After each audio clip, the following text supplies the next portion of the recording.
Well, good evening, everyone. I am Mayor Erica A. Stewart, and I'm here to say that all of the City Council is here in person, and I will pass it over to Councilmember Marks for the Pledge of Allegiance. Thank you.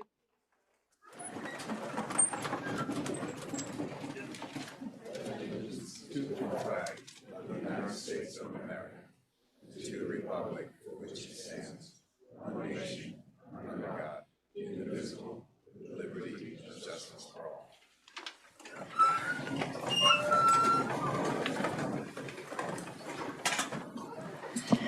Thank you, Councilmember Marks.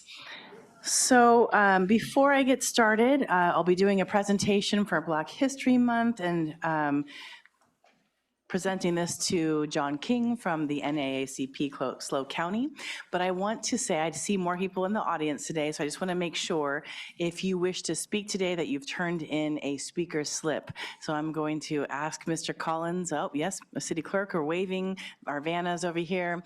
We have a pink, a green, and a blue slip. Those are for 1, 2, and 3 minutes.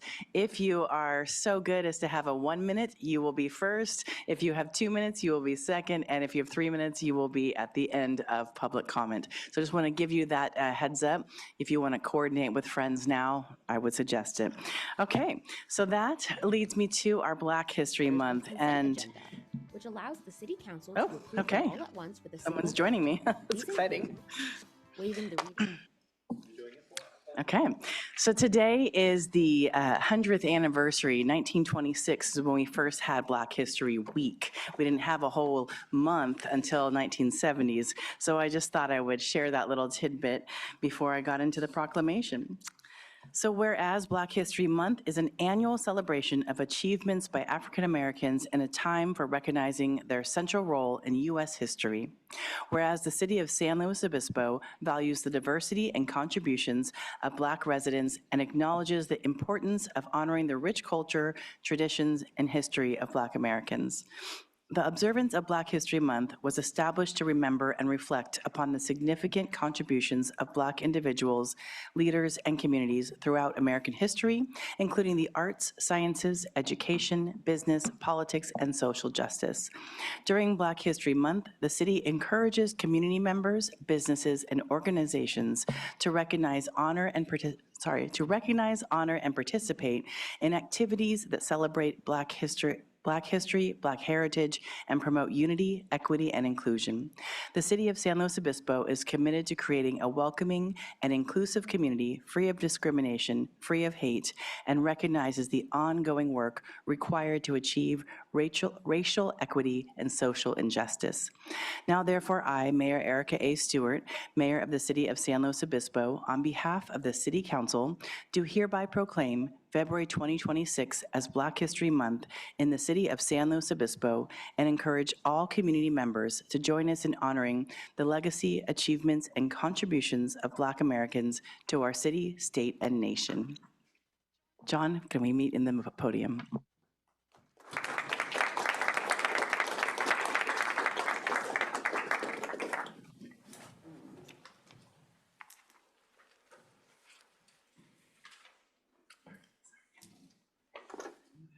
Minutes too, if you want to talk about NAACP, Black History Month, et cetera. Thank you. Well, you're a tough act to follow. My name's John King, and I'm the chairperson for the Freedom Fund for the National Association for the Advancement of Colored People, San Luis Obispo branch. As we all know, freedom's not free. Wow, 100 years. It's really interesting. Carter G. Goodson, who we know as the father of Black history in this country, a Harvard-educated scholar, started the Negro History Month Week. In 1976, Gerald Ford, our president at that time, declared a month for Black History Month. Then why is it in February? Why is that significant? Because both Frederick Douglass and Abraham Lincoln were born in the month of February, and we commemorate their contributions to the struggle. in San Luis Obispo County and the city of San Luis, we are a very small in number in this community, but we like to think that we add a little spice and that diversity is a wonderful thing. Black History Month is not just to celebrate Black people, it's also to celebrate diversity of all kinds. This country is built on that principle. We're all immigrants and we all contribute. I would like to say that oftentimes people feel that we may be in a post-racial America. That is not true. And there are still people and institutions that have created a difficult time for people of color to be equal and to find the type of inclusion that is required to have an equal community. One of the things that you may be aware of is the hate speech that was written here on the sides of the wall just last year, right here at City Hall, that in the past, this county had whites only neighborhoods, and it's on the deeds. And so we see that there has been progress made, and we want to encourage people to make more progress. And I'll close with this. Black History Month can be celebrated by white people. And the way that you would do that is to learn more about your Black neighbor, to learn more about Black history, to not internalize it, but to open your mind and reach out a hand as an ally. Thank you very much. Thank you.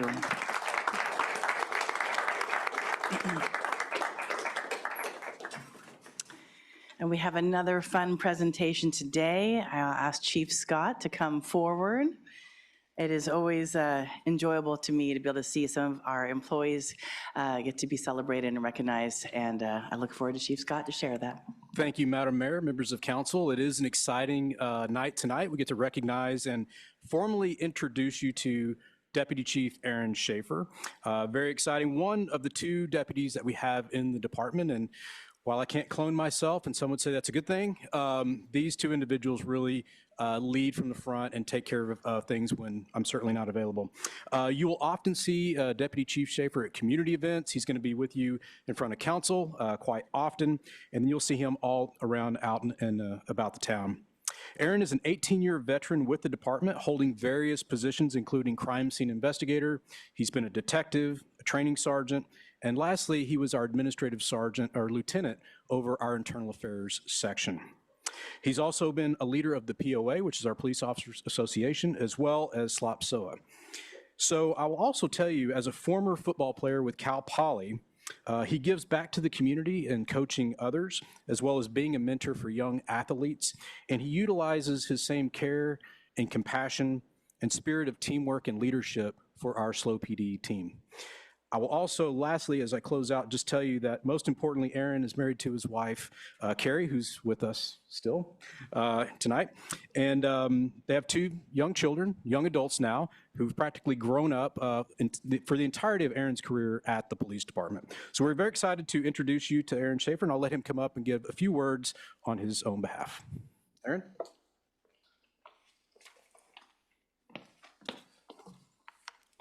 Madam Mayor and Council, it's really, like, it was funny because I was sitting here writing what I was going to say tonight, and I have all these things written down, but usually when I stand up here, things come naturally. And I think the chief says it the best, and I care about people. And I think that doesn't just transcend inside the department, it transcends outside the department with the community.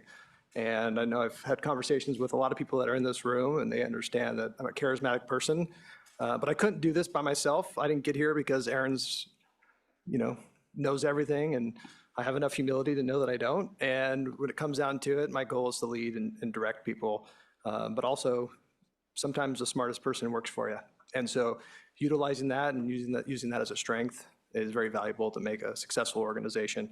I'd like to thank the chief for selecting me. It was an 8-month process, and Was not easy. I'm thankful for Lieutenant Jason Dickel, who was also in the running, and the valiant effort that he put out. But I'd also like to thank Deputy Chief Amoroso, who mentored and provided guidance through this process. This is not an easy job, one that I won't take lightly. But also, I want to thank my family. This career, if you've ever worked this, working weekends, nights, getting phone calls, woken up in the middle of the night as a detective sergeant, your wife loses sleep just as much as you do every time you get a phone call. And so I wouldn't be able to do this without her and my 2 kids, sacrificing, not going to games and all the things that we sacrifice to serve our community. Obviously, our city, I know, well, there's no timer, but I guess I got 3 minutes.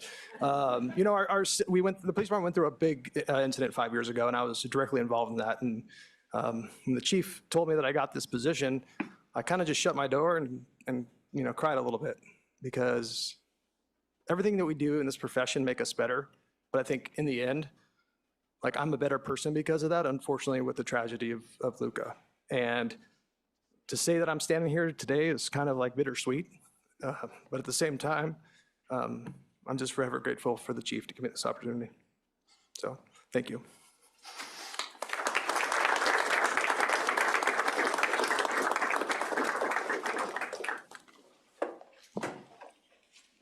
Speaking of additional exciting awareness of some promotions, we have Director Aaron Floyd to share about our new, oh good, I was gonna say, wait, there's only one, new employees.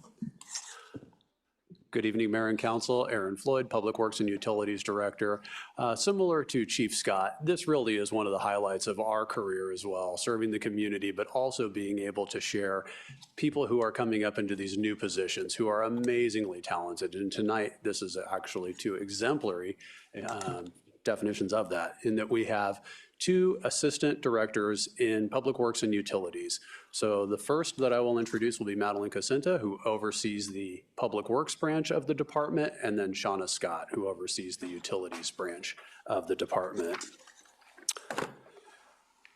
So Madeline actually, with our new Assistant Director of Public Works role, Madeline stepped into this bringing more than 12 years of experience in public works across the Central Coast, with expertise in capital project delivery, program management, and operational leadership. She began her career in Pismo Beach, gaining hands-on experience in field operations, inspections, development review, and project management, knowledge that continues to shape her practical solutions-focused approach here in the city of San Luis Obispo. Since joining the city, Madeline has led major initiatives, including the development of the city's first 10-year capital improvement program and management of one of our largest programs in our city, the soon-to-be-open Cultural Arts District parking structure. She's known for her collaborative leadership, strong communication skills, and commitment to building effective teams. Madeline is passionate about fostering partnerships, advancing infrastructure resiliency, and ensuring our public works programs deliver exceptional service to our community. So please help me in welcoming Madeline to her new role.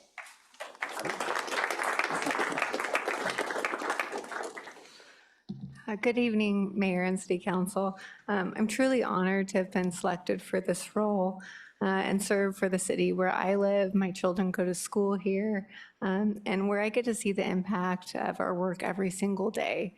I actually grew up in the public works field. My parents worked in public works, and my grandpa worked in public works, so I'm quite familiar with it.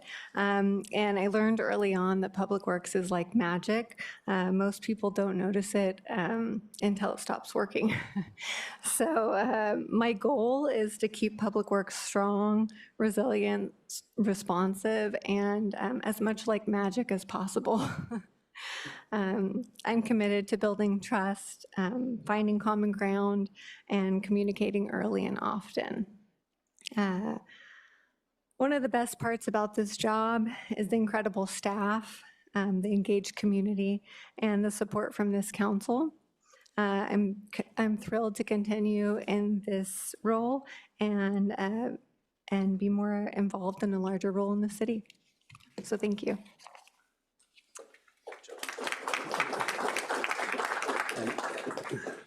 And for the utilities branch, we have Shauna Scott.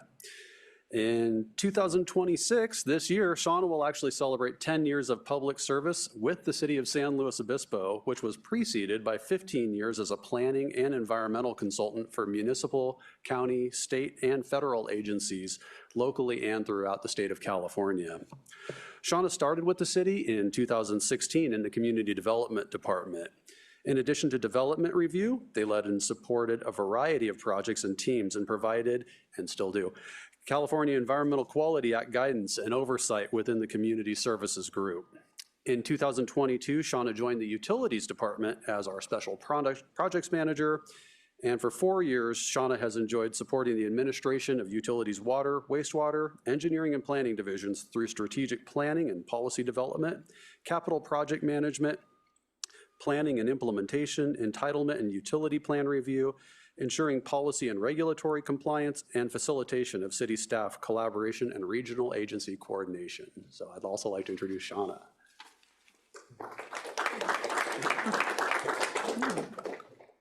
Thank you, Aaron. Good evening, Mayor Stewart and City Council. I'm grateful and excited to serve as the city's Director of Utilities. I truly value and support our incredible team and the ongoing collaboration among the utilities and public works branches, the city organization, the San Luis Obispo community, and our regional partners.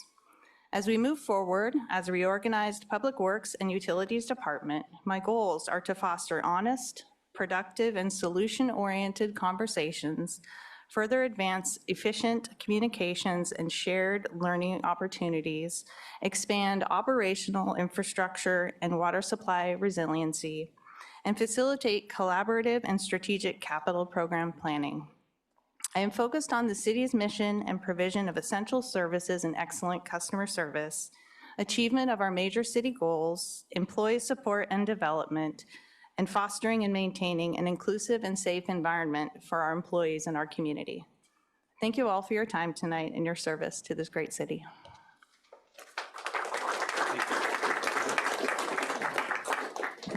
Thank you so much. It was an honor to be able to share in your promotion and hear about your experiences.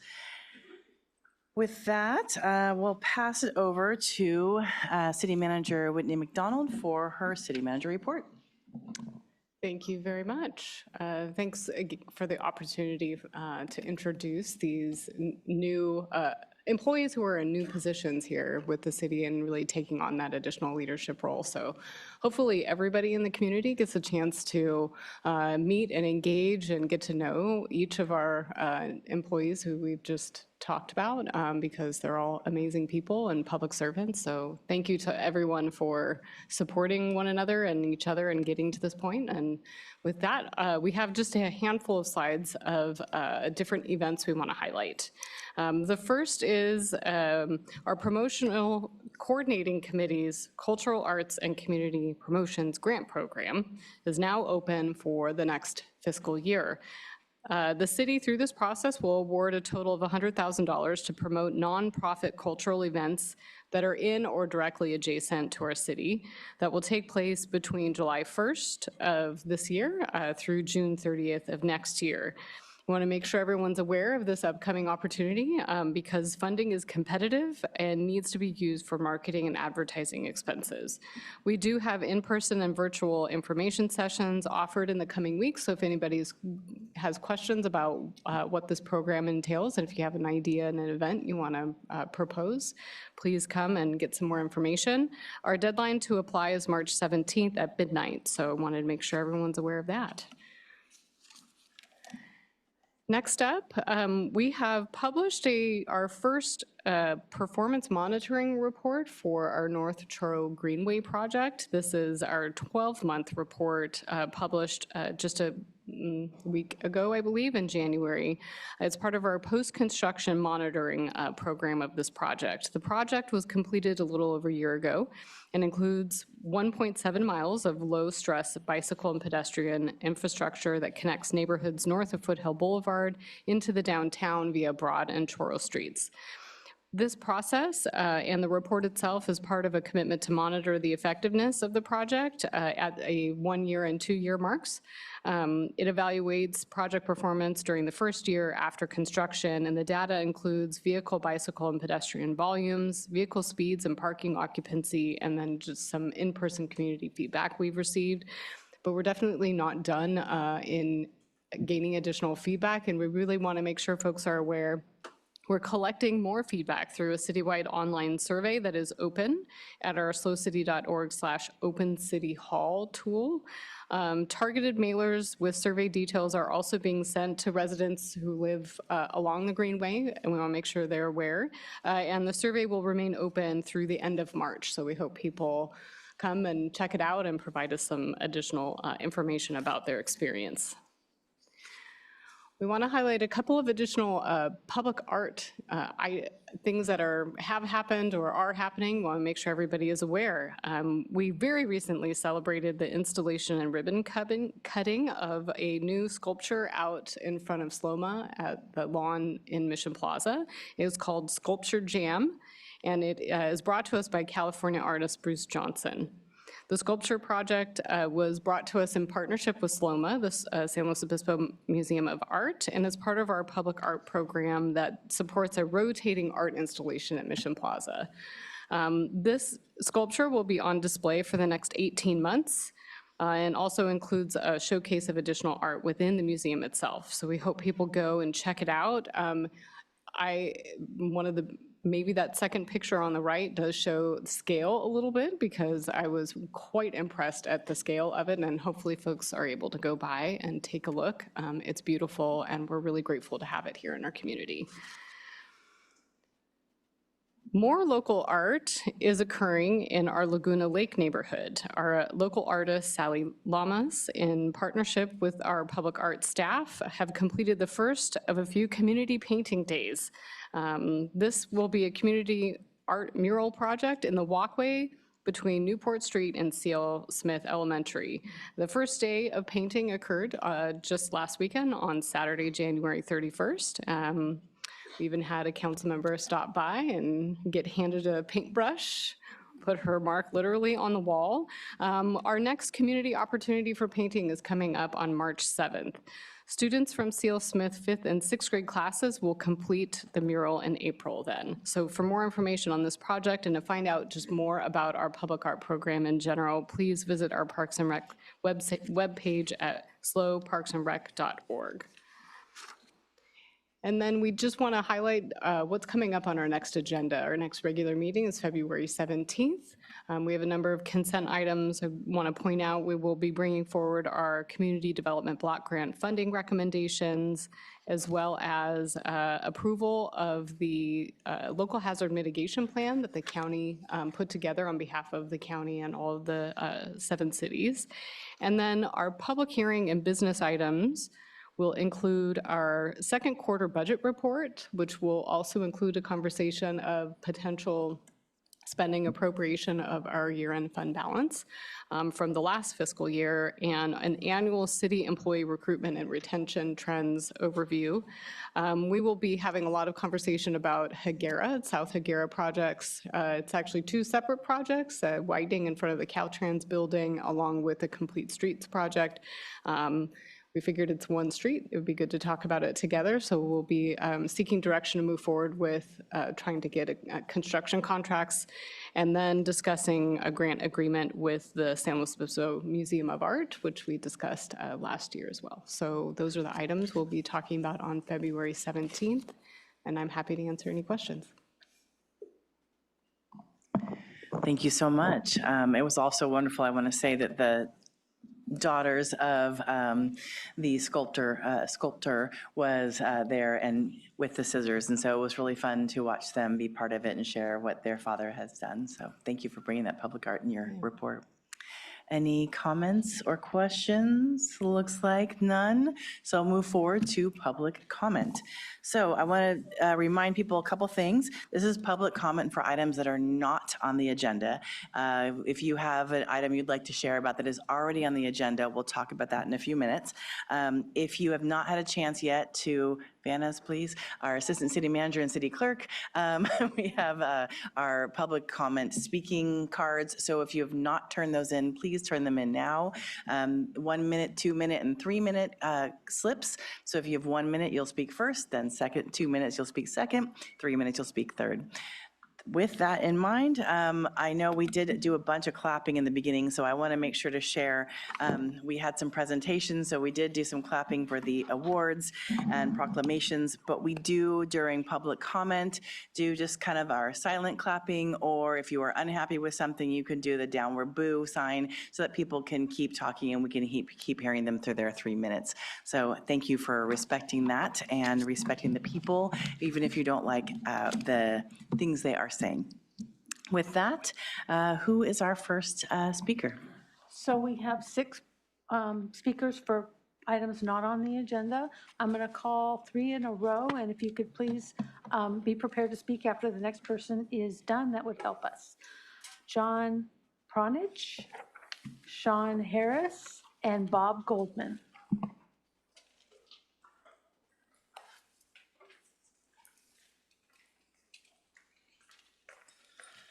Hello, everyone. I actually had plans to speak about something near and dear to my heart, but this afternoon I had a very productive meeting with some of the city staff. Some of those people are in the room this evening. And so I wanted to change course and just say thank you to the city staff members that took the time to meet with us and are helping us find a resolution for a very big problem in my eyes. And I hope to find resolution and not have to end up back here at this podium in the future and bring this to you guys. Yeah. So I think I'm going to yield back some time, get everybody out here faster. So thank you to the city staff. I really appreciate it. Thank you so much. Sean Harris. So when's the time start?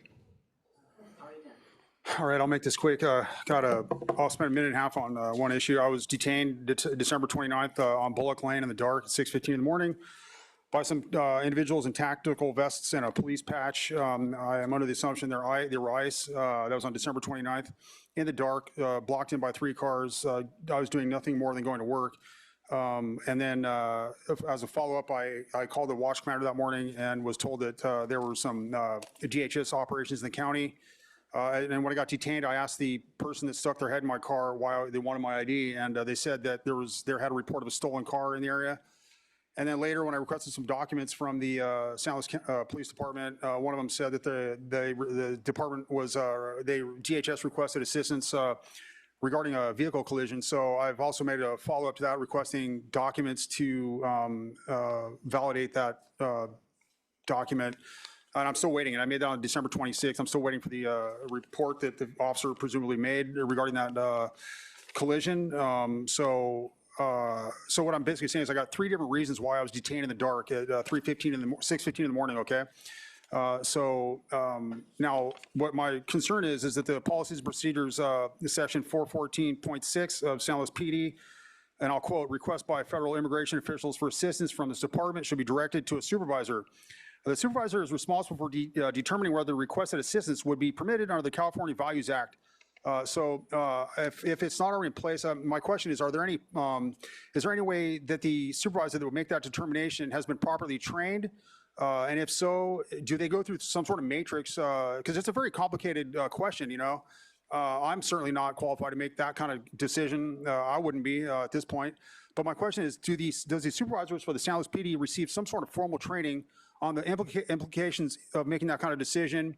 And if so, is it documented? And if not, why not? Why do we not have them properly trained to make legal decisions on that reflect this community's values and whether they comport with the California values overall, okay? So I think I've spent about a minute and a half. I'd like to discuss that bread line there. Thank you. That is a 1920s Great Depression bread line. I noticed there's a few older folks in the galley here that would probably recognize that photo. Is that 3 minutes? It is 3 minutes. All right. Thank you so much. Is your email or contact information with the clerk?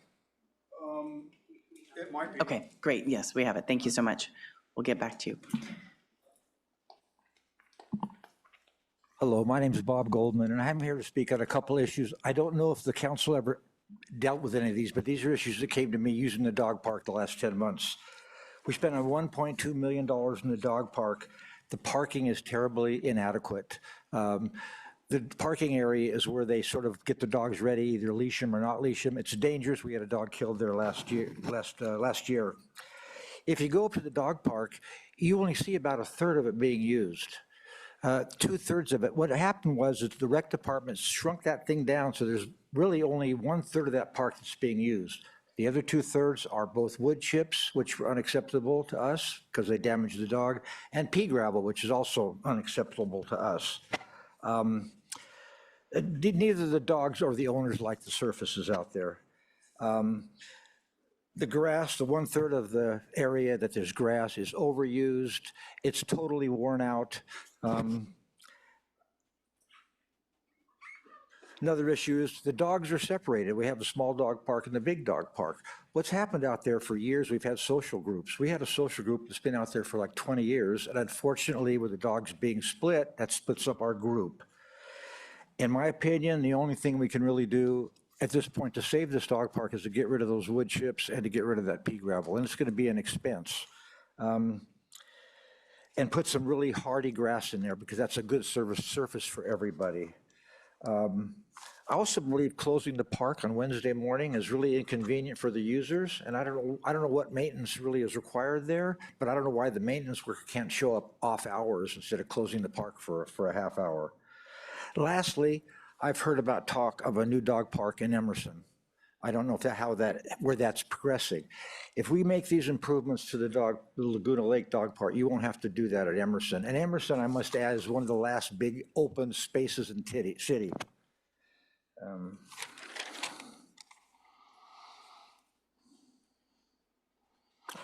And lastly, I don't want to be mean about it, but I have really had difficulty dealing with the rec department. And if we do another dog park, please don't have the rec department do it.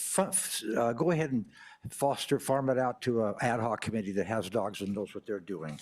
Thank you very much for letting me talk. Any questions? Thank you. No, thank you. Our next three speakers are Candace DeGeer, Steve Del Martini, and Jean Nelson, and that's my final speaker card. Thank you.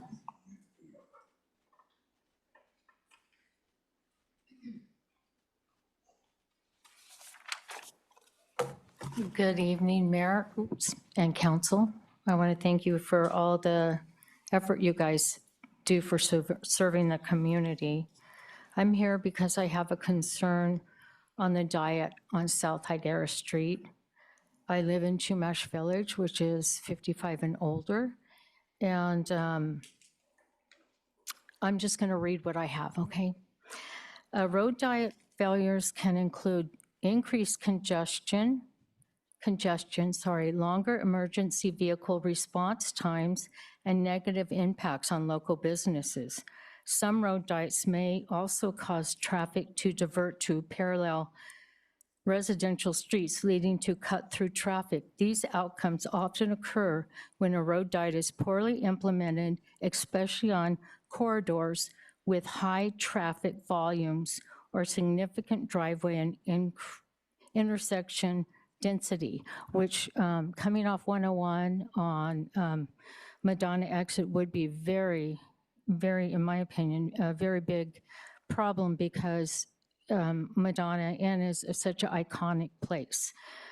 Couple more things. How much time? Oh, I don't have a lot of time. So I'm just going to go with this.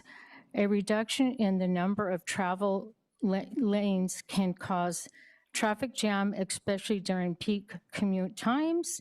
Emergency vehicle delays, narrow lanes, and added traffic can slow down emergency response, increasing response times in critical situations. A traffic diversion. When a road becomes congested, drivers may divert to parallel residential streets, which are not designed to handle high volumes of traffic. This can lead to safety concerns and increased noise pollution in those neighborhoods. Poor implementation failures are often linked to a lack of proper analyzation and public input before implementation. I would think that if it went out to a vote among the community members, that it would be inadvertently voted down. Thank you. Thank you.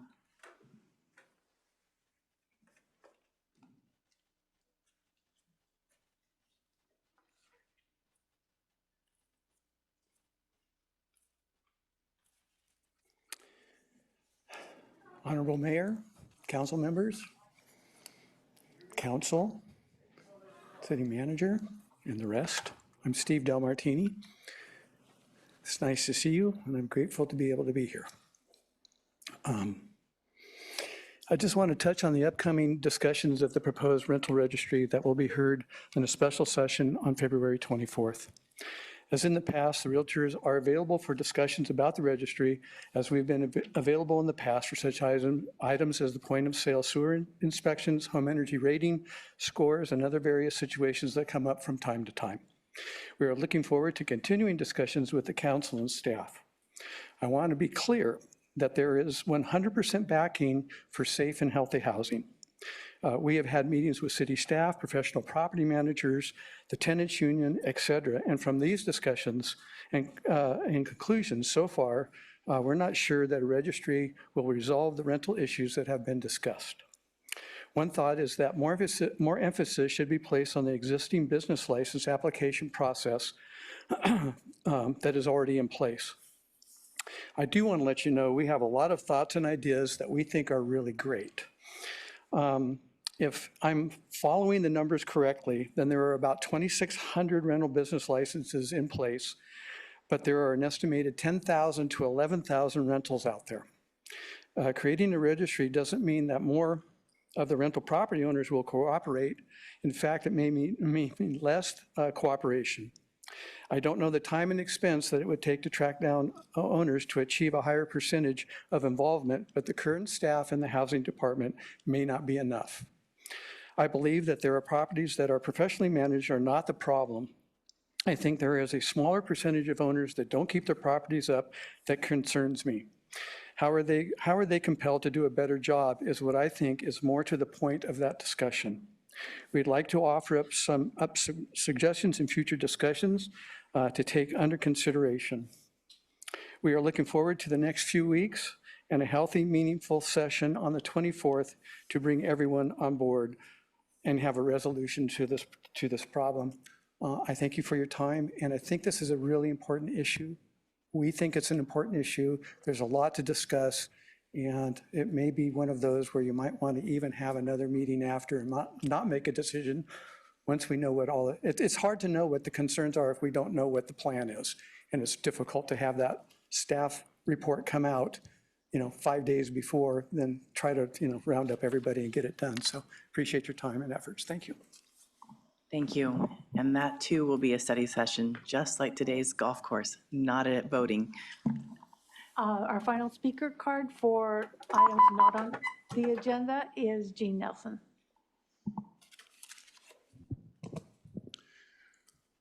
Good evening. My name is Dr. Gene Nelson. I live in SLO. I oppose the city's plan to reduce the arterial roads South Higuera from 4 lanes to 2 lanes at the geographic choke point between Bridge and Margarita.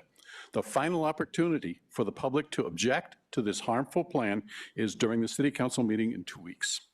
The plan will diminish public safety in San Luis Obispo. 1, it will increase emergency response times to Chumash Village during rush hours or anytime there's an accident on Highway 101. Joe Little of the City of SLO Fire Department recently informed me via email that motorists could drive out of the way of emergency vehicles by driving over the concrete barriers. Nope. The barriers are designed to prevent that, to protect the bicyclists. The barriers are also topped with plastic reflectorized poles.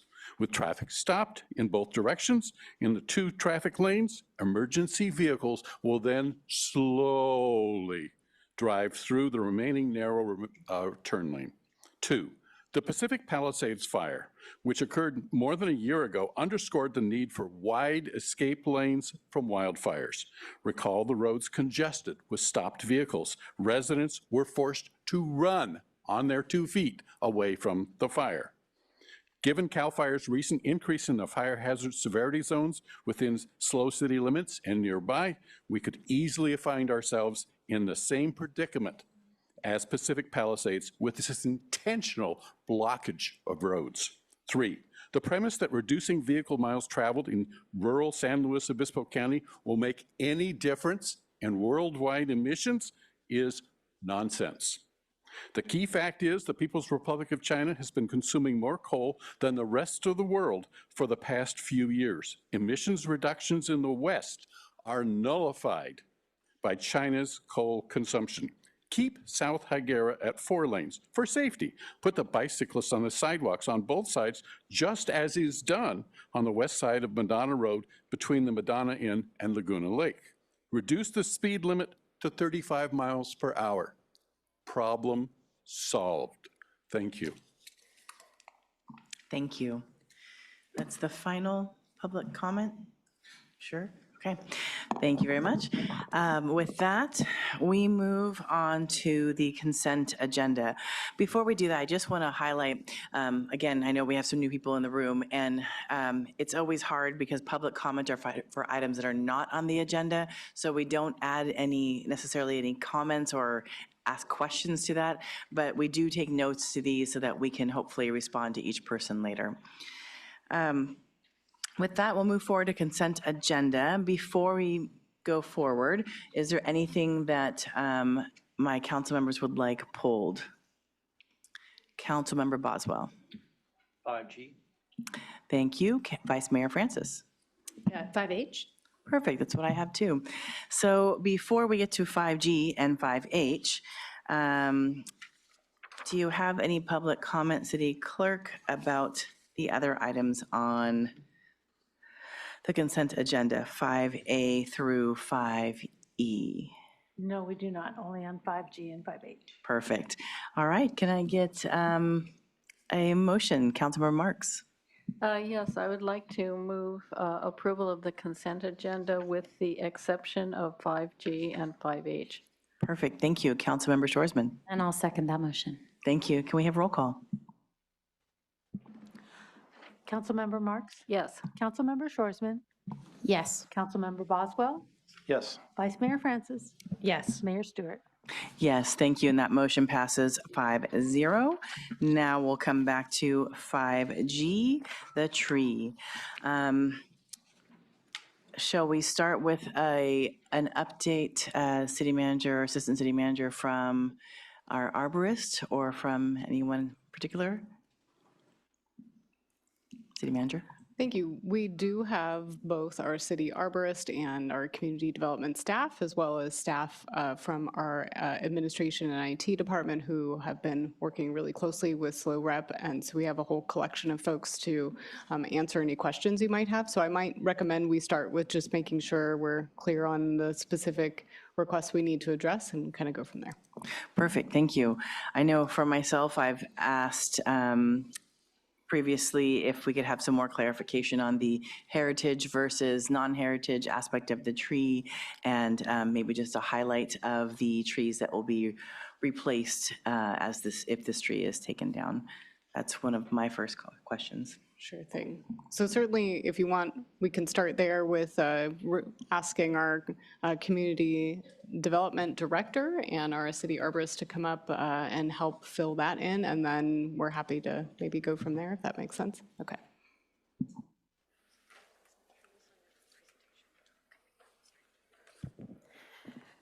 Good evening, Timmy Tway, Director of Community Development. Thank you for those questions. The heritage tree designation is a specific designation for certain trees in the community, and they are decided upon by the tree committee if they meet that threshold. This tree in particular is not a heritage tree per our list. In terms of the trees that will are proposed to replace this tree, I think, Walter, do you have information about that, council. And when you do that, can you please share with us, for the public, what a heritage tree is and why this is not a heritage tree? Certainly. Thank you, Mayor. Thank you, Council. I believe I have a couple slides in the T drive. Oh, Timmy's on it. All right. So a heritage tree has to be requested via an application, and it needs to go to the tree committee for approval. That's the process, and we have a website that lists all the heritage trees that are in town through our GIS team, and so you can see them where they're at. I think there's about 10 or 11 of them. So I prepared some slides. The compensatory tree information is at the back. We can start there. Go up to the up above. One more. Thank you. So this is the compensatory tree species that was selected to replace the location of the current 48-inch coast live oak. This is known as Mandela's coral. It's Erythrina afra. It's a fast-growing species that is drought tolerant once established. It has a very good summer canopy and a long-lived flower. We expect it to get about 40 feet tall. If you're not familiar with this species, there was a 24-inch box recently planted at Santa Rosa Park as a part of Arbor Day celebrations. And on the Cal Poly campus, there are several large specimens that aren't quite as large as the one in the photo, but are getting close. And so that's been a really successful tree in our area observed at Cal Poly. For the additional locations, the site that we identified is on Pomo and Palm Corner. There's high voltage overhead, so that's a limiting factor for what kind of tree would be appropriate to put there. The gold medallion, known as Cassia leptophylla, will stay under the high voltage wires. It's drought tolerant once established. It's been very successful in our area, and it provides, again, kind of that dense canopy cover that we're looking for in our urban forest. The next tree is known as the Catalpa.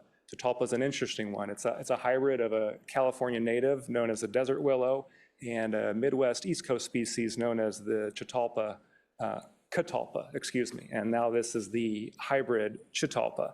But it is drought tolerant. It actually is deciduous, but it also has a very nice flower and another successful tree. There's a large specimen actually in Mission Plaza Park. Any questions? Thank you. That's greatly helpful. Councilmember Shoresman. Yeah, follow up to the compensatory plantings. Can you clarify for the public how many trees, where they will be? Because I know that we're talking about removing potentially one tree, but there's multiple trees being discussed here, so. Certainly. There's a compensatory plan that was an adjustment to an existing landscaping plan. The best way to think of it is that on-site, we're meeting the one-to-one requirement. Where the oak is, this application is proposing to replace another tree directly in the same place. It's a 20 by 20 planter that will be preserved for this coral tree. Off-site, these trees are going to be located at the corner of Nipomo and Palm. There's 4 trees to be installed, and that there is some flexibility there on where those trees goes and what that final species ends up being. But it's 1 on site and then 4 additional off site for a total of 5 compensatory trees. And is that our normal process, that we expect that many trees to be planted for taking out one tree, or are they planting more than is usual, or is there a standard? The municipal code requires that for every tree requested for removal, 1 is replaced at a minimum on-site, or if 1 cannot be replaced on-site, a minimum of 2 off-site. And so because of the size and status of this tree and a robust replanting plan in excess of the minimum requirements was proposed. So one of the questions that I know I asked earlier today was, what would happen if we just let the tree in question, the oak, stay where it is and see how it does with the further development on the site. If I may, I'd like to take you through some of my other slides that I prepared because I think that'll help answer that question. So this is our oak right here. A lot of the information that I'm going to be sharing with you has been provided in the arborist report that the applicant provided from a consulting arborist. This is a tree in fair health. There are some minor structural defects, but overall it has a canopy with good vigor. Next slide, please. So this is an overhead aerial. The previous image I showed was from fall 2025, and this also appears to be from the similar time frame. You can see the outline of the canopy. What the project is proposing is that 86% of the critical root zone is going to be impacted, and 35% of the canopy is going to be removed. This is an outline of the plans that were shared with staff, and you can see in the center, lower center, there's a squiggly dot outline, and that's what the tree canopy represents on the plans. Next, please, Timmy. This green shaded area is the amount of critical root zone that would be preserved if the project is to proceed as is. And now, once we requested that an arborist report be provided and a study done on the critical root zone, the arborist determined that the critical root zone extended in a perimeter roughly indicated by the dotted yellow line. It's not exactly to scale, but it's more or less there. And what we know when we impact this much of the critical root zone is that we make it difficult for a tree to survive. And when you couple a 86% impact to the critical root zone with 35% removal of the canopy, you're also taking away the tree's ability to recover from any impacts to its root zone. Furthermore, cutting roots close to the trunk on even one side of the tree can introduce drought stress symptoms, which will ultimately result in canopy dieback. And this project is proposing to cut on all four sides close to the trunk.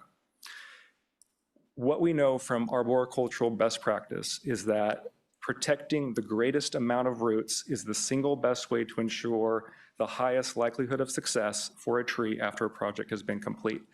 As this project is currently drawn, it does not allow for adequate space to protect the tree's critical roots.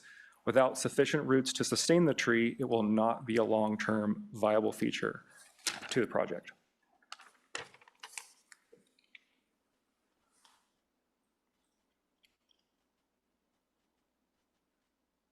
Sorry, I turned my light off. So that gets us to if the tree is not, it looks very unlikely by your predictions based on the amount of impact to the root system that there will be with the rest of the development as it's planned.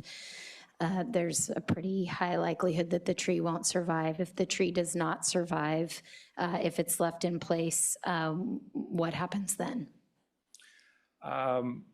If the tree is left in place, are you saying proceeding as is? I guess, yeah, if we decided to just leave the tree there, proceed with the development as planned and see what happens, see if it's viable, that it might possibly survive all this construction around it, and it does not make it, then what do we do then? I guess at a future date, a decision will be made to remove the tree, and its removal will need to be requested by the city, as I believe the city is the owner of the property.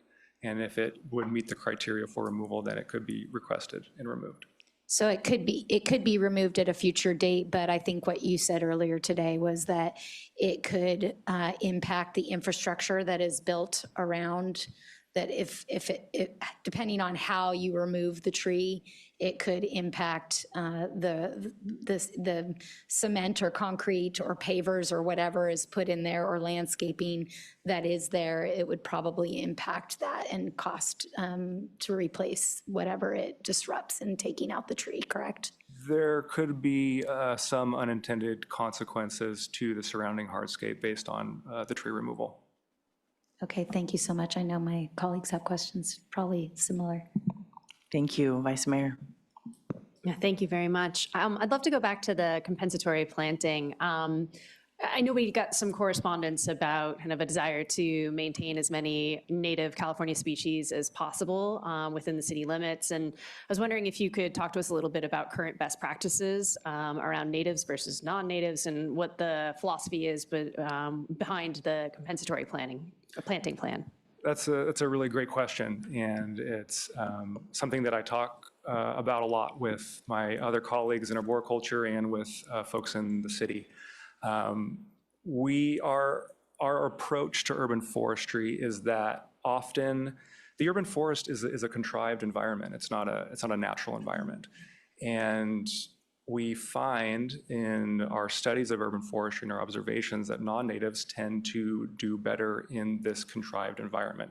The compaction, the subpar soils, the intermittent water, and also the way they grow, the growth habits tend to fit into our built environment much better.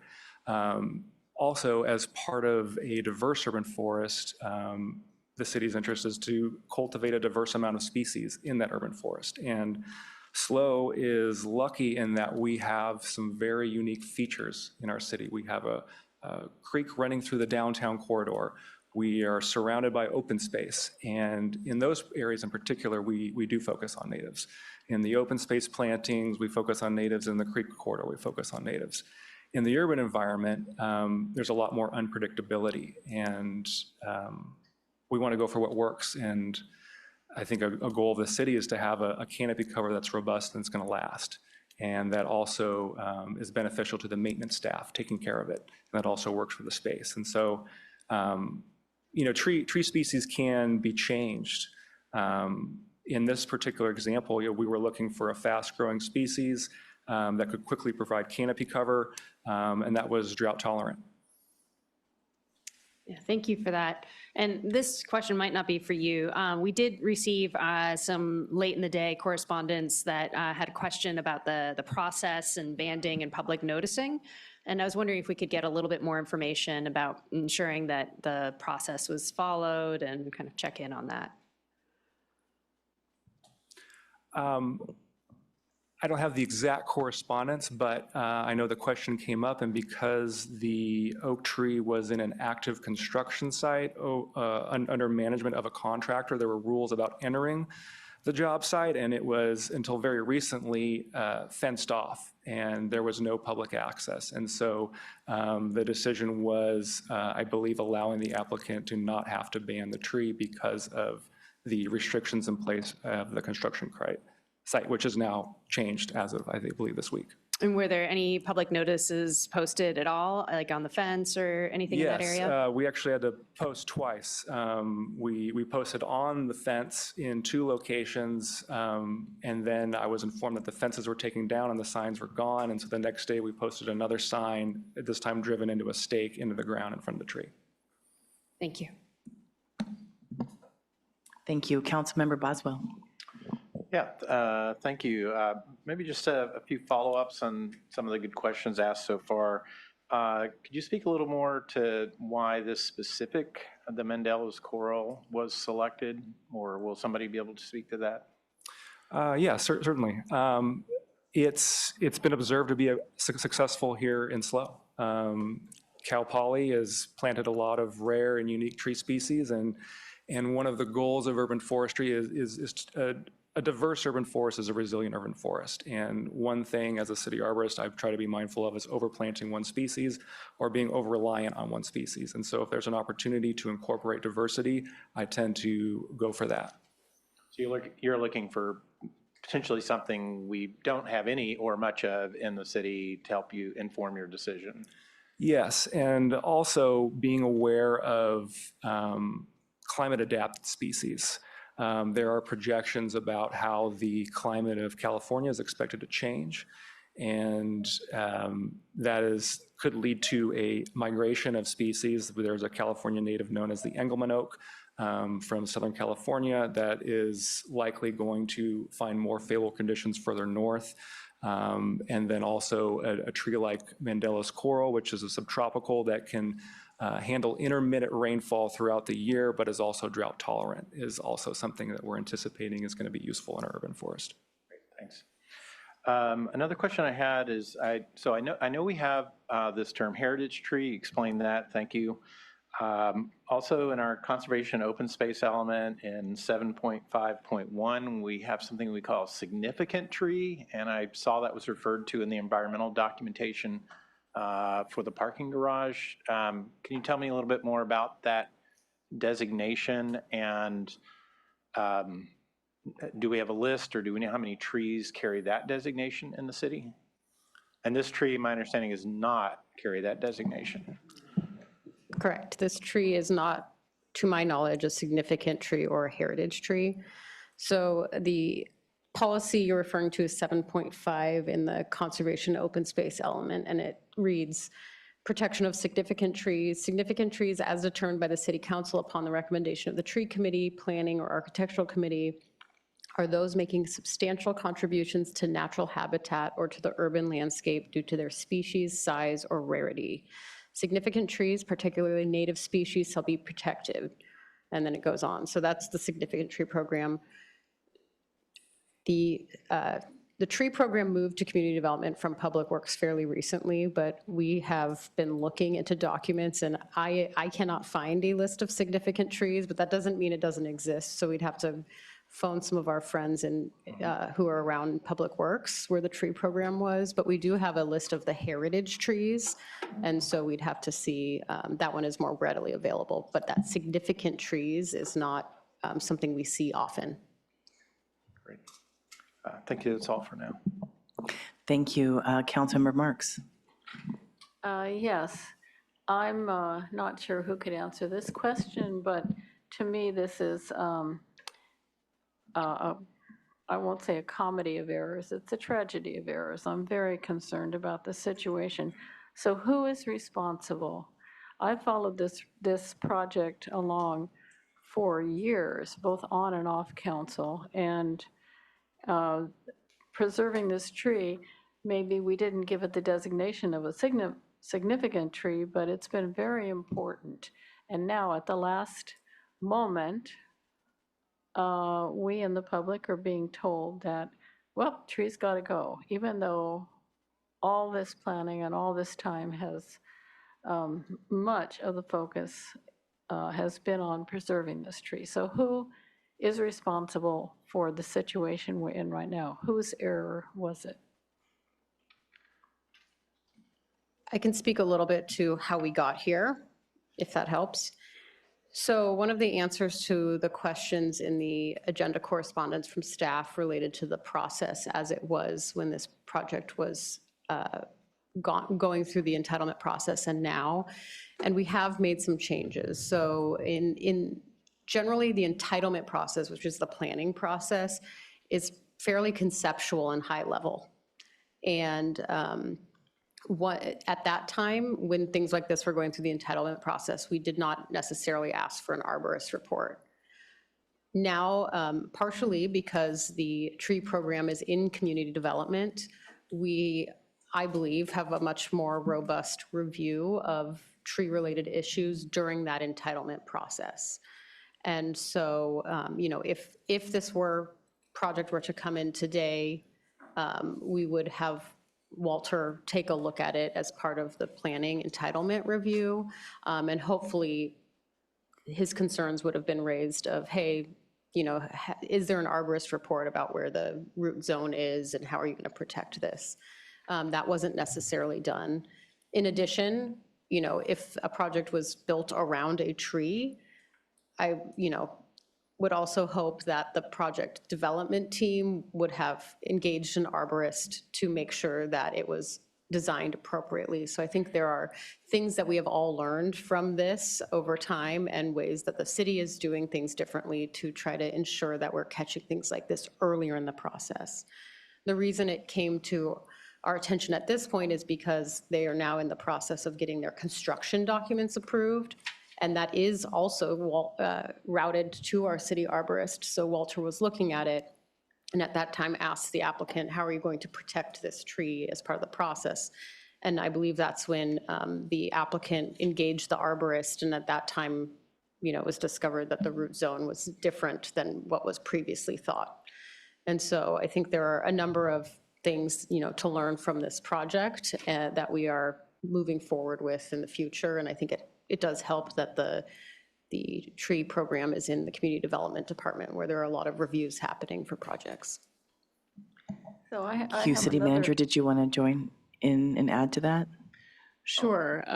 Thank you. I had a feeling that feels like a city manager level kind of response to, no, hey, super helpful. I think a couple of additional points, one being, and this is mentioned in the agenda correspondence that staff published on this item, that there was a general best practice understanding at the time when the project was first being developed, that you could really look at the drip line as the sense of where the root system was most critical. And that meaning the extent of where the, branches run out, where rain drips down. And then since that time, there's a much better understanding that that's not the case. And I believe it tends to be, it could be species dependent, it can be site dependent. But I think that some of those factors around just different understandings of what a tree and then what this specific tree was going to need kind of came into play at this time. The other piece on this site and with this particular property, there's a long-standing history that's unique here, which is this is a city-owned piece of property with a project that's fairly intertwined and mingled between the applicant, which is Slow Rep Theater, and the city itself with our parking garage.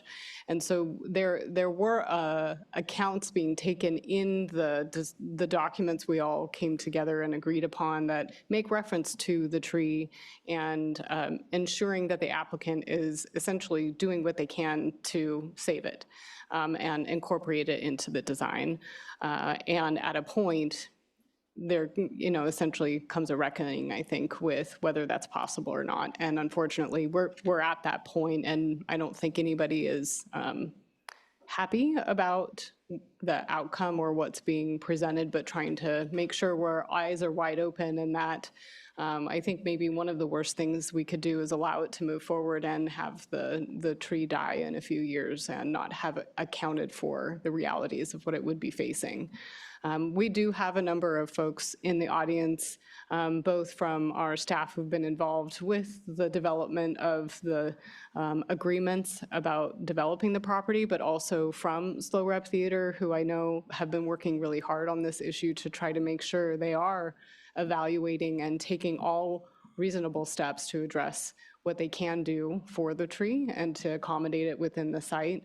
And the reality is that trying to do what would be needed, which is to avoid a much wider root zone area than we thought originally, would take a significant redesign of the project.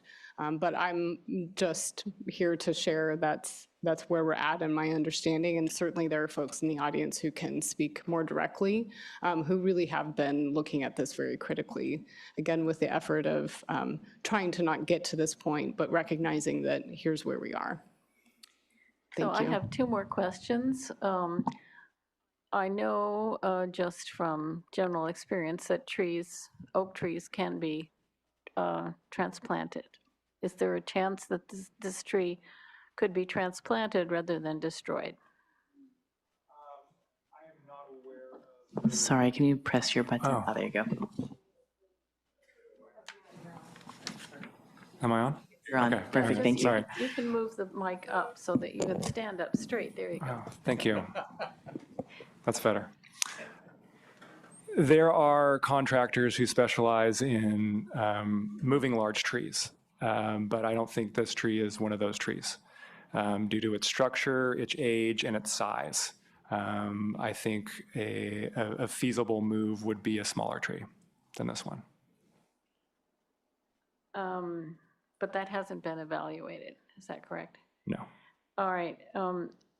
Now, are there measures, let's just pretend that your direction and that to the applicant was to do everything to increase the chances of survival of the tree. Are there things that could be done or, to enhance? I mean, some of the public comment that we've gotten talks about all the different things you could do to give it a chance to survive. Are there things that could be done?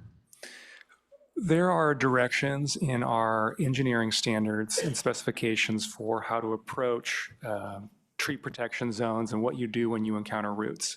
But that is not this situation. The extent that the building footprint is encroaching into the critical root zone is beyond making a couple adjustments to your approach.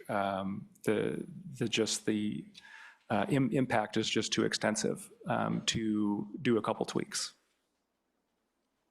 Okay, thank you. Thank you, Vice Mayor Francis. Just a quick follow-up to the what happens if we leave it.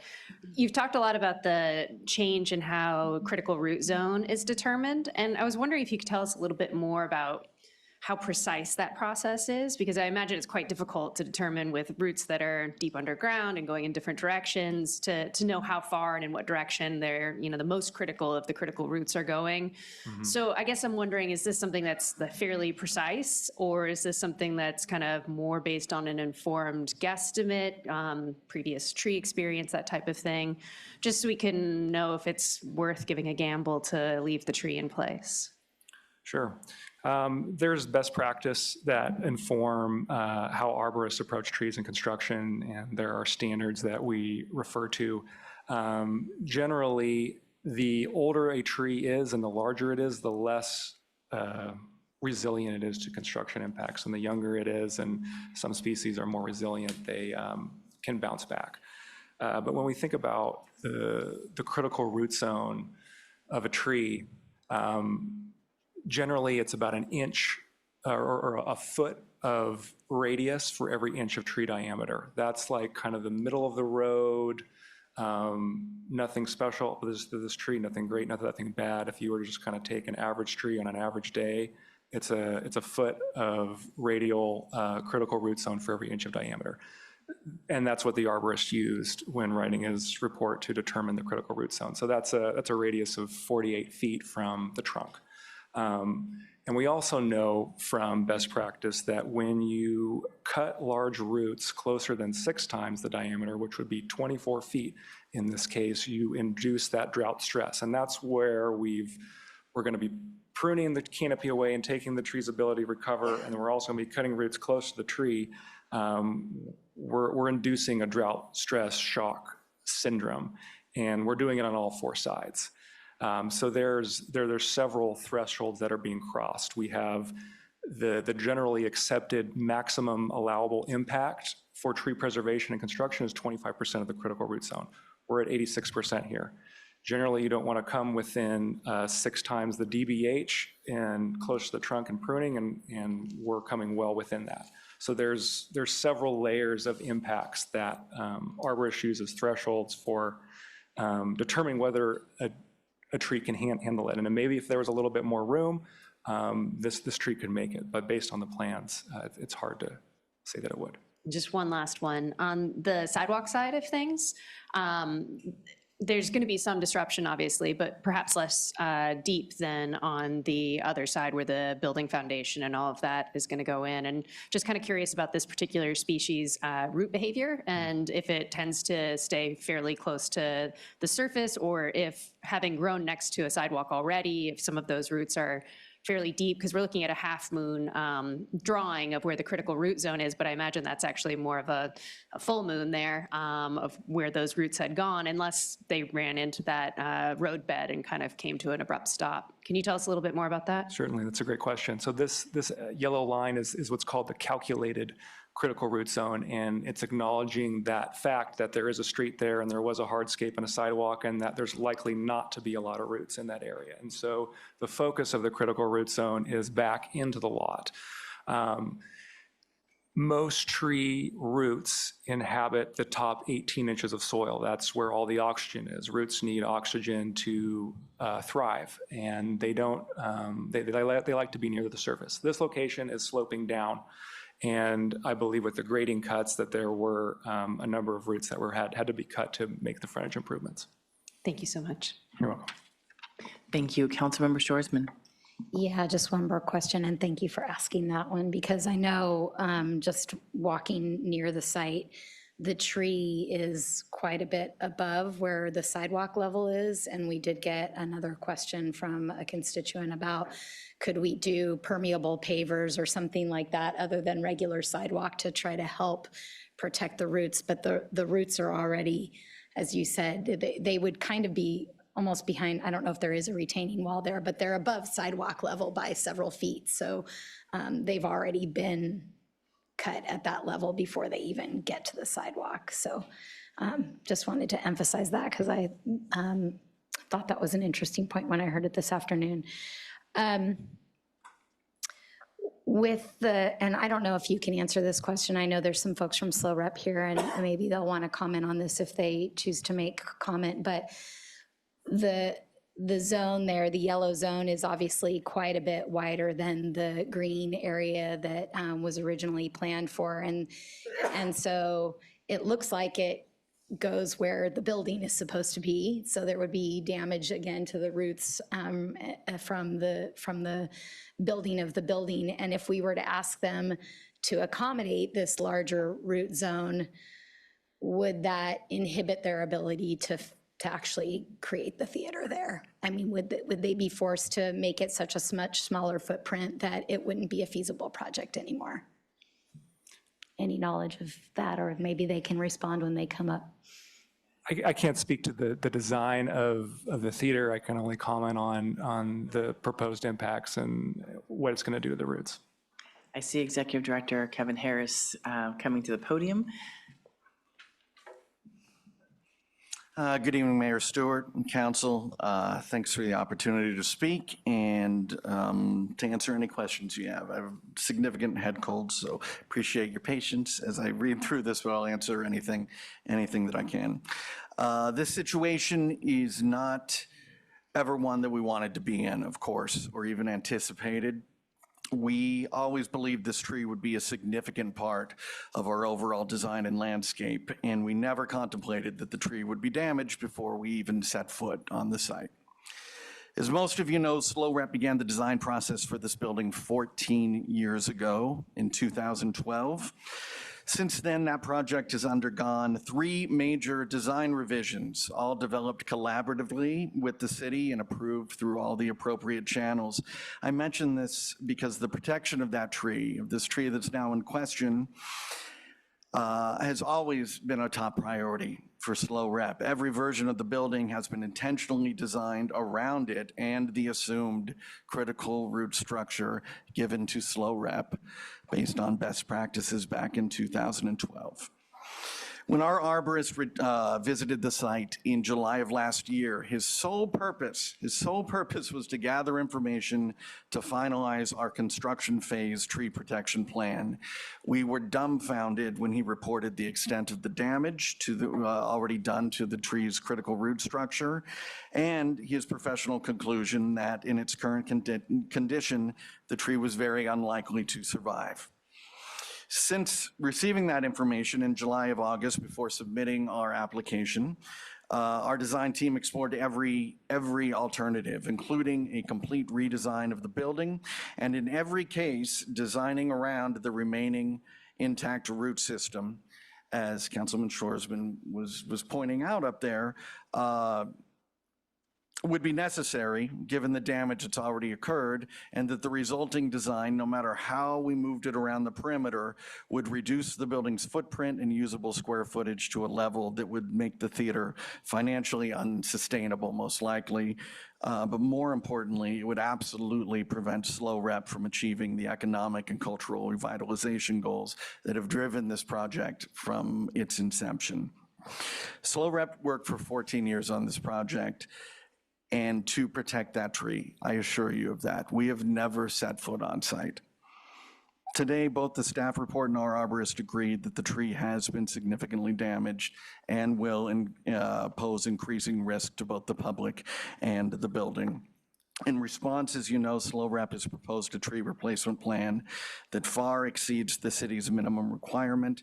We will absorb the expense for removal of the tree. We will do everything in our power if the tree removal is approved to commemorate the tree in our lobby as a piece of art in that sculpture garden. We're looking into those alternatives now, as we have been for the last 7 months of this process. While this is not the outcome we hoped for, we remain absolutely committed to responsibly offsetting the impact and to reinvesting in the long-term environmental, cultural, and economic health of the district. I'm happy to answer any questions you might have. Thank you so much. I know that it was mentioned from our arborist that looking into moving the tree wasn't an option, or hadn't been an option yet. Had you all looked into moving the tree? That went to a dead end. Moving the tree either to another portion of the site or off-site, our arborist was like, that tree is not going to survive that. Okay, thank you, I appreciate that. Any other questions for Executive Director? Thank you so much, and thank you for coming as you don't feel so well also. You know, I asked Director Tway to put up the picture, the rendering of the SLOREP that we have been following this entire time, and included the 2 trees that, you know, one of them that we've been talking about. And it looks like, to the best of the options possible, if that's where we go, there still would be a tree in those 2 places. Is that correct? Thank you. So the larger tree, I assume, would go right back into the place where the oak tree was, and then we'd have the other additional something tree. I can't pronounce that. Sorry, I have to go back to my notes. What was the CH one? Chatalpa, yes. So would that be the one that would be next to it versus the Mandala squirrel? No, the Mandala squirrel would be alone in the reserve 20 by 20 planter.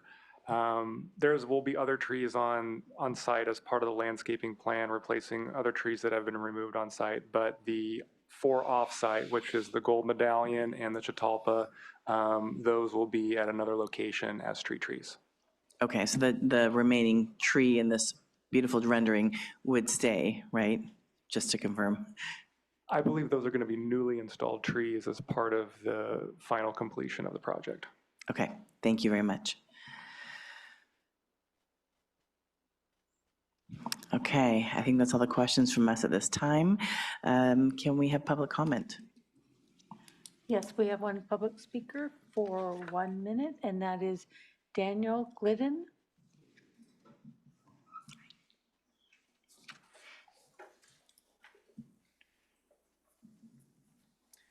Mayor, City Council, thank you. I just had to express my shock and dismay when I was walking my dog last week and I noticed this small little sign in front of this amazing tree and it said public hearing. And I know that all through, by the way, the parking garage is spectacular, so well done. And we were looking forward, I'm sure, as a community for the new SLOREP Theater and what it means for the Cultural Arts District. I respect all the information that we've been given. I just think that, as it's been stated, this was not done very well over the last few years.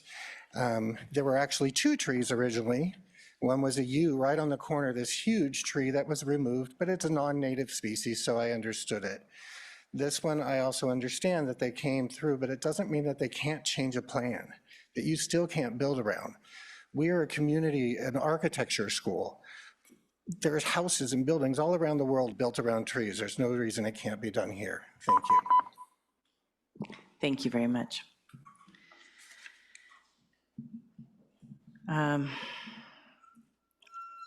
I agree at the shock and awe of this moment. Obviously, we got it a week ago, but what I'm saying is it was definitely not the plan. And we look at the renderings, we hear the conversation, we continued to wanting to build around this tree. It is a beautiful large tree, and it's part of our community, and I'm very disheartened that we couldn't figure this out.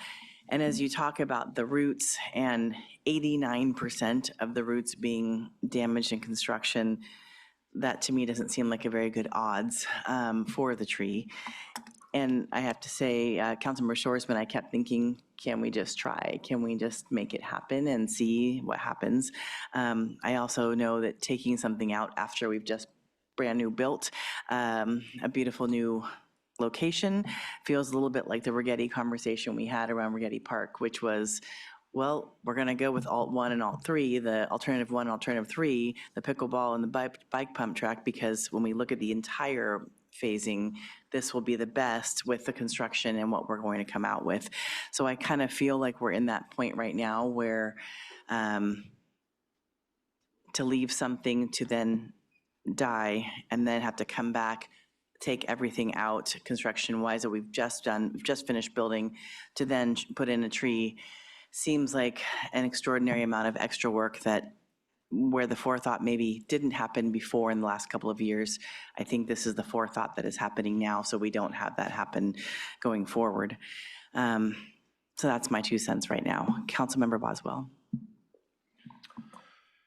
Yeah, this is definitely a difficult decision to make. This is one where you wish you could go back in time. I do think that, you know, Slow Rep mentioned they've been working for 14 years, but the parking garage has been on the drawing board for 20 plus years.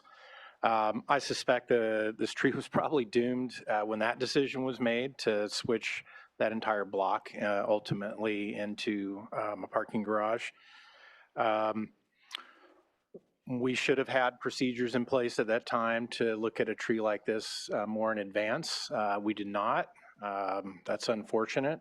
I am glad to hear that we now have new procedures in place that would, if we were in a similar situation, the staff and potentially the council would have an opportunity to look much earlier at what we do with a tree like this. So, but it doesn't solve the problem in front of us. I had asked in agenda correspondence the question about the potential of if we just left the tree and took our chances. I was hoping I was going to get a better answer, you know, looking for that kind of win-win solution, but we did not, and I'm convinced that that probably would be a very low probability outcome, and in terms of, you know, expectation setting might be a worse outcome than what we are faced with now. I mean, just to be frank, it seems to me we're too far down the road with both the parking garage and Slow Rep. Again, this is a decision that we should have had in front of us 5, 8, 14, 22, I don't know, years ago, so that we could have done some long-term planning around both the design of the garage itself and then ultimately the Slow Rep for the site. But that's simply not an option any longer. So likely, I'm curious what anybody else has to say, but I'll probably be very reluctantly supporting the application. Thank you. Councilmember Marks. Yeah, well, just to address, thank you, Councilmember Boswell. I probably agree with you that we're too far down the road, but I disagree that we had no information about the tree. We were always assured that the tree would do fine all the way through. And so I have to say that I'm just very concerned. It's a city-owned tree. If the city wanted to nominate it, the owner of the tree is the one who has to nominate a heritage tree, okay, or at least agree. I personally have worked with the designation of half a dozen heritage trees, and if the owner agrees, you can have it. This tree would have qualified for either a heritage tree or a significant tree. So, and I really sympathize with Slow Rep's situation, and I'm a big supporter of Slow Rep, as they know. But I feel that the city really is responsible. The city failed to insist that the project be designed in such a way that the tree could be preserved.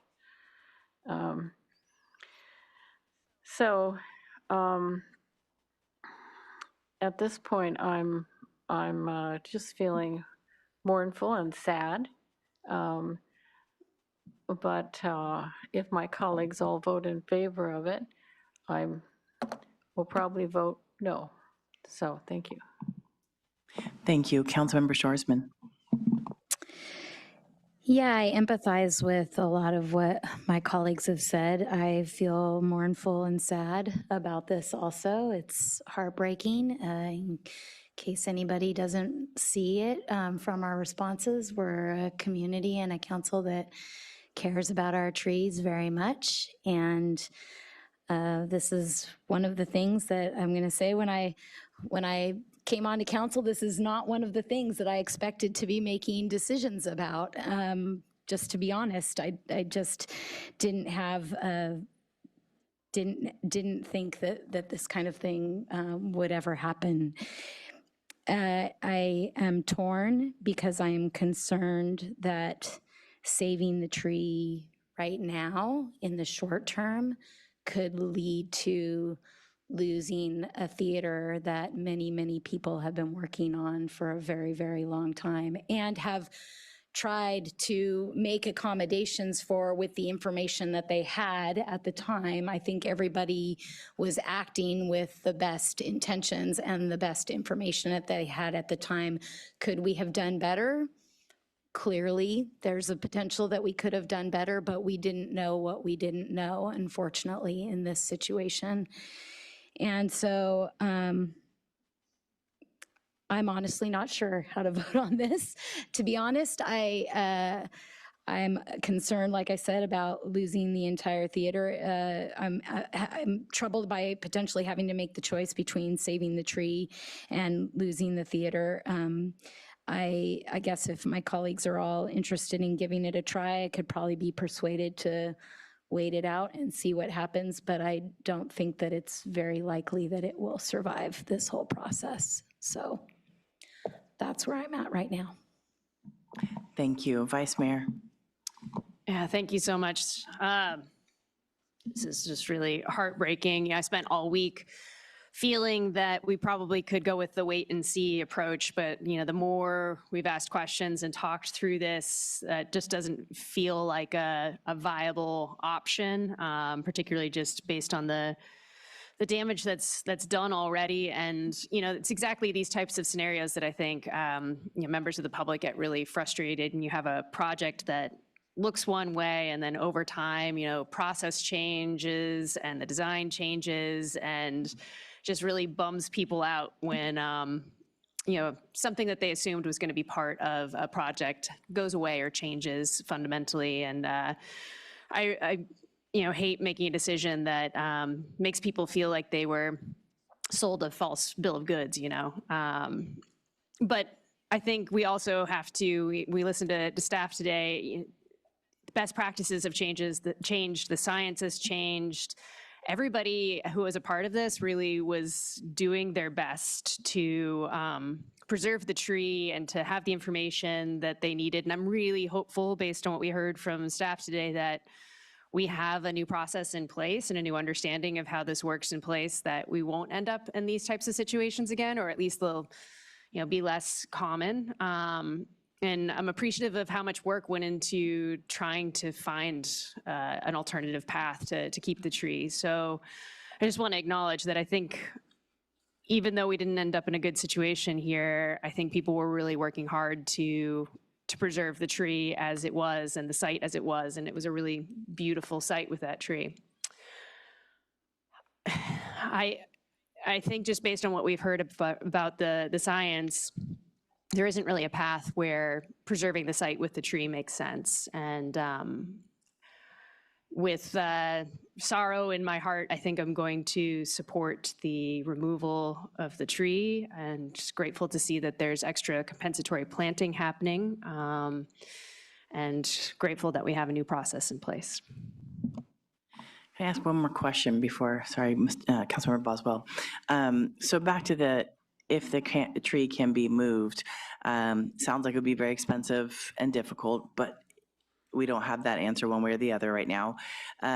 If that were to happen, I have to assume that would delay the project. Is that part of the conversation as to why we don't want to look into moving the tree?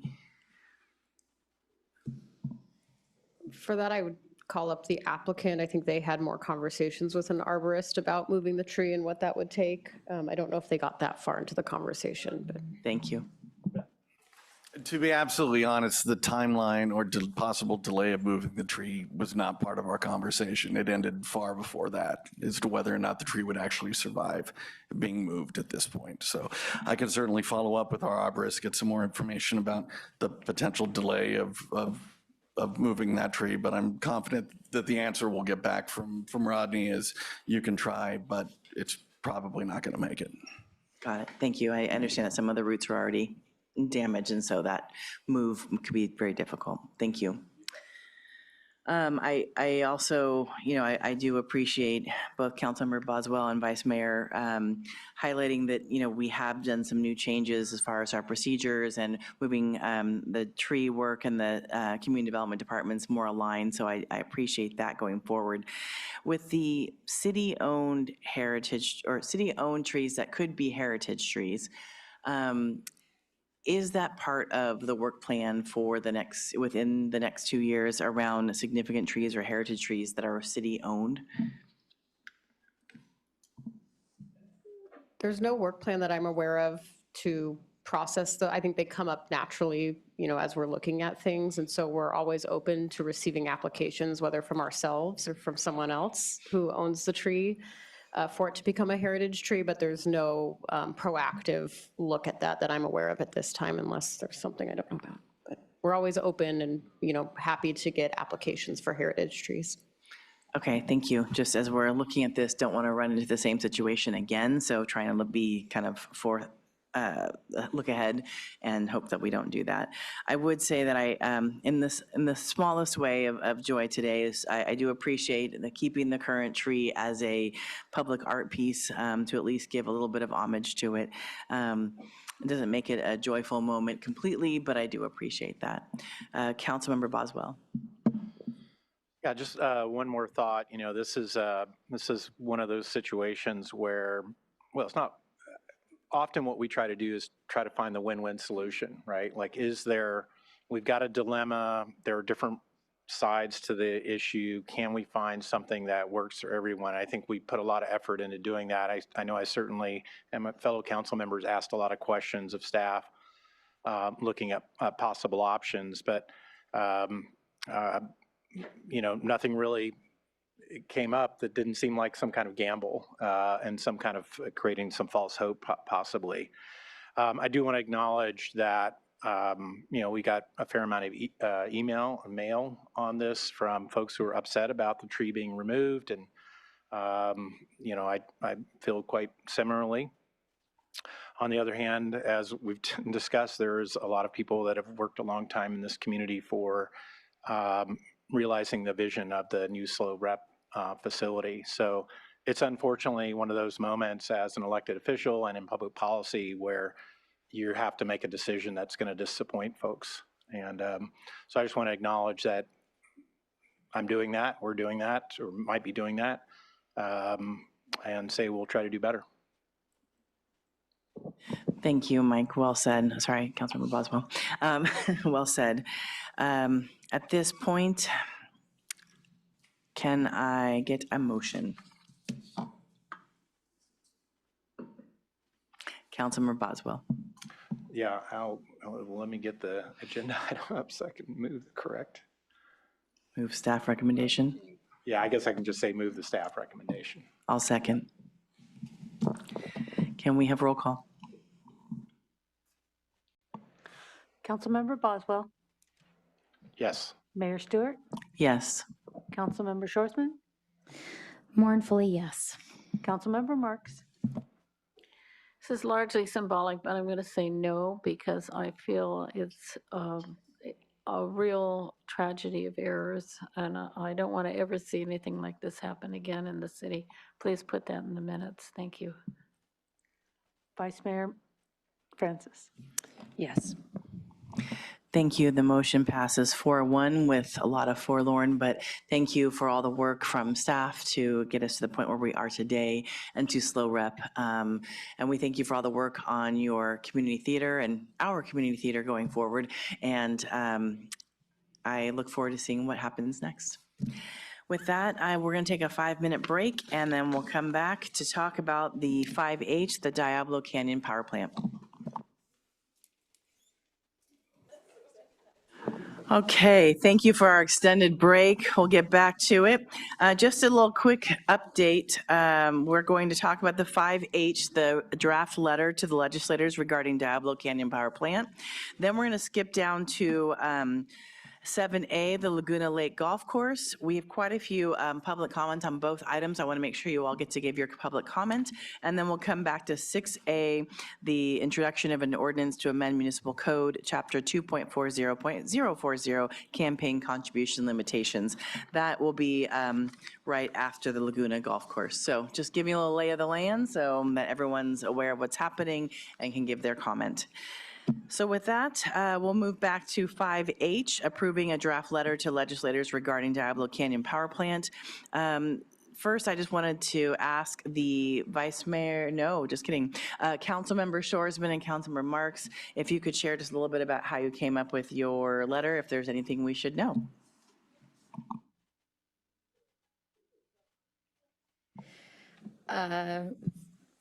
So as you all know, we discussed and deliberated sort of what the issues were that we wanted to cover in the letter.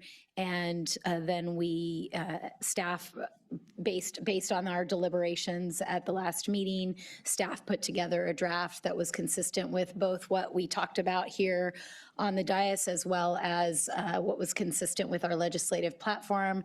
They shared the letter with us.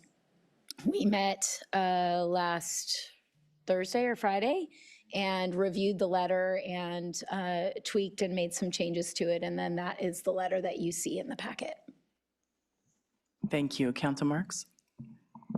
Yes, I went back and reviewed our deliberation before looking at the staff draft, and made a few comments on the document, and then Councilmember Shoresman also made some comments, and then we had that discussion and came up with a draft that you all have in your packet. So that's it. Okay, thank you. And I know we've had some agenda correspondence on this letter, including from our state senator and our state assembly member that represent our region.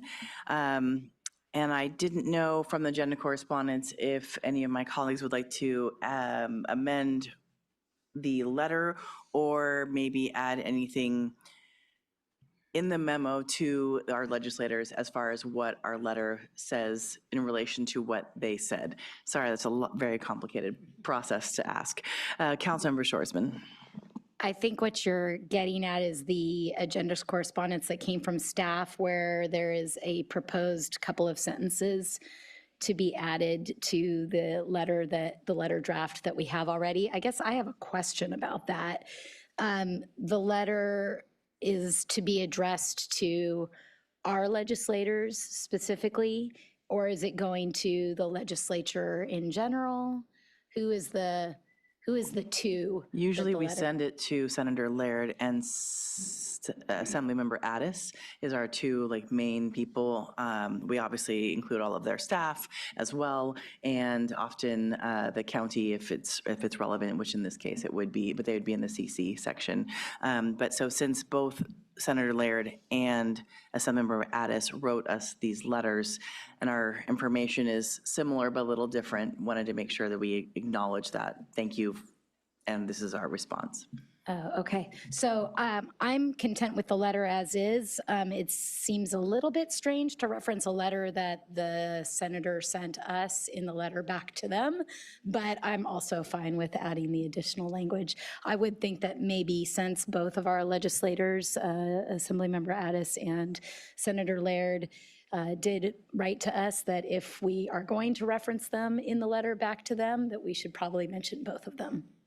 And I would definitely not say to have that in the letter. I would just put that in the email that we're attaching to the letter, that we would be saying that to both Assemblymember Addis and Senator Laird, that we are acknowledging what they sent to us versus us just sending back something as though we didn't read what they said. Okay. Sorry, your light went off. Here you go. Thanks. So just to reiterate and make sure I'm hearing you correctly, the couple of sentences that were in the agenda correspondence were not meant to go in the letter itself. They were meant to go sort of in the email where the letter is attached. Okay, I'm perfectly content with that. Great, thank you. City Manager? Thank you. Just to go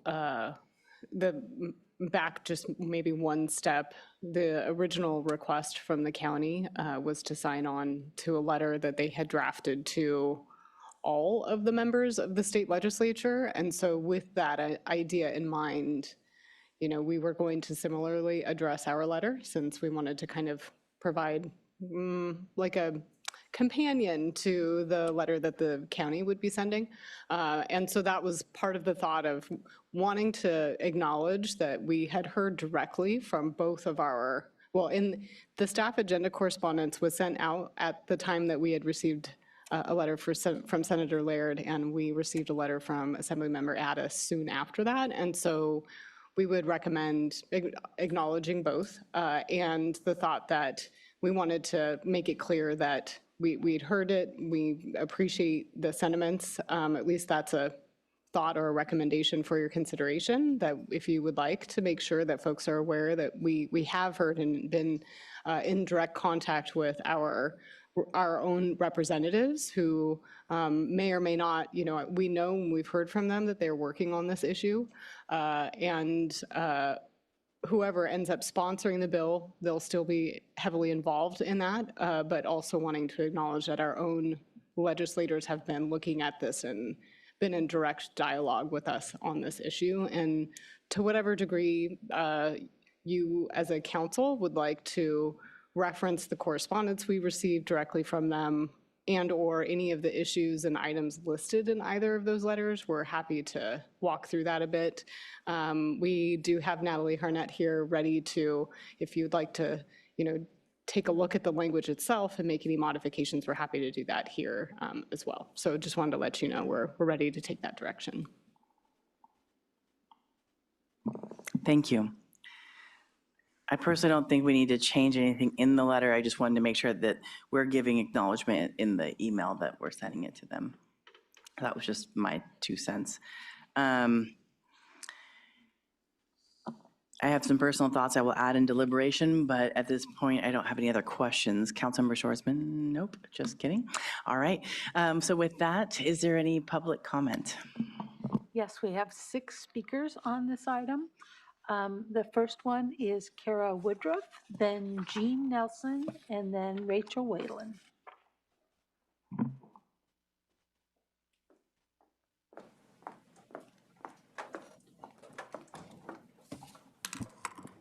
Good evening, everyone. First of all, just thank you for your service. My name is Kara Woodruff. I'm a 30-year resident of San Luis Obispo, and I'm here today, however, as a district director for Senator John Laird. As you know, he represents the Central Coast, including the city of San Luis Obispo. And as you've discussed, he submitted a letter dated January 30th on this item regarding Diablo Canyon, its potential future, and also some new legislation that he will be introducing in the next couple weeks, which would restore some shortfalls in unitary tax revenues to the county, cities, schools, and special districts. It sounds like you've all read that letter, so I'm here if you have any questions. And I just wanted to offer my email address to anybody who's listening who didn't receive a copy of that letter and would like to see it. And I can be reached at kara.woodruff, WODRUFF, @sen.ca.gov. Thank you all again for your good service. Thank you. And this letter is posted along with the other correspondence on our website. Good evening. My name is Dr. Gene Nelson. I live in SLO. I was an engineering professor at Cal Poly and a physics professor at Cuesta College. I'm the president and senior legal researcher at the independent nonprofit Californians for Green Nuclear Power. I'm available for questions from the public every alternate week at the SLO Downtown Farmers Market. CGNP's booth is near Farrell Kitchen. I strive to base my decisions regarding Diablo Canyon on factual approaches instead of emotional appeals to fear. The record spanning more than 60 years shows that nuclear power is as safe or safer than solar or wind on a deaths per kilowatt hour basis. The city can make decisions based on new information. Witness spending over an hour on the tree. The city of San Luis Obispo seems to want to kill the goose that lays the golden eggs in their lack of support for Diablo Canyon extended operations to 2045. The county made a very reasonable request to sign on to the county's letter to the legislature. The other cities in the county agreed. SLO didn't. When I examined the relevant correspondence, I noted that the discredited arguments of organizations doctrinally opposed to nuclear power were raised extensively. CGNP has already submitted draft legislation to Legislative Council to extend Diablo Canyon operations to 2045.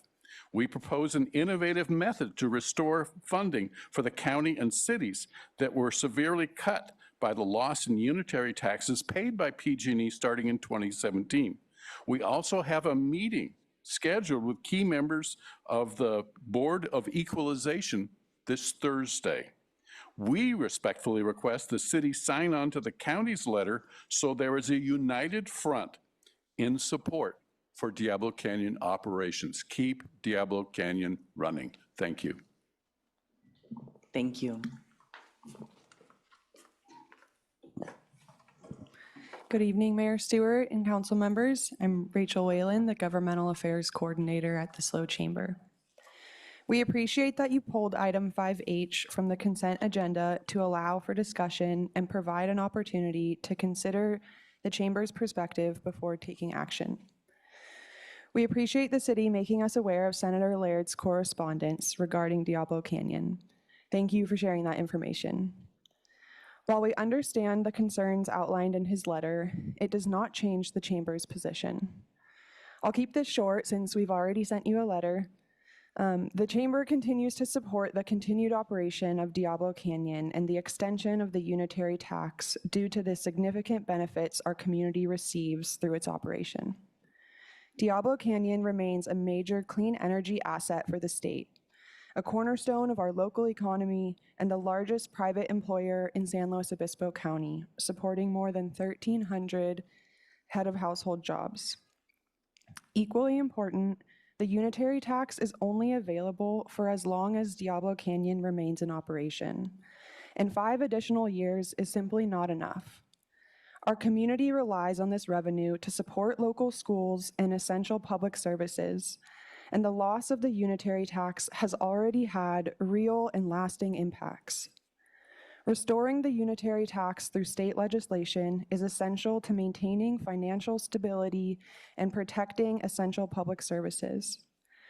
Extending the life of the plant is the only way to ensure continued unitary tax revenues for as long as possible. We recognize the city's decision to draft your own letter to legislatures.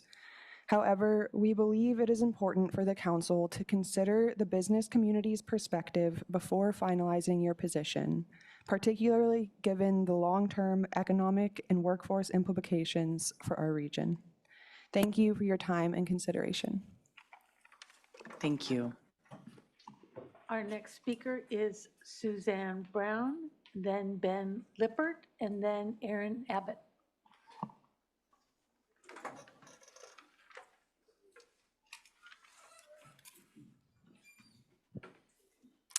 Good evening, council members and Mayor Stewart. My name is Susanna Brown, and I am a City of San Luis Obispo resident, born right here. I'm a mom with children in local public schools here, and I'm a data scientist by profession. And I'm also a Democrat running for Assembly District 30. I am also the wife of a union worker at Diablo Canyon Power Plant. I'm here tonight to speak about safety and the responsibility of leadership looking forward. For families in our community, Diablo is not an abstract policy debate. The people who operate that plant are highly trained professionals, many of them veterans and longtime public servants, who take immense pride in protecting this coastline and keeping our communities safe. Safety is absolutely paramount. And speaking personally, I do not worry about safety living close to the plant, raising our children here, and having a family member who works there. Diablo's culture of safety, redundancies, and rigorous oversight have been proven again and again for decades and decades.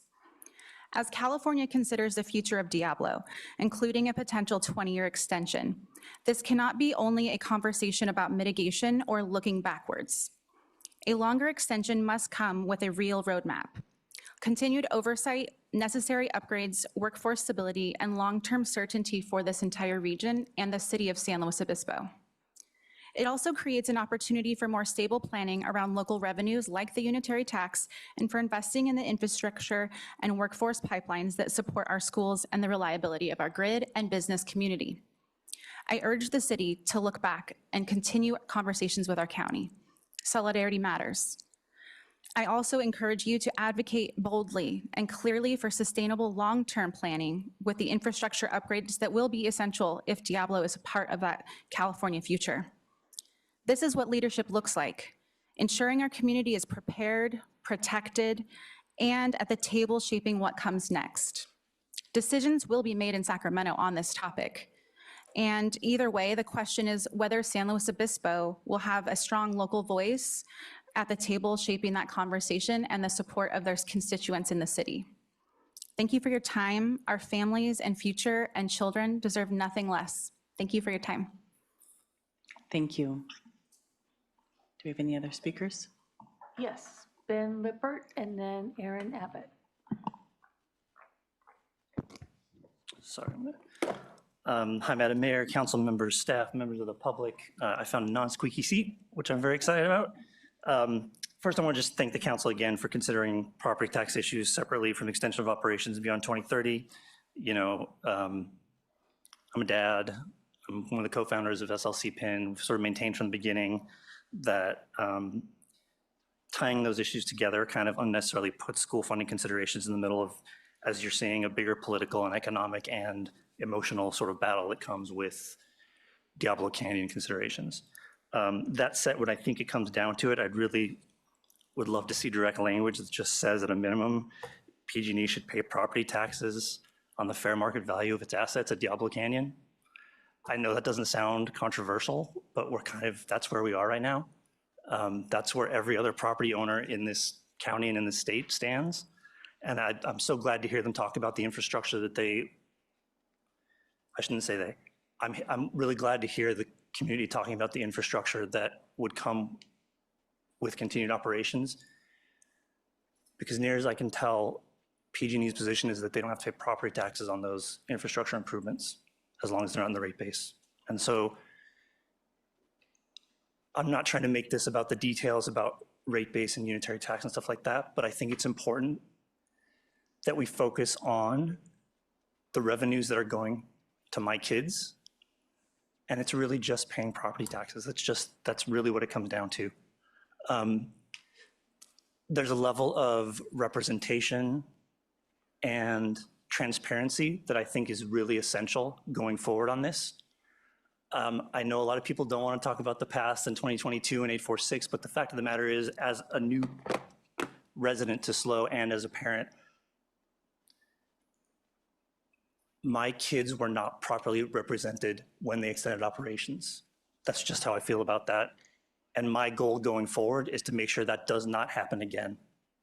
And the first thing that I care about is the property taxes to 2030, because last month we cut counselors, we cut library techs, we cut, I'm not going to use acronyms, we cut essential support services for kids, and that's not PG&E's fault.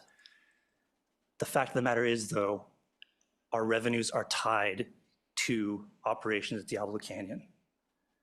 I'm going to say again, at a minimum, PG&E should be paying property taxes on the fair market value of their assets at Diablo Canyon, just like everyone else in the state. Thank you so much for considering everything. And everybody, learn as much as you can about this stuff. It's really, really important. Our community needs to know everything that's been going on. Thank you.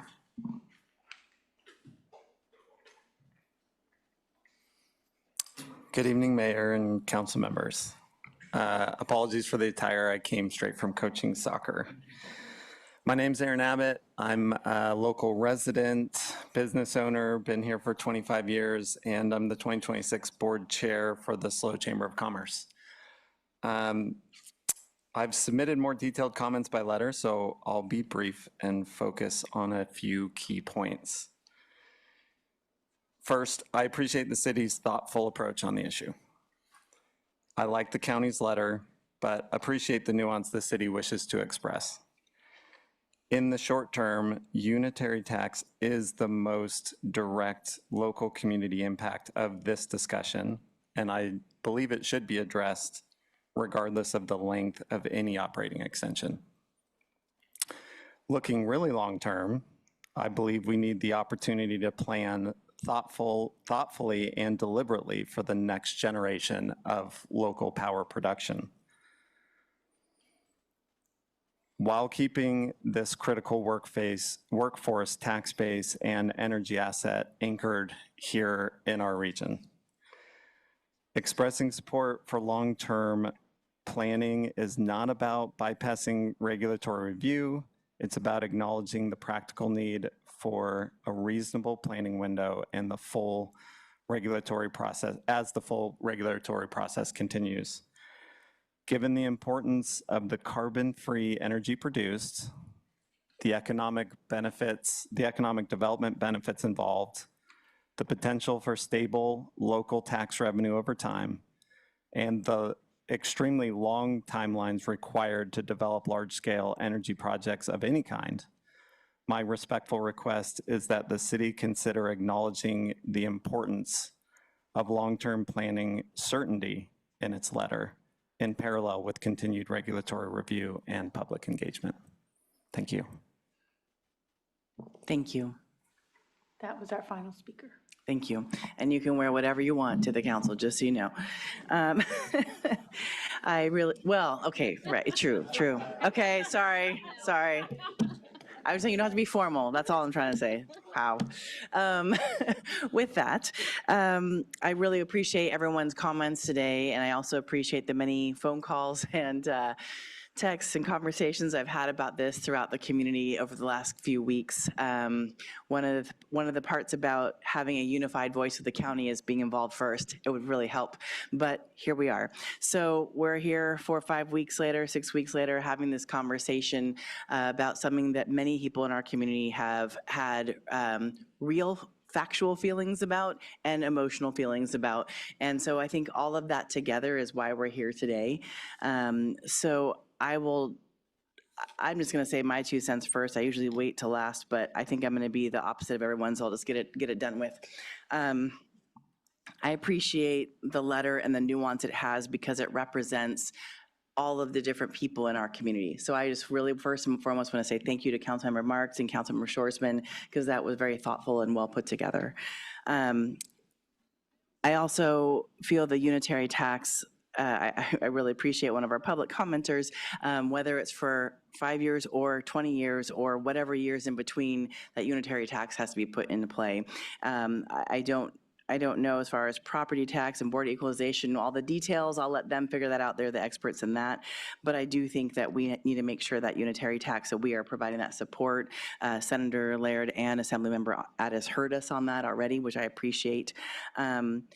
And I do think the land conservation is vital. I had a very long conversation with someone from the Yaktichu Yaktahini tribe on Friday, and there's some serious plus and minuses, which is, I think, a lot of this conversation, which is we need this clean energy. This energy is almost 10% of the energy of our entire state of California. So for us to even say that we don't, I think is kind of wild. But, and I also see that there's additional clean energy being discussed, other innovative ways that we can provide new energy into our community, which could be, quite honestly, even safer than where we're at right now, which is, to me, really exciting. I've also owned a business. I've owned a couple businesses and been in management and leadership in many businesses. And certainty is so key for businesses. We all do it. We go buy some toilet paper at Costco, right? Or Smart & Final, because we know that if we buy it in bulk, we get a good price, and we know we're going to use that item for a long time, hopefully. So as I think about a business needing to know with certainty how they're going to operate, I think that is important. And that being said, safety has been a concern that people continue to bring to us. I had many meetings with the NRC, and I guess that's one of the bonuses of getting to be mayors. I end up in a lot of different meetings, and I spoke at length with people who spent independent time at the plant, not as a PG&E employee, not as an NRC employee, but as an independent employee that is skilled in the science and engineer aspects. And so as I look at that, I heard many conversations as to what they brought forward to NRC and what they brought forward to the IPRP. Sorry, lots of acronyms. And to me, it seems as though we wouldn't be looking at this 20-year option from NRC if they did not find that it was safe. So I know there are some comments, though, from the senator that I would love to see those answers and see what PG&E's mitigations are. I'm not oblivious to the concept of people feeling a little unsettled with PG&E and fires in San Pablo and Santa Rosa and all these places. And the safety at the plant has been looked at time and time again. So without having that additional knowledge, that none of us are nuclear experts, without having that additional knowledge from NRC or IPRP that says do not support this, it's hard for me to sign on to a letter that says let's not do this. So I really, again, I appreciate the nuance that you put, Councilmember Shoresman and Councilmember Marks, as to how we support safety, unitary tax, the Land Conservancy, and if a business is to move forward and the state is going to put on those taxes, that is what will happen. So that's my 2 cents at this time. Councilmember Marks. Thank you. Well, we did the best we could. You did good. It was an agenda item. We had an opportunity. It was an open session. We had an opportunity for people to come forward. We made our deliberation. And then subsequently, we've received correspondence from our representative, Senator Laird, and Assemblymember Addis. I feel that their point of view, Senator Laird's letter went into great detail about safety issues with the nuclear power plant, and Member Don Addis went into detail about the unitary tax. I feel that what the letter represents, not just because I helped write it, but in general, I feel that it does represent the best position for the city of San Luis Obispo, and being pressured by other cities or the Board of Supervisors or unions or pro-nuclear activists. We feel that pressure, but in the long run, our job is to represent the people who vote us into office. nearly 48,000 people living in evacuation zone number 8. And I believe that I think we should support the letter that is in front of us, unless people want to tweak it tonight. Thank you. Thank you. Vice Mayor Francis. Yeah, thank you very much. My primary purpose in pulling the letter at our last meeting was really having an opportunity to focus on ensuring that the requirements of the 5-year extension are met and that we iron out all the details of the unitary tax issue before we start to negotiate an additional extension. The extension of Diablo impacts so many facets of our community, from head of household jobs to public school funding to safety planning. Really, everything gets touched by this plant. And I think the mayor mentioned it here. I'm hopeful that, moving forward, any discussion about the extension involves the county and all of the cities and all of the rest of the stakeholders really having an opportunity to have thoughtful discussion and partnership in deciding and navigating what that next 20 years will look like. I'm inclined to support the letter that was developed by the ad hoc committee, and I'd also like to see the letters from both the senator and assembly member included in there, just as a little bit of an acknowledgement both of the issues they brought up, but also that there isn't an urgency in this moment. I also acknowledge that having the ability for long-term planning is important, but we really need to get through this first hurdle of the 5 years and finalizing those details before we start talking about those next steps. So I'll leave it there. Thank you. Councilmember Shoresman. Thank you. Yes, I agree with a lot of what both mayor and vice mayor said, and thank you, Councilmember Marks. Appreciated working on the letter. It's probably not perfect, so if we want to tweak it, I mean, we gave it our best shot. We had very little turnaround time, and we were trying to get this done in a time period where our letter could at least be submitted around the same time as the county's letter to the legislature. So again, it's not perfect. I want to appreciate the community members that have spoken up tonight and have spoken up at our previous meeting. And I also feel like I heard one of them talk about how they feel safe, and that one of them has a spouse that works out at the plant. And I probably, like many of us, have many friends and maybe family members that work out at the plant. And I believe that they are members of our community and they want that plant to be safe just as much as we do, because their families live here too. And so I fully agree and think that that everybody is doing their part and doing their best to make sure that we are all safe every single day. And I worked on Diablo preparedness and emergency planning myself for about 7 years. So I know that our County Office of Emergency Services and the Diablo Canyon staff, they prep, they drill, they after action report, and then they do it all over again pretty much every single day. So I know that they continue every day to keep a focus on safety, and I think we need to do that too. I don't think that just because maybe there's a report now that says it's safe for 20 years doesn't mean our work is done. It means that we all need to continue to do that work every single day, and I know that they do it, and we need to keep advocating for it as a community. I think in terms of our letter and what it says right now, it emphasizes what our legislators have both told us that we need to focus on right now. The first issue that we need to iron out and settle is the 5-year extension period and the unitary tax that we are missing as the 5-year extension has happened. They have told us that they are there on the front lines in the legislature advocating for us, and they have told us that this stepwise approach is the best way to support them right now in the work that they're going to do on our behalf. Just to emphasize what I think some of my colleagues have said, I don't think that that means that we're done advocating or that we're done as local governments and the county collaborating together on what the next steps will be.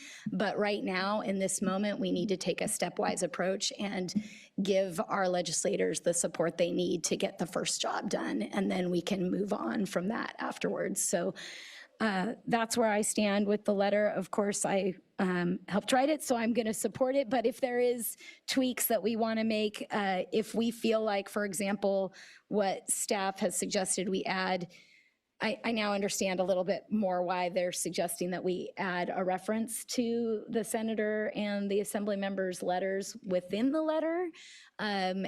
It might give the letter, if it's going to all the other legislators, a little more oomph, that our legislators are with us already. Why don't you come along with us as well? So I would be okay with adding that language if the rest of you agree with that as well, and open to any other tweaks as well. I see a lot of head nodding here, so I think you're on track. Question is where will it go in the letter, but let me go to Councilmember Boswell first. Thank you. I'm happy to support the letter as drafted and with the potential amendment of the suggested language. I'll be brief. I just wanted to be on record to respectfully request that in the future, the county refrain from making requests of the city council 3 days before Christmas and giving us a month to respond on such a major and significant issue for this community. I think somebody mentioned earlier the notion of trying to work collegial and collaboratively with the county in the future. So I'd hope that would be our way forward. Thank you. Thank you. Less than a month, but thank you. I appreciate that. With that, Councilmember Marks, you know, it's a great question. Where would the language go? And I don't know, Ms. Harnett or City Manager has her light on, where exactly that would go. Thank you. We're happy if it would be helpful to bring up the letter so we could show you what we're thinking. The red line, like the red line. If it's at least the letter, and then we could show you the language and where. We would recommend adding the 2 sentences in between the first and second paragraphs. The sentence, oh, it's in there. There you go. It's highlighted. Thank you. So this is a slight variation on what was in our agenda correspondence because it also identifies Assemblymember Addis and the letter that she submitted to us. And so that's where we would recommend adding it. I'm happy to make any modifications. Thank you, Vice Mayor. Yeah, does it just need to simply add in that those letters are attached just so that they're able to reference those letters while reading? Sure thing. Absolutely. We can do that. Probably with enclosure at the bottom. Yeah. Councilmember Marks. Yeah, you can just say, comma, see attached, or something like that. So you should reference the attachment in the text. Body itself, yeah. No, I think that's good. It sort of closes the loop, so. Sounds good. Got it. Thank you. Well, with that, I don't see any other any other comments. Councilmember Shorsman. I'm happy to move approval of the letter as amended. Thank you, Vice Mayor. I will second.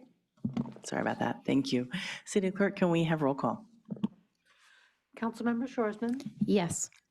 Vice Mayor Francis, Yes. Councilmember Boswell, Yes. Councilmember Marks, Yes. Mayor Stewart. Yes, and the motion passes 5-0. Thank you so much. With that, we'll move on to Laguna Lake Golf Course.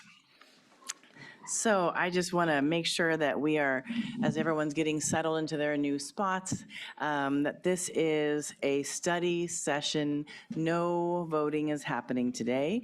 We are receiving a presentation on the Laguna Lake Golf Course and its operations. And this comes back to us repeatedly. Some people that have been in this community for a long time may feel a little Groundhog Day. This is because it is not an enterprise fund. Golf course is part of our general city fund. And so it is used more than it was, and we were pleasantly surprised to see that in our report, which is fantastic, and yet also not 100% paid for on it's not net zero revenue. So some people have had some questions about the golf course. What does it do? What else could it do? are there other options? And housing has been brought up as one of them. But this is not a session where we said, let's talk about getting rid of the golf course and doing housing. So I just want to be clear that this is a study session to understand what the golf course is doing, what else it's doing that we don't know about, and what can we continue to add to the golf course. So with that, I'm going to pass it off to Assistant City Manager Scott Collins. Thank you, Mayor and City Council members. Scott Collins, Assistant City Manager. And as the Mayor said, this is a study session. So the intent is really to share in-depth information about the golf course, the finances and operations, current financial and usage data, current challenges and opportunities, as well as long-term planning. A study session is well placed to also receive input from the community and City Council. We've seen that with well over 150 emails to City Council on this item. The study session also allows staff to answer critical questions and for the city to consider creative solutions, all without the pressure of having to make a decision today. It provides an opportunity to think through the issues, to brainstorm and provide general guidance for moving forward. Just by way of stepping back, this conversation came up earlier last year in the context of some budget challenges, but also as a checking point because we have several important capital improvement projects that are on hold. And they're costly, but important to the long-term viability of the golf course, but also provide us a check-in point to see, okay, where are we, how are we doing, how are we performing, what could we do differently, and an opportunity to think long-term about the golf course. So that's the intent, and I know it's scary when you start hearing about things like housing, so we understand trepidation, but really the goal of this is to understand the golf course in more depth. We have Greg Avakian, our Parks and Rec Director, and Devin Highfield, our Recreation Manager, here to present, and a lot of other staff here. Council members were able to tour the golf facility and ask lots of great questions. I've also had the opportunity to tour the golf course myself, and as a lifelong golfer, I do need to say I am impressed with how our golf crew who are here tonight maintain the city asset. So with that, I'd like to turn it over to our Parks and Rec Director. Great. Thank you, Assistant City Manager Collins, Mayor, council members. It's an honor to be in front of you tonight to really showcase a lot of the great things that our property at the golf course does and our staff for our community. I want to add a couple acknowledgements that helped us get here today. We have a very extensive report that we provided in writing to council members and to the community, as well as this presentation. So with us, along with Recreation Manager Devin Highfield, we have our Supervisor of Golf Operations, Vladimir Cruz, Alex Hamilton, who's our Program Coordinator, and two of our key maintenance staff, Sean Halfley and Adam Arabello, in attendance, and then our business analyst, Lily Honer-Holstein, who was played an integral part in this. We wouldn't be here tonight without support departments such as Public Works, Utilities, Community Development, our City Attorney's Office, as well as our colleagues in Natural Resources Division to help maintain all of our properties within the city, but really help us align our information to present tonight. So I wanted to acknowledge that. So thank you very much, Scott, for your introduction and why we're here. We have a brief outline, just I think we will. Hi, Scott. As Assistant City Manager Collins was talking about, this arose back in April as an opportunity, and based on priorities of the city and a lot of important things that occur over here at the City Council meetings. Here we are in February to kind of this. So we're going to cover about 9 different sections in our presentation and have an opportunity for council questions as well as public comment from the community as well. And I think when it comes to April, truly, we actually started this conversation about December of 24, when we started the budget conversation. Correct, it was wrapped in the budget. Yeah, so I just want to make sure that's didn't just come up in April. No, we were confirmed to have a study session, and we're excited to be here as of April. Okay, we are.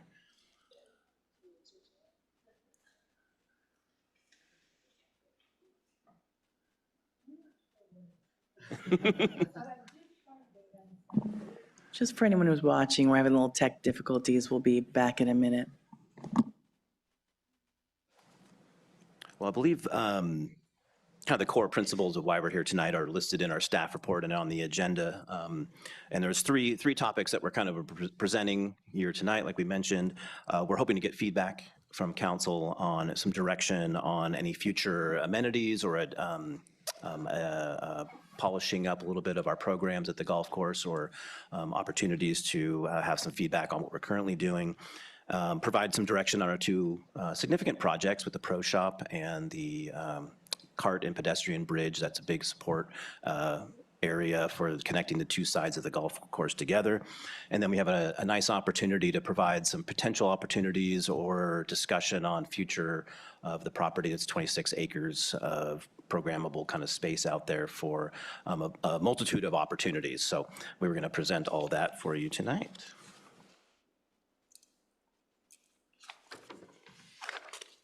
Would you like a tech break? I would defer to clerks. Oh, is there something Oh. I don't know on my end? My apologies. Good friends, I'm sorry. First time, sorry about that.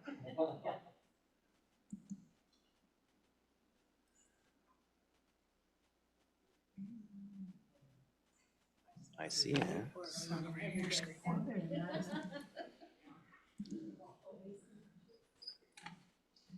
Share through Sorry. Zoom. Share through Zoom. My apologies. Technical error. Now we're back. We just talked about this slide, so we're going to move forward into the background of our, or not.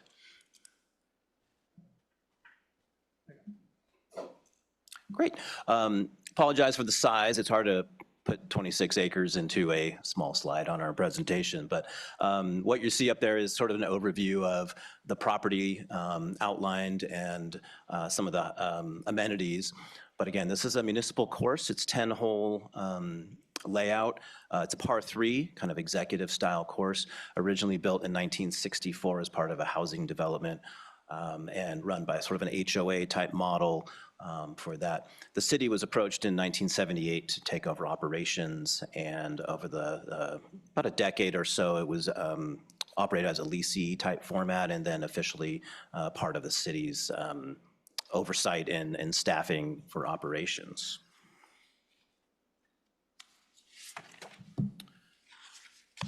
I'm going to turn it over here to Recreation Manager Devin Highfield to go over some of the more in-depth portions of the division. Council members, thank you for having me. My name is Devin Highfield. I'm the Recreation Manager with the Parks and Recreation Department. So the golf division consists of 4 full-time staff members, including a golf supervisor, recreation coordinator, 2 maintenance workers. Division also has about 10 temporary Pro Shop staff who are responsible for the Pro Shop management, which report to the recreation coordinator. Division is overseen by the recreation manager, who supports and provides direction to the division. The golf course offers a variety of amenities, including golf, a 10-mat coin-operated driving range, putting and chipping greens, merchandise sales, which include balls, tees, hats, gloves, and clubs, as well as general snacks and beverages, while operating out of a temporary Pro Shop. The course provides a variety of rental equipment, including golf carts, push carts, club rentals for adults, youths, left-handers, and for male and female clubs as well. Social gathering barbecue area is adjacent to the driving range and is available for any public gatherings or rental opportunities. The golf course is open 7 days a week with varying hours depending upon the season. The golf course typically open around 357 days per year, with select holidays and maintenance days being the only planned closure dates. Additional closures do occur during the rainy season due to course saturation and suboptimal conditions. The course has recently been updated its fees in the 2023 fee study, increasing the rates to some of the more popular course options, including Super Twilight. The remaining fees are adjusted annually by CPI standard increases recommended by council as well as our finance department. The course features an adjusted rate throughout the day for adults, youth, and seniors, ending with the most popular rate in the county, the Super Twilight, which can see up to 40 golfers within a 2-hour period during the spring, summer, and fall months. Staff have consistently reviewed the current rates and fees and compared them to other courses within the county. The Laguna Lake Golf Course is typically lower than other courses in the county, including Pismo Beach, Sea Pines, and Dairy Creek. Fiscal philosophy for these fees is directly related to the Laguna Lake Golf Courses providing accessible programming and services to the community. The Laguna Lake Golf Course financial model and program operates and offers several reduced options, such as family and Super Twilight play, that are not available for comparison at other courses. Golf carts, pole carts, and club rental fees are similarly lower priced than our peer facilities, which helps provide the context that the course current market structure is comparable with the regional market. The golf course does have a lot of partners within the county, including local schools and nonprofits. Offered through the kinesiology department at Cal Poly, the course is utilized from September through June, offering 2 classes each quarter with around 27 students per class. These classes provide an introduction to the game of golf, teaching golf etiquette and fundamentals. The First Tee program is a nonprofit youth development organization that enables kids to build their strength of character that empowers them through a lifetime of new challenges. By seamlessly integrating the game of golf with life skills, they create a learning opportunity to build inner strength, self-confidence, resilience that kids can carry with everything they do. The First Tee program runs annually at the golf course with around 20 kids per group. The Laguna Middle School offers physical education classes on the course in the fall and spring time with up to 50 kids per class, utilizing the driving range and putting greens for over a 1-month period. Additionally, the course is used by their golf team for practices and competition events throughout the year. The course is utilized by local high schools for practice matches throughout the year for their seasonal junior varsity and varsity programs. Special Olympics utilizes the course for an 8-week program that teaches golf fundamentals and course play through the 8-week spring session.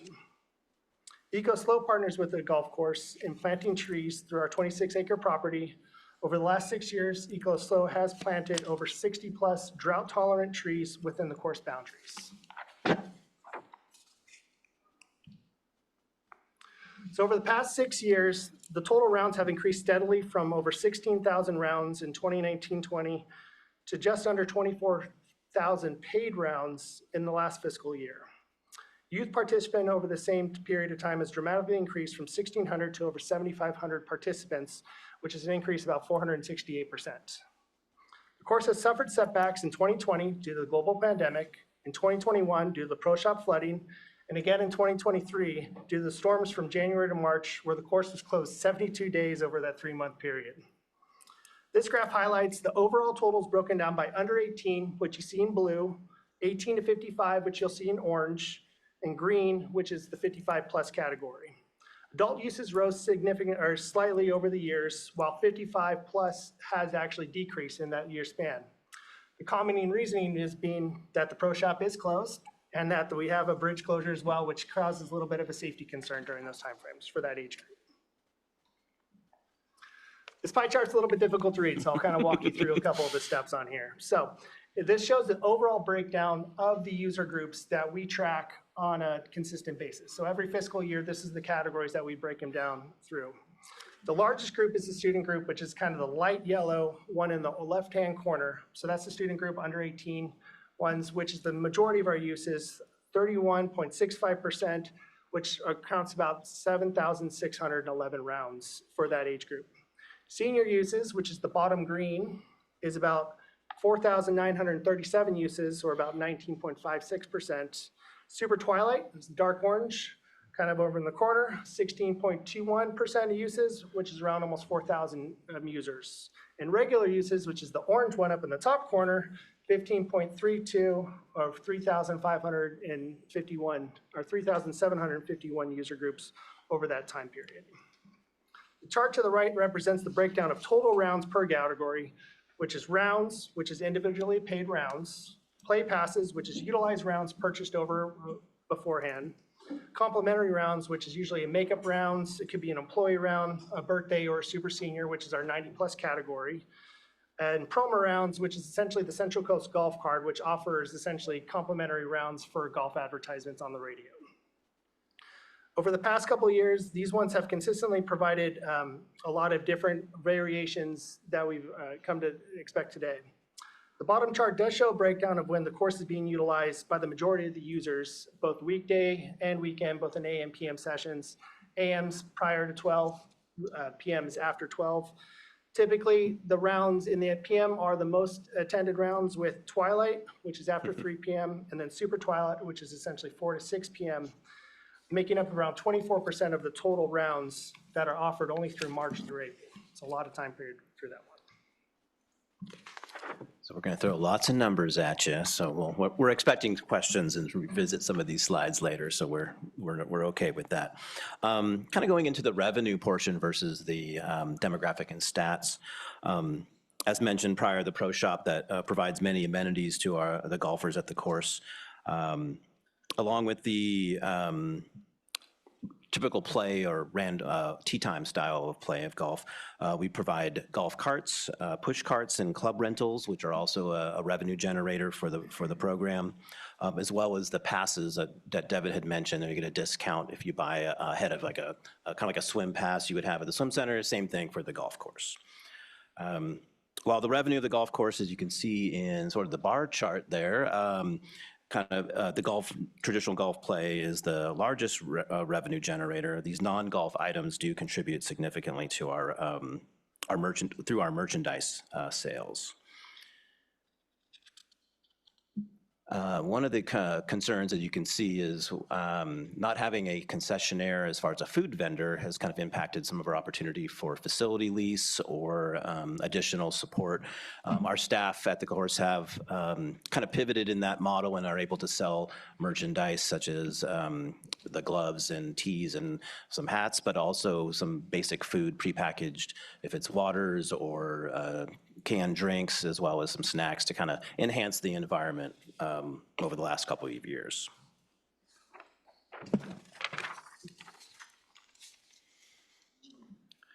Again, lots of numbers, sort of type. We'll kind of do the best we can here in summarizing what we're looking at here, but many times we forecast a potential budget, and then we have the actual budget, as we know of like what actually occurred. So here we break down sort of our staffing budget, our utilities budget, operations, and then have the total at the bottom. And this is significant as we kind of move forward and talk about subsidization and where we were as a general fund support compared to where we used to be in a potential enterprise back a couple decades ago.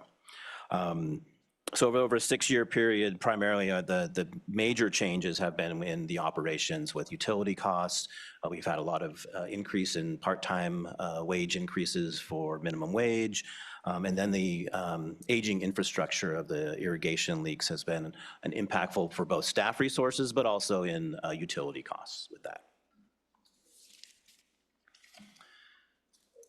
One of our favorite charts here, thank you for our business analysts for being creative, is to kind of represent where we are in operating expenses. So the solid bar graph is kind of our actuals, and then you can see the line graph being more of our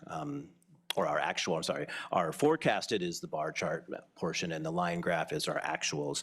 And you can see in 21, 22, there was a significant increase there in budget. We had a lot of irrigation challenges during that era. As we moved forward, we kind of adjusted our expectations, but the golf staff, our maintenance staff, really focused on being more efficient with some of their techniques and how they were managing the course. And you can see where our actuals have really dipped below our forecasted budget expenses there. On that same note, we are looking kind of here on the revenue portion of expectations. And again, the solid bar chart is really showcasing what we would forecast our revenue generation to be. As Devin kind of outlined a little bit earlier, that 21 through 23 time period, we had a lot of significant impacts to the facility with flooding of the Pro Shop, flooding of our creek area, and the impacts citywide. But that impacted what we had forecasted ahead of time in our 2-year financial plans. So the actuals are showing much lower. As we compensated for that, we kind of regrouped and we made those improvements to the course. We still were being conservative in our forecast because we didn't have a pro shop and we didn't have the bridge to connect the course. However, our community wanted to play golf, and you can see how significantly increased that line goes up as far as our revenue generation through creative programming, through expanding our partnerships with our different user groups, and then really just maintaining that course as a more playable format and really being more consistent out there.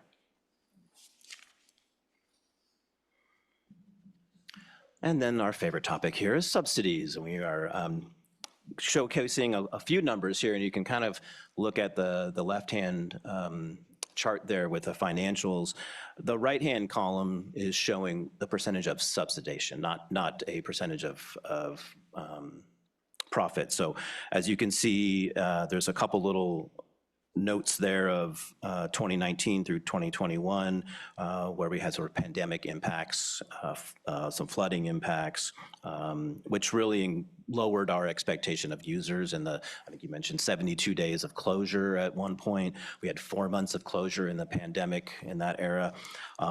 Focusing more on a more traditional timeline of here, this 2023, 24, and 24, 25, you can see that we've really narrowed that gap of being subsidized into now we're at to 55%, and that's still without a pro shop or the bridge at that point. So we want to recognize the staff making those big efforts and working hard out there to provide the best environment in some suboptimal conditions, sometimes to be in an office trailer, but the atmosphere and the course itself is really what draws people in. So same thing with the line chart, just kind of shows a bar graph of sort of showing the same physical impacts. Turn it back to Devin. Thank you, Greg. So the golf maintenance staff consists of consistently, the goal of the golf staff is consistently a well-maintained course with the maintenance greens, fairways, and tees being the top priority. The maintenance team consists of the golf supervisor and 2 full-time maintenance workers that provide between 80 and 100 hours of maintenance hours per week to complete the maintenance on the course, as well as other responsibilities, including equipment maintenance, building maintenance, construction, tree trimming, and irrigation repair, as well as supporting the community garden that's on site. Maintenance crew is responsible for maintaining the maintenance shop and keeping all course equipment in good working order. So here's kind of a breakdown of a chart of their typical maintenance duties in order just to maintain the course conditions on a daily, weekly, and monthly basis. The maintenance staff typically arrives 2 hours prior to the course opening just to get the course prepped and ready for play, but the majority of their work is completed while play is in progress. Unlike other parks and facilities, which have dedicated maintenance closure hours during the day, the golf course is open while maintenance is being performed. Tasks and assignments are spread out throughout the week to ensure the course is ready for play 7 days per week, and the golf supervisor occasionally steps in to require aid on specialty course projects. There's been a lot of upgrades to the golf course over the last couple of years, and just to assist with maintaining the course is also increasing golfer experience. One of the most effective equipment upgrades that was purchased was the water excavation equipment, which we call the Ditch Witch. The Ditch Witch has assisted in exposing leaks very quickly and efficiently, leading to a reduction in staff time needed to expose those leaks and to shut down a big irrigation system. This piece of equipment allows staff to address leaks, repairs, and resume standard maintenance very quickly. And since the purchase, the course conditions have drastically improved as less time was needed to expose those leaks and repair the course. The course has been working to meet the city's climate action goals by incorporating electrical equipment on the course, including an electric mower and handheld equipment that's all powered by electric, replacing gas. The recent purchase of a new aerator unit allows for maintenance staff to aerate the course without a full course closure and reduce their reliance on a third-party assistance. Typically in the past, we had to close down to 2 to 3 days for them to aerate the system. Now we can actually do it ourselves, one hole at a time, which is great. The driving range has also been upgraded over the past year to better serve the golfers' experience, providing quick access to balls while they're waiting, or just to hit a quick pick of the balls during their lunch breaks. The driving range, machine, and shed provide quick access to our city staff to also maintain and clean the balls and efficiently put them back in the system without having to go long distances. Because of that and the new range mats that we've employed, we actually led to a 41% increase in driving range sales this last fiscal year. So the golf course has a lot of unique challenges, as do all of our facilities itself. This is just a couple of them and a couple highlights that we typically have on the course at any given time. So rain is obviously a very big impact to the course and the conditions of the course itself. When it rains, the course gets saturated. Can't play on the course when it's saturated. You can't drive a golf cart on there. We can't even complete our maintenance when it's being saturated. So very big factor in the rain. The other factor of the rain, if it rains too much, it leads to a lot of flooding. That's our maintenance worker sitting in the driving range pumping out a lot of water. Not only does it affect the course itself, but it also affects Perfumery Creek. With the Hole 2 bridge being closed currently, we can't access the other side of the course safely if there's water going over the maintenance bridge, which connects the two sides of the areas. So we can't safely allow golfers onto that course, even when it's nice and sunny 2 days after raining. Sometimes if that course is still saturated or those conditions haven't improved, we can't allow course access on there. So it's caused a lot of damage to the courses itself, as well as just time it takes to clear those areas out. During the colder weather months, frost is also a factor that does affect golf play. So we can't open the course effectively and risk damage to the course if there's frost allowed. So there's a lot of frost delays typically in the morning time for those ones. Netting is also a big concern. Anybody who lives out in the Laguna Lake neighborhood knows that wind is a huge factor when it comes to these ones. So the UV rays with all the netting, it does create a lot of tasks to replace those ones. And it's not a cheap experience or a very effective experience to get those nets replaced on a consistent basis. If you've been out there recently, you see some of the nets are in disrepair, and we are in the process of getting those replaced, but it takes time and energy in order to do those ones. As there is a creek that runs right through the Laguna Lake Golf Course, erosion does occur. Over the last 50 years of history of the course, natural erosion has occurred through the course and widening the creek area. Staff do work with our Natural Resources Division to mitigate some of those areas, setting up creek embankments, as well as protecting environmental aspects of the courses and promote the patron safety while they're on the course itself.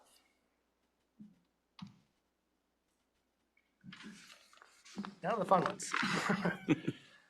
So the Golf Pro Shop that we were in flooded in December, about mid-December 2021. The way the wind and rain were hitting the course, it was hitting the side of it, leaking through the walls, and essentially created a puddle within the area itself. Because this was during the holiday season, we weren't able to get an inspector out there until after Christmas. When we did do that, after a lot of the mitigation techniques that we were trying to figure out through just getting everything dried, there was report of mold and asbestos present because of the age of the facility itself. During that time, once we got that report that it was going to be inhabitable, we started working on getting a temporary pro shop trailer on the course itself. During essentially January to March, we were operating just right outside the doors of the main pro shop area, still providing access to the course, but not access to our rental supplies. So it was very limiting with the course of play and just a lot of constraints that we had to work with in order to get it placed in. But working with our community development department and making sure we had the right trailer and the right access to those trailers present, we got the trailer installed in March 22 and have been operating out of that trailer ever since. During that time frame, we started working with our city staff and insurance companies and everything to get the right information to our insurance adjuster in order to submit a claim on behalf of the project itself. So met with the insurance adjuster, got the insurance claim submitted in December 22, which now I'll turn over to Director Yeah, Vicky to take over. something small occurred in the citywide between January and March of 2023 that impacted our entire city. We were sort of in a state of emergency. We activated the EOC. Really all staff resources were in a state of emergency and recovery, in a sense, for our community businesses, neighborhoods. We had a lot of repairs. So We did have to pause our project at the golf course because we needed to take care of much larger, and we were okay with that in Parks and Rec to take care of our community. And some of those projects, as we were well aware of, happened to be the San Luis Drive and the Creek Embankment. It's a very successful project by Public Works over there. That was a time-sensitive and kind of all hands on deck resources, both financially and staff availability. So along with that, and I think our Marsh and Higuera intersection area, there was a lot of support that the city needed at that time. So with that, office trailer worked out for the golf course, and so there was a delay, and that's kind of where this timeline has a kind of a lengthy delay until 2024. In spring of 24, we reinitiated our outreach and had an RFP for design of the internal part of the pro shop to get what it would take and kind of get some engineering estimates. As we headed into last spring, we were preparing for an RFP for the actual design construction documents, which would then lead into actual RFP for construction. So we paused that to kind of prepare for our study session at this point, along with the bridge project. So those are all ready to go. They're in the queue. We have insurance support funds. We have some CIP allocated funds for the pro shop as well as for the bridge. So we'll talk a little bit more about those, but that's kind of where that was a little anomaly in our timeline of delay. We were focusing on some of the bigger issues within the city. And it continues with me. All right. Speaking of the bridge, similar kind of format here. The creek embankments over that 50 years of the golf course being in existence. There are infrastructure work that we have done with natural resources, with our public works, with our golf staff over those years. The current bridge that is currently out of repair is a 42-foot, I think, a 40-foot bridge. And based on that, when it was originally constructed, they used the footings basically on the creek embankments. So over time, those wore out, or washed out is probably a better way to say it.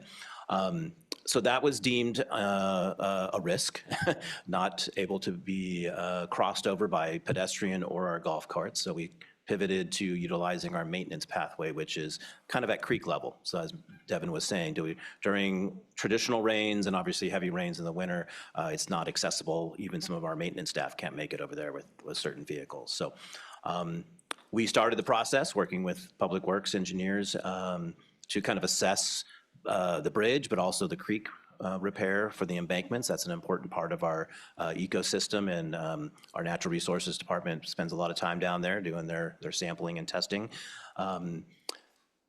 We, overall, the city had reimbursement kind of tracking for FEMA, and we used general funds to kind of get some projects moving with the expectation that FEMA would be reimbursing the city for the flood situation that occurred. And I don't recall the full number, but we've been providing updates over the last couple of years on where that stands. And the finance department's been tracking that and being patient, and we know it can be frustrating.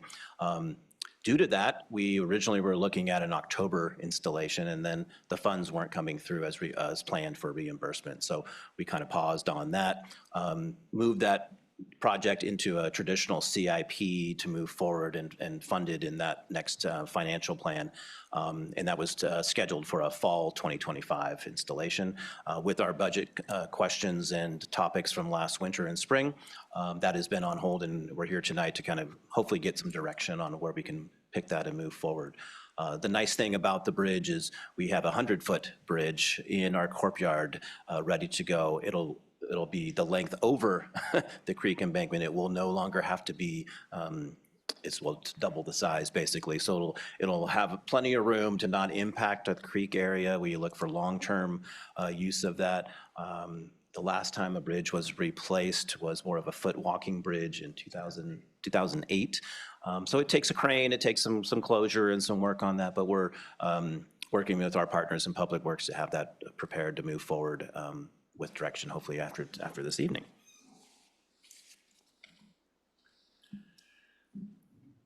So irrigation has always been a challenge at the Laguna Lake Golf Course. I've provided some example pictures here, but I'm not going to go into the details of how much time and energy is taken by our maintenance staff to get to this level. Like I said, the Ditch Witch has been a savior for them.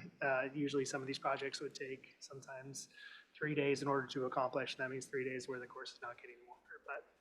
But there's about 3 miles of irrigation pipeline under Laguna Lake Golf Course, is 26 acres. It was originally installed in sometime in the late 70s. We don't have the exact date of the installation, but we do know that the installation of those pipes probably has about a 30-year lifespan. And that's 3 miles all connected all together, right? All connected all together and always powered for water. So there's a 30-year lifespan, pressurized, yes, so 30-year lifespan on those pipes. If anybody's done the math, we're a little bit out of date for those ones. There's a main line that runs through the property that our staff cannot repair on their own. It's a 4-inch asbestos cement pipe that needs a contract in order to replace those ones. So if there was ever a main line break at the golf course, we would basically be shutting down the golf course until we can get that figured out, and we don't have those cost estimates for how much that would cost. Lateral lines are spread out throughout those ones. Those are what power our sprinkler systems. Those are powered throughout those ones. Our golf course staff can replace those ones, have replaced those ones many, many times over. Usually sometimes when they replace one area, something breaks just a little bit further down the line that they have to replace. So they've gotten very diligent and efficient at replacing these things quickly and easily. I wouldn't say easily, but quickly in order to get it back online so that we are providing the best service to our customers. It takes a while, and this is probably a really big project that needs to get discussed in further conversation. So as Greg mentioned, the Pro Shop construction is a CIP project as well as a bridge. So we were only going into those ones. We are still currently working with EcoSlow for additional tree planting within the course. So don't have anything set yet, but we will be setting up some additional opportunities to plant around the driving range, especially along LOVR, hopefully to get some a little bit of steps in there. The driving range netting, as I mentioned before, is a big undertaking of project. So it's about 2,000 square footage of netting that surrounds the driving range area. We have to buy specialty ones that's UV treated, high impact netting, because there's golf balls hitting it all the time. So it ranges between $1 and $3 per square foot. So judging from that, if we were to replace the driving netting all at one time, it'd be between $20,000 and $60,000 in order to replace. Obviously, we don't have that type of money, so we replace it as a need basis. That does require a lot of labor and installation, cables, clips, tensioning wire, lift equipment, potential structure updates if there's windy, picking the right day to install it so that's not windy while they're up there on those lift trucks. So we do it on a case-by-case basis. So right now we are planning on the next couple months to replace some of those nettings that are hanging down there, but it takes time and energy and working with our city personnel in order to borrow some of their equipment so that we don't have to pay between $300 and $400 per day for a boom truck and everything else. So usually it takes 4 to 6 hours in order to repair some of those netting areas. So definitely a lot of time management, and I've seen it done in person. It's a big undertaking, and you can't be scared of heights when you're up there. So what we're trying to do at the golf course is create a golf experience. So not just offer golf, but offer golf amenities that other people in the public could be utilized. We've worked with our partners at Slow Throwers to potentially design an actual course and see what that would look like, utilizing not the course itself, but the rounding areas of the course. They usually like different variations around trees, obstacles. So whatever we put in there wouldn't essentially affect the course or the course play for the standard golfers. It is a popular sport. It's grown in popularity. We see it at our Sinsheimer and Laguna Lake Golf Course Park all the time. People are out there. This provides a different type of amenity for those ones. This would be a year-round use of this course, whereas during the spring months, if you've ever been out to Laguna Lake Park, the grass is probably as tall as me in some parts of the location. So, and it's mowed about once a year from our park maintenance staff in order to get that level down. So we would provide essentially a It's a very nice disc golf experience for those ones to do it, offering tournament opportunities for those ones, pushing the tournaments that do take place at Laguna Lake Park or Sinchammer Park to the golf course itself, potentially even providing some leagues. So this has been a form, something that's done with other golf courses. Los Osos has it right now, so there's a lot of great models out there for those ones. Back behind the driving range area, there's kind of a big open land. There's another opportunity for miniature golf. I don't think there is any miniature golf in the city. Tascadero has one. I think Santa Maria has one. So there's a good opportunity to invite the community to experience essentially miniature golf at the golf course, get people introduced to the game, get them out there, and potentially create lifetime golfers with those ones. The city of San Luis Obispo is lacking lighted turf fields in general, but lighted ones as well. There's an opportunity to, once the golf course closes, turn that driving range into a little soccer field that's available for play. We don't have enough practice fields in the city fields for soccer, for Friday Night Lights, for any of those groups that require more lighted turf areas. There's an opportunity to either utilize the turf that's currently there, put down artificial turf, something to do it. The infrastructure is there, we just have to kind of reinforce it with potentially driving rain nets, but just kind of make it a little bit more of a family-friendly location that's offering more than just golf community. So the purpose of kind of mentioning some of those are during the master plan and general element review and discussion and updates in 2021, the consultant plus a lot of our community feedback, those were some of the topics that were approached to staff of how do we capture and utilize this amazing property to get really everything we can out of it. So those three ideas, for example, are part of those discussions back in 2021. Here's just a little segment that's listed in there about how we want to, like, not just assess it financially, but also assessing the property and what we can do. And that's kind of the reason we're here tonight, is to kind of showcase that you can do a lot of things. We can maintain still a traditional golf course and then have things on the periphery or at off times that can supplement in both revenue generation, but also meet community needs for areas that maybe we can't accommodate at other park locations.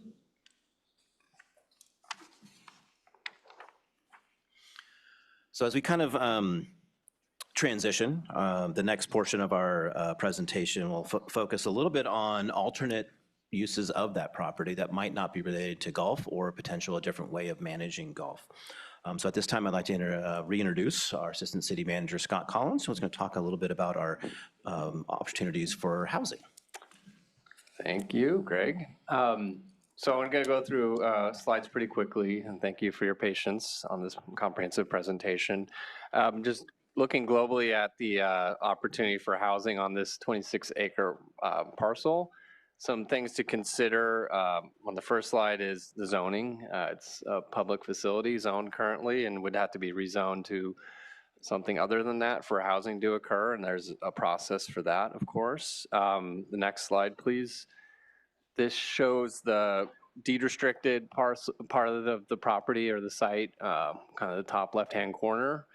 That's because we did receive a grant to help facilitate the purchase. And so that is, unfortunately, depending on how you're looking at it, that would be prime real estate for housing development. It's right on the frontage, but that is deed restricted to be park or recreation use in perpetuity without a lot of wrangling with the state to undo that. So that's just something to bear in mind. Next slide, please. All right, now we're looking at the infrastructure or the lack thereof. We did talk about the infrastructure that supports golf, but that couldn't be converted to support housing. So we don't have roads, we don't have water, sewer that would support housing, stormwater and things like that. Those are just a few of the infrastructure needs that would need to be addressed for housing to be successful there. Next slide. This is just to show some flood and fire zone considerations. Primarily, the fire zones aren't problematic other than kind of the back corner of the property. But we do have the creek that flows right through the middle of the site, which would present some challenges, erosion and the like. all to say is that would limit the ultimate footprint by which you could develop on that property. Next slide. And then just since we've heard in the past, could this be used for affordable housing? Just want to, factor in some things that nonprofit or affordable housing developers would consider. The parcel size and price, if this were to be considered for sale for housing. Affordable housing developers, particularly in our county, typically are able to take down an acre or two at a time. This is 26 acres. It's not something that Haslo or People's Self-Help Housing could take down entirely. So you're either looking at just a segment of the overall site and or in partnership with a market rate developer, and Haslo or People's Self-Help would do a portion of that as affordable. In addition to that, the infrastructure is a concern of the lack thereof. And then they would also look at the tax credit competitiveness. What is the surrounding services available? What's kind of the overall demographic in the area? Who would be most likely to be served? All those things would factor into a tax credit score. So I did talk to both the executive director for Haslo and People's Self-Help Housing today, and they certainly said, there would be interest, but both of them have probably 10 to 15 year pipelines. So this certainly would be a much longer term consideration for both of those agencies at this time.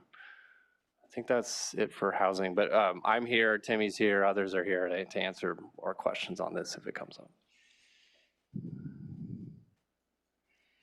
Another opportunity that we were reviewing is just converting the property into a park. We have 26 acres. It's the second largest property that the City Parks and Rec has in inventory compared to Laguna Lake Park of 40 acres. As you can see, some of the factors to consider is we'd have to add some, pathways like similar to what we have over in Meadow Park, for example, where you have some ADA pathways and some walking paths. There's currently no safety lighting. There's no lighting out in that, so you have to have some safety lighting. There is some navigating the creek area and the bridges and whatnot. Our estimate right now for just doing operational maintenance with staffing and equipment and all that and utilities is approximately about a $425,000 to $450,000 expenditure to maintain it as a park. We'd be continuing our commitment, obviously, to the open space and creek corridor there, the riparian area, and ensuring that that's not damaged or impacted by just general use as a park area. The irrigation concerns are still going to be there. We still need to kind of address that for providing irrigation to the property. Neighborhood concerns could be for privacy or security, knowing that a lot of those fences are open or have pass-throughs because it's a visual type format. It's not a street bordering kind of property. And then obviously off hours, just maintaining it's a lot of nooks and crannies back in there, and we've already got some challenges in other parks, but having that off hours security challenge. And then obviously the programs that we do there would not be occurring, such as supporting all the school district programs or community user groups that are related to golf or those other factors that Devin had kind of mentioned of potential programs. So something to consider on the park conversion. Another option and consideration was to go back to an RFP, maybe for a external third party to operate and maintain the course. This was done in 2014 at a December 2nd, 2014 was the last time we proposed or brought this forward to council. And at that time it was deemed not quite ready and to maintain operations under Parks and Recreation and for the city to manage the course. I think our concerns as staff and kind of following our blueprint would be, are we still able to maintain the accessible and affordable type programs that a leasee would be needing to do to make a profit and make it sustainable for their business operation or business plan? How are we making sure that we are continuing to support our community groups that we have a long-term relationship with and some of the new ones that have been established in the last couple of years? And then some deterrents could be the factor that we don't have a pro shop. We still have irrigation, aging irrigation, and then the bridge for access on those things. So we just want to bring that forward, that those are potential opportunities, but there are some factors to consider when we look at that. We'll go back, we'll move forward. I know we're getting on time. One more forward. Yeah, so in our staff report, we listed kind of 4 alternatives to also consider or discuss tonight. And these are just the top, the headlines of those, and we have slides for each one. So we'll kind of go through each one briefly here of kind of looking for council, if you choose to provide direction for staff. Are the fees currently need to be reassessed? You know, our last fee study was in 23-24 is when it got incorporated.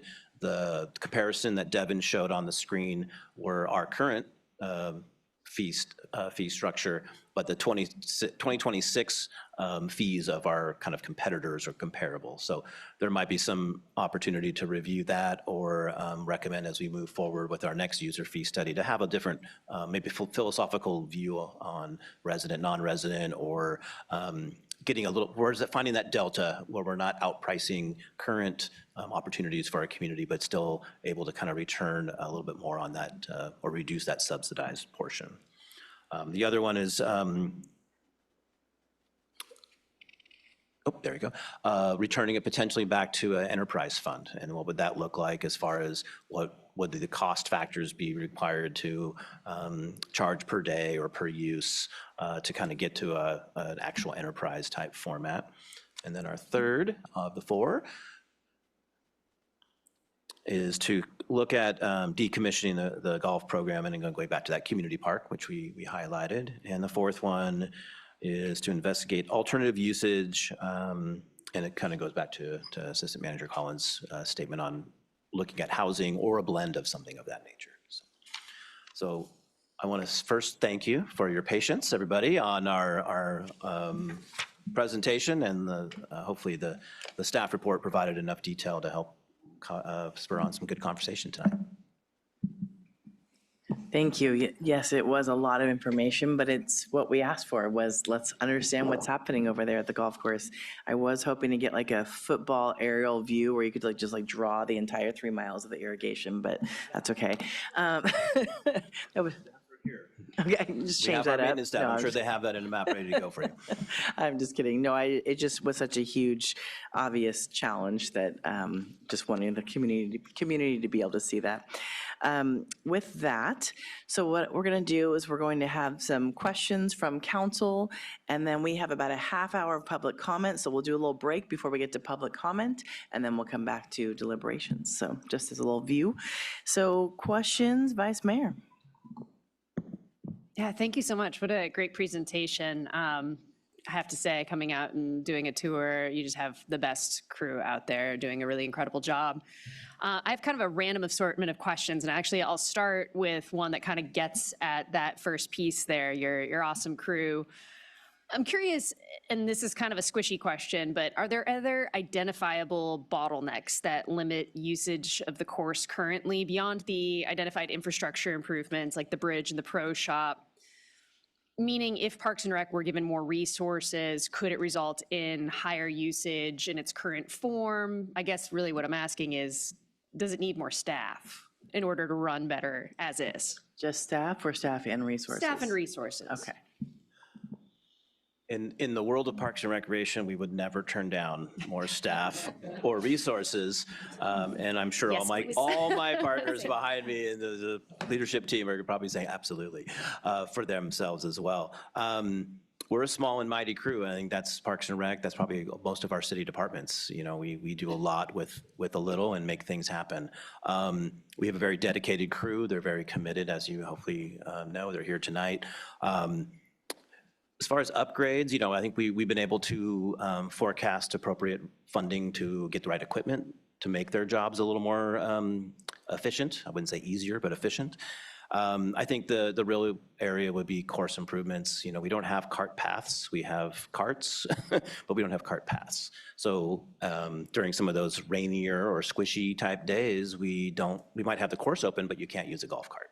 that limits some of the accessibility, mobility for certain age areas or certain populations. So that would be something that I could see as a bottleneck that we could probably expand opportunities by having dedicated pathways, and it also could turn into walking paths for non-programmable times or when we have off hours and conversion the park to kind of be a multi-use. So squishy question, I like that. I'm sure have a very large wish list that we could come up with.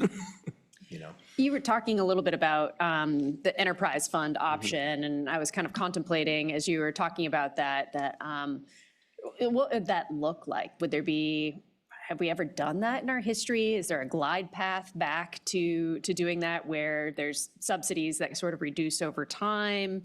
Would it be something where we'd need to make the upfront investment in the big infrastructure projects in order to kind of bring up usage to a level where it could even potentially function as an enterprise fund? I'm just kind of curious how far down that thought. It was at some... Bouncing out. I'm in. Let's see. In the history, there was a general or a enterprise fund model, and it was not successful. It was probably that's why we've been here a few times over the last few decades. So in 2011, it was converted to general fund and under Parks and Recreation as a program to help be subsidized, similar to the Swim Center and Damon Garcia Sports Complex and other programs that we operate. Without the right infrastructure, attracting enough users, tournaments, special events, the comparable courses like Sea Pines, they have an event center. They have people who can rent and stay there and have a kind of an experience. They host weddings and music events and restaurant, and people can hang out and they drop off their kids, for example, at First Tee, and well, then they go get food, drinks, and hang out, or maybe putt or chip around and enjoy the environment. We don't have that opportunity at this point. So I think it would be really challenging with the infrastructure and the lack of amenities to expand that to try to get enough revenue to make it fully non-subsidized and into an enterprise fund. There's really not a realistic path back towards a pure enterprise fund in its current form. I think if we had the, irrigation, it's 1964 installation, right? Upgraded, that would reduce the maintenance time that they spend trying to fix and monitor that. Having the pro shop or a community center type feel of a pro shop would attract and provide more revenue generation, then that could help subsidize the rental portion, help subsidize the T fees. To try to keep it in that sweet spot, I would guesstimate if we had to try to move this to enterprise fund, we might be charging $30 or $35 to $40 a round for 10 holes. And there's other courses that would be more desired, I would say, at this point. Our location is a huge benefit for what we do. The community around us, the schools, the partnerships that we have, there's a reason they want to come and use that course because it's friendly, it's open, it's not intimidating, and I think it's perfect for all those age groups. And then we have a great community that's been using it for 50 plus years. So I think we'd still draw, but it'd be a challenge. I know you mentioned that there's just been a huge amount of work on the irrigation system, and I saw your team working on it when I was out there, and I've done a really good job keeping that thing going.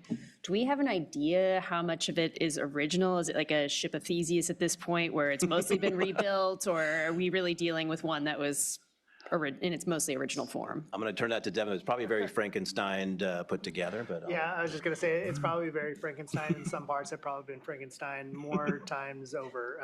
There was a slip fix that was kind of all the rage back in the early 2000s, and a lot of the repairs we're doing now, we're fixing some of those ones. So what they've done is they understand the system a lot better and how it operates and how they can essentially fix it so that it doesn't get affected in the future. So I think that's kind of the benefit of the new technology, new staff, new eyes, going to some of these conferences and learning some of the new ways to deal with it. Is they've gotten better at the system, and having the longevity of our staff being there, they have a better understanding of where things might happen or how they might happen. So and then with the equipment that we have, it's a lot easier and efficient to get those leaks repaired quickly. So they've gotten just better at maintaining it. And props to our golf supervisor and our maintenance workers. They've done a really good job of understanding the course and really taking that time and care and energy to make those repairs quickly and efficiently. If you remember drought back from like 2010 to 2015, that caused a lot of issues because we rely on that rain in order to flush the greens, to flush the tees. But dealing with the recycled water, the salinity content's a lot higher. So without those ones, we are seeing a lot more burns, we're seeing a lot more repairs, we're seeing a lot more trees that needed to be essentially taken out and replaced. So there's just a lot of factors that go into it, and having that staff experience and education and knowing what the diseases are and how to fix those diseases quickly so that we don't lose a green, where 10 years ago that was their issues. We kept trying to catch up. Now we've caught up and we're maintaining as best we can with the resources and the infrastructure that we have.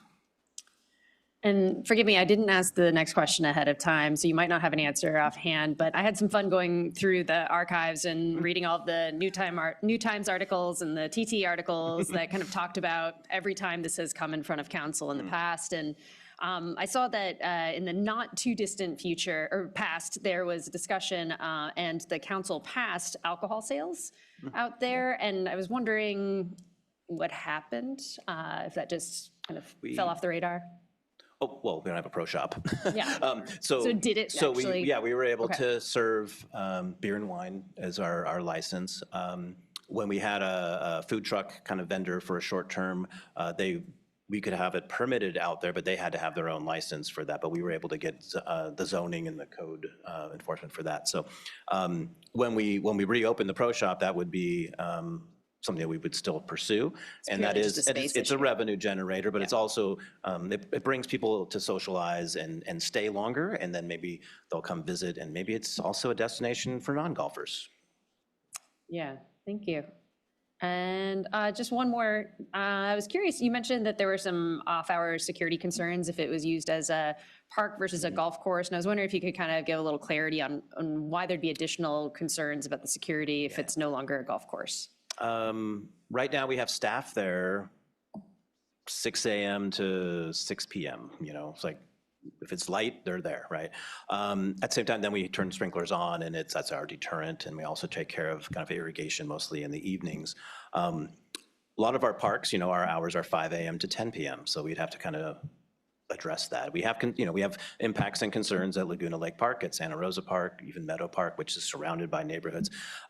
Due to the kind of remote location, there's a lot of nooks and crannies way in the back where whole, it would be like 3, 4, 5, 6, and 7-ish kind of back in there. That would be our main concern. We've got apartment complexes, a church, some multifamily and single-family houses that back up to that, and then the creek pathway. So I think we've learned some lessons with Bob Jones Trail. We've learned lessons from Santa Rosa Park. And as we design new facilities, we have that in mind of sight lines and visual when you can drive by and that. And this is a challenging location and property I would be concerned as a professional director of Parks and Recreation to move forward with something like that. I actually have one more question, I'm so sorry. The Parks and Rec blueprint. I was kind of curious because in there it sort of contemplates a future where maybe there are other things happening in that space, and it's kind of a process question, I guess. But with a blueprint like that, does it typically work that sort of lays out this vision or these maybes, these possibilities, and then kind of relies on the community and the council then to give direction on which of those possibilities and dreams we actually want to pursue and build a budget for? Or does that sort of then drive the budget discussion generally? I think your first part is pretty dead on. The philosophy of that blueprint was to have fluidity and flexibility as trends and things change and our community kind of evolves. It's identified that I believe it's like around, if you have a population of 50,000, that a 9 kind of executive size golf course is adequate, right? Our swim center, same thing. If you have 50,000 residents, you should have at least an Olympic-size swim center. California is different, and we have, and especially San Luis Obispo community, we have a very outdoor-focused, active population. As you know, our open space properties accommodate a lot of that. So and I don't know if our slide is easily obtainable, but in that language, it's how do you maintain the course acreage and then enhance it is how we interpret that. At the same time, if something else came along and you were going to say, oh, well, we could move the course somewhere else, is that property available to help meet some of those other needs that are lacking in the inventory, such as sport fields, or at the time, dog parks and bike pump tracks were not in existence yet, and we just moved forward with those. So I think that's the fluidity of that, to then have council and Parks and Rec Commission and our community provide the feedback. So we have some opportunity, I wouldn't say blank canvas, but a way to kind of modify our current canvas. Thanks for answering my scattershot Hey, we questions. got you. No problem there. Appreciate it. Thank you. Councilmember Marks. Thank you. Thanks for this in-depth presentation and the staff report and all of the exhibits. I really, you guys did a fantastic job. Thank you. And I want to say, I also appreciate all the public involvement in this issue. Great to see how much love there is for the golf course out there. It's very moving. But my question is financial. That's my main thing that I'm concerned about. With the pro shop, I have two questions. First of all, what amount is covered by the insurance and what amount would come out of our general fund? In terms of is it $250,000? Correct. We are estimating that the insurance they've been reimbursing kind of the trailer, office trailer right now. That's been part of the insurance package. We're looking at about a $250,000, payout in a sense for the repairs. And we've also forecasted, if I'm hopefully speaking correctly, I think our Brian Nelson's behind me, hopefully still, about $250,000 that's been budgeted to support the insurance portion of that. We don't know because we haven't got to the design portion, and we have to go to RFP for that to happen, and then we go out to construction. So when those quotes come back, will really tell us what's going on. But the only upgrades were really ADA related to get it to 2026, because it was 1970s or late 60s construction, not expansion or addition. So we're looking at returning it to its traditional use, or what it was in 2021, with some minor upgrades for ADA, doors and entry areas. But we don't have a firm number. That's why we couldn't provide that in our report. Is we don't have the quotes of what the design will be once it's completed. So we're in the middle phase of the project. Yeah, so at one time you were saying $500,000 and then later it was $250,000, and that's because half of it would be coming from the insurance, is that correct? And half We're gonna do the phone a friend. Hi, thanks for Hi, yeah, Brian Nelson, city engineer. So right now we're planning to release an RFP for design services, so we won't know the full cost of the repair until we get some estimates from those design consultants. Right now, we're thinking the general fund component of it, the ADA improvements and the hardscape around the facility that wasn't a part of the storm-related damage, would cost the general fund about $250,000. Okay. Yeah. Thank you. And then my second question is actually about the thought of creating a more viable community space. So is there, in terms of the property itself, is there room if you decided you wanted to, or the council, the community wanted to make it into a more viable kind of community space? In other words, bigger than the old pro shop, which I remember fondly. It was a very congenial place to go. Is that a possibility at this point? Yeah. Or is it just something that we'd have to look at? Great. That's a great question. And actually, Devin and I were just chatting about that yesterday and this morning. In 2017, there was sort of an interest design. I don't know if it was an official design of a community center style format on that property. So expanding the footprint and changing it and even leveling it out, but using sort of that area where the restroom, the chipping green, and the current pro shop is located, and expanding that to be an, pro shop office and kind of retail section, but then having a community space. That's what I could consider like almost like a teen center, community center, multi-generational center, could be for weddings and stuff. That's what our comparable courses within the county kind of operate as, and that's a good revenue generator. Expand the outdoor space, have an indoor-outdoor kind of feel right in that whole kind of entry footprint when you first are about next to the parking lot. Is an opportunity. It's money. It's a plan. Put it in the CIP plan. But that was also identified in the blueprint during the consultant research that portion of the city lacks a community space. We have Meadow Park, have a Meadow Center. We have Ludwig Center. We utilize the pool sometimes in that facility there as a meeting area. But there's nothing on that side of town currently. So that would be an opportunity that we would definitely entertain, and it would be something that could enhance the experience, but also be revenue generation in the future and meet a pretty strong need as that area continues to grow with housing and support of the schools and other parks in that area. Okay, well, thank you for that. But if you went ahead with the RFP for the Pro Shop under the present design, could it be added on to later? Or is it kind of I don't know the infrastructure for the plumbing and water supply, but based on the age of the original structure, I'd be cautious on adding a wing to it. But I think there might be some bones to it that we could utilize as the foundational area. But the footprint around that area, I believe, could accommodate a much larger facility based off of where we currently have our chipping area and our putting area can be incorporated into the facility, as well as kind of there's like a viewing area that leads out towards hole 1, and it's next to the finish point of hole 10. And that's part of the example designs that we have looked at back in 2017, prior to my era, but it was definitely a discussion that Parks and Rec was looking into. Yeah, I kind of missed that year too, so. We both missed it, dang it. Yeah. So the other question is, if we own the bridge, why does it cost $500,000? If we already own the bridge? I will have to defer to my pals in engineering again. Is there any way that it could cost less than $500,000?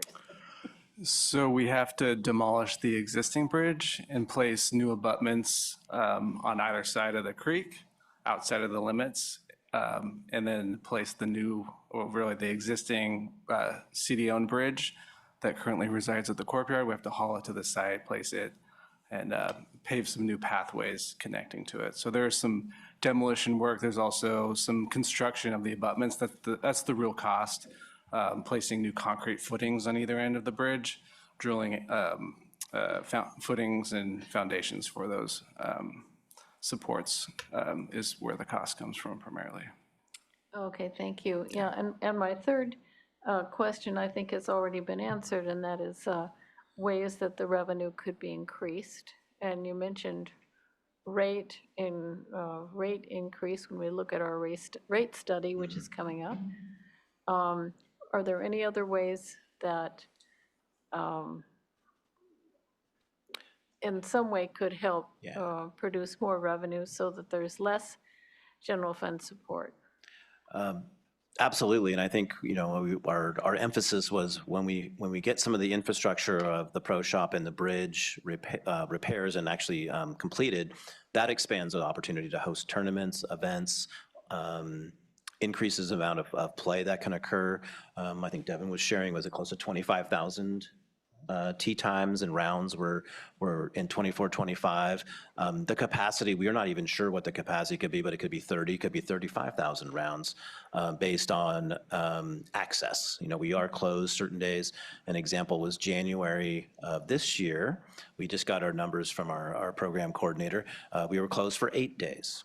That was an 11 or 12% decrease. I say our revenue was 12% lower than it was January of 2025 when we were only closed for 2 days.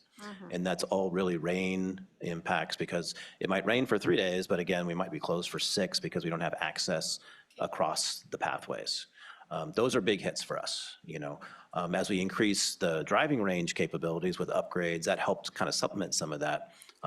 Opportunity to host events is key for some of those revenue generations. We hosted some barbecues and some Cal Poly group events that were in there, and we provided some opportunity to use the driving range for free as a tidbit, a kind of a teaser to get them involved, and hopefully they're going to come out and play golf as well. So I think expanding our community groups use, doing more outreach, providing an environment that people want to continue to come to play is a key piece to that. So I think there's opportunity to definitely expand our programming and revenue generation, but we need some infrastructure to attract them and then maintain that.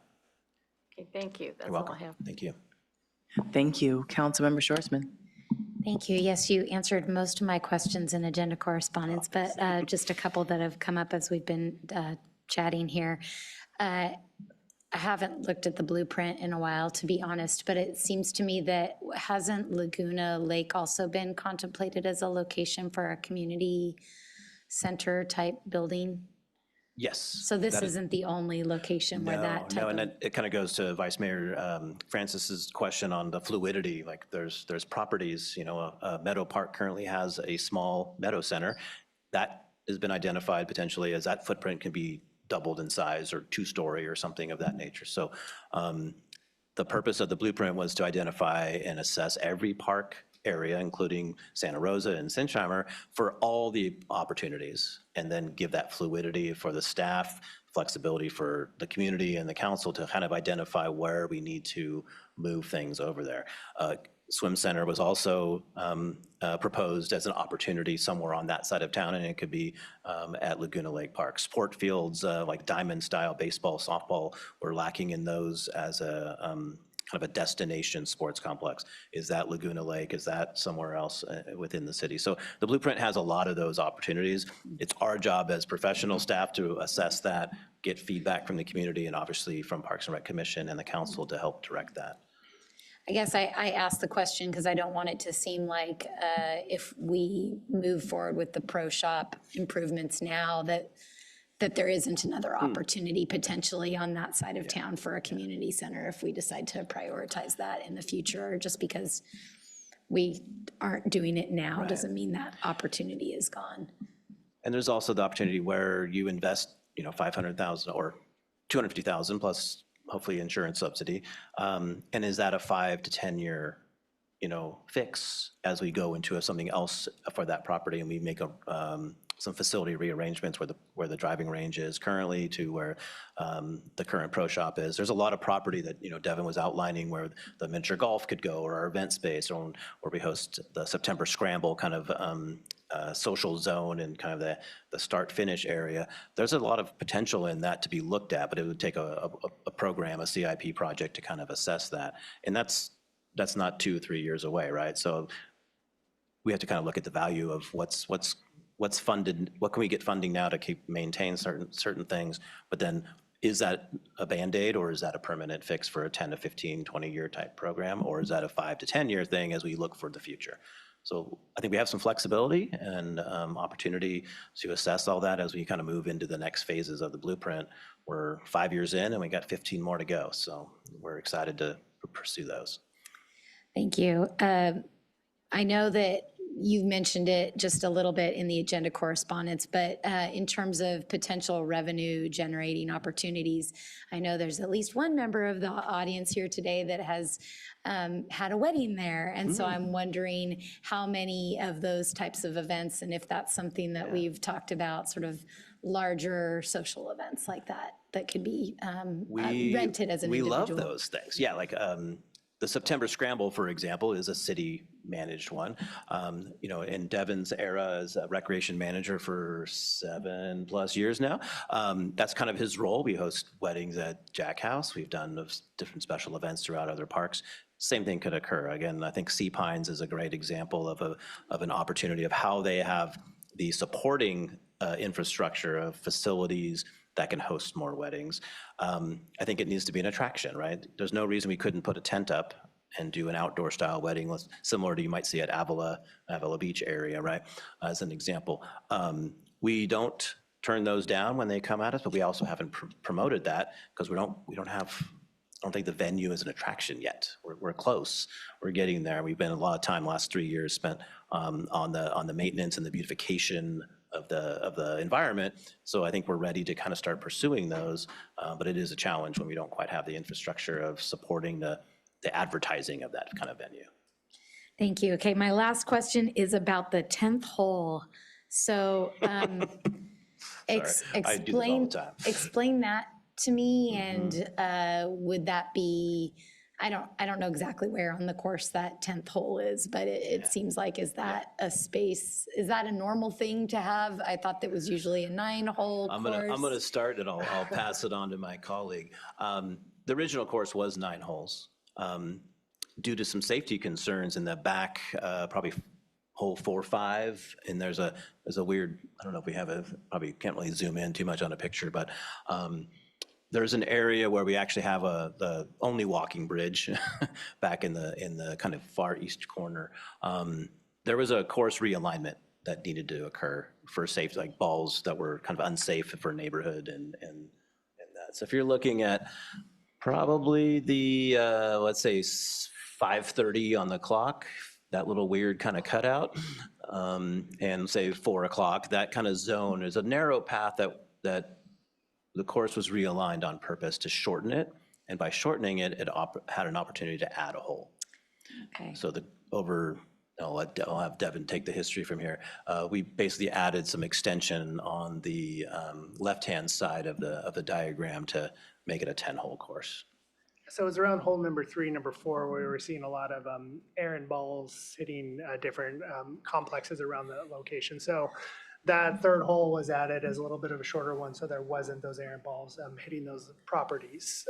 The beauty thing about adding an advanced infrastructure is the ability to realign holes. So the current golf course that we have right now, once the new infrastructure is in there, does not have to be that same hole.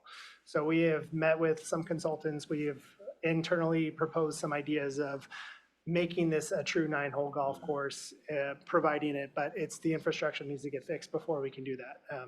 It'd be narrower fairways, it'd be more, so it'd be better overall because less irrigation would be utilized to propose the new course that we're having, and it'd be a true 9-hole golf course for what we're planning on doing. So it is an opportunity, it's something that we want to do, but hey, you pay for 9, you get 1 hole free, right?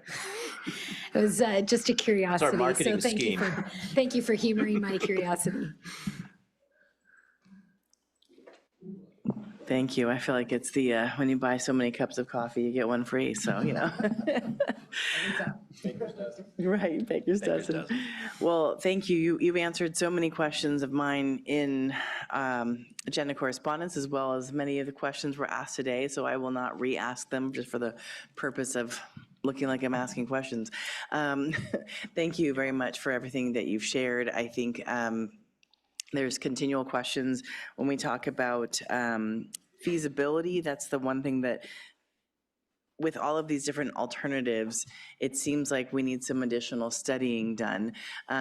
So no matter what is kind of looked forward, it's going to require additional study, which costs additional money. Is that correct? Resources, there's time, and if we need a consultant, but it depends on the scope. You know, if we're looking at, you know, I think our three items were to present and then really get direction on the current 2 projects that we want to push forward.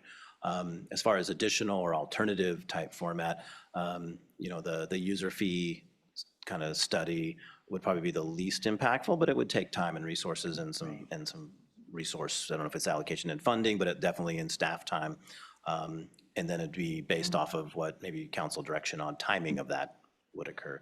The other ones are a little more heavy lifts in a sense, in a way, a traditional work program, but. Absolutely. Remind me, I know we have a 3-year cycle for user fees. When's our next review of that? I see Financial Director Emily Jackson walking up. Yeah, thank you for the question. With adoption of the last user fee study back in 2024, Council adopted a policy to move or the frequency of those user fee studies to every 3 years. And so we'll be kicking that next effort off here pretty quickly, largely to be done in 26, 27. And I expect that we'll be returning to council in probably April of next year to give you a draft preview of what those fee change recommendations would be, and looking towards adoption potentially in May, so that the new fees can go into effect on July 1 and we can get back onto our normal schedule. Thank you. And if we were looking at timing, I don't know if I should look at city manager or assistant city manager, if we were looking at timing of the other two potential feasibility studies, such as if we were looking at a park, what timing does that look like and where would that fit in a work plan? If we were looking at housing, I mean, we're looking out past the housing elements 28 and loose is past 29, right? Happy to jump in on that question. you. I think certainly the housing element update that we do have to do and get adopted in 2028, you know, if this is a potential site, if that's something that we would be open to, then it would be identified through that process. But that would be, you know, could be the beginning of it, just kind of depends on the direction we receive. If we're looking at other reuse options of the site that maybe are recreation, park, and in nature, and a feasibility analysis of all those pieces, that's not currently in any of our work plans. And so we would really recommend looking at incorporating that into our next financial plan process, which feels like it's going to be here tomorrow, because it pretty much is. We typically kick that off in November with a community survey, and then the forum in January. And so again, it's tomorrow basically, but we would look to have that conversation and then slot it in to start that, fund it, all of those pieces as part of the next financial plan. Great, thank you. And if we were making the Pro Shop a glorious community center, we would have to find some funding for that, right? Yeah. Absolutely. That is not in our budget at all right now. That's correct. Yeah, yes. okay. We just have that Just clarifying out loud. $250,000 for design on top of whatever we get from the insurance proceeds. And that's what's currently budgeted for the Pro Shop effort. Yeah. Perfect, thank you so much. I think that was all the clarifying questions I wanted to make sure we had out loud and out in public. And from there, we're going to go ahead and take a break, and then we'll come back for our half hour of public comment.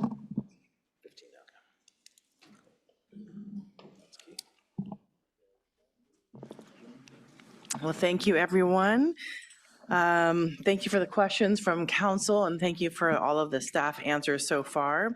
And at this point, we have, I believe, 27 people in the public comment. Oh, even better. Perfect. Thank you so much. 12 public comments. All right. So those who have 1 minute, you'll be going first, then the 2 minutes, 3 minutes, et cetera. And I will pass it over to City Clerk to list off the names. Okay. The first 4 speakers all have 1 minute, and I'll call all 4 of them, and you can be ready to speak. Terry Benson, Jeff Heiner, Mary Walton, and Ruth Holzhauer.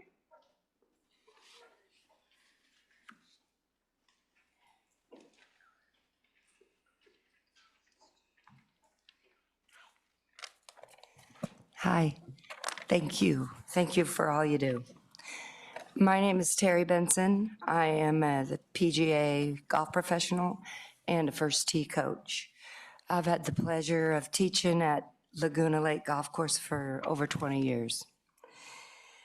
I forgot my glasses.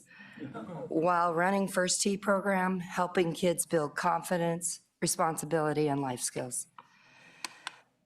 Laguna Lake is a safe, supportive environment for many children.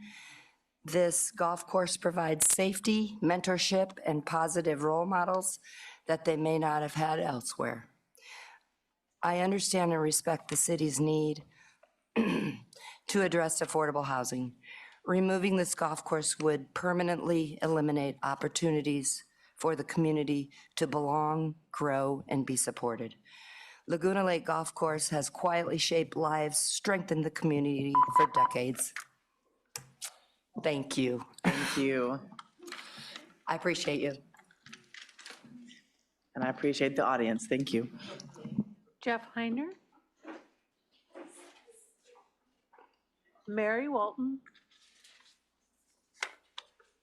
And Ruth Holzhauer. Okay, we'll go on to the next ones. You're not speaking, Ruth? Okay. Darren Avert. Avrit. What? Jeff Spevek, and then Amy Zachariah. I think. Hello, Council. Thank you very much for giving me the privilege of your time to talk a little bit about the golf course and Laguna Lake. My name is Darren Averitt. I am a professor at Cal Poly for the past 31 years, and I am a first tee coach that runs programming.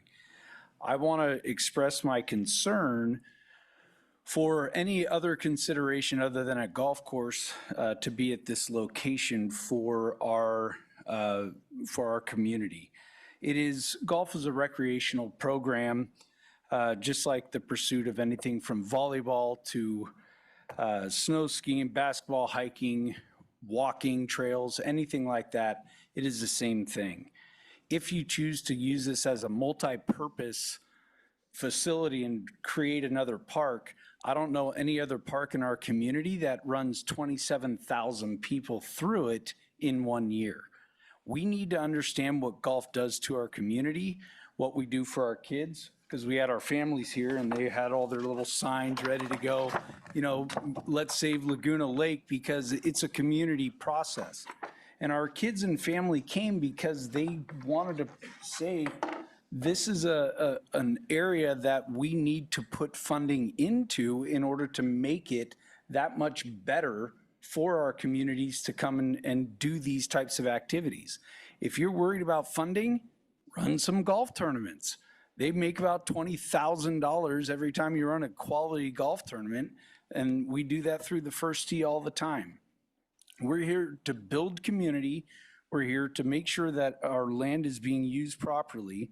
And one of the big components that I really want you to consider and think about is back in the day when cities became municipal golf courses were created in the 1890s in New York, and that was the first public golf course that was brought about within the city to bring common folk to play in the game. Laguna Lake is the only public golf course in this city. It is a vital public asset that to leave what we consider the happiest city in the United States with that option.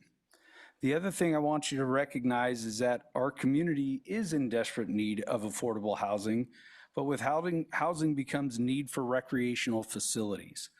It would be very short-sighted to remove the one thing that we need within our community to put another need just in order to go buy, spend, and do more to recreate a facility that we need. We have the existing blueprint. Let's use it and let's make it better. Thank you. Thank you. Jeff, and then Amy, and then Mary Sanchez. We are the Lagunatics.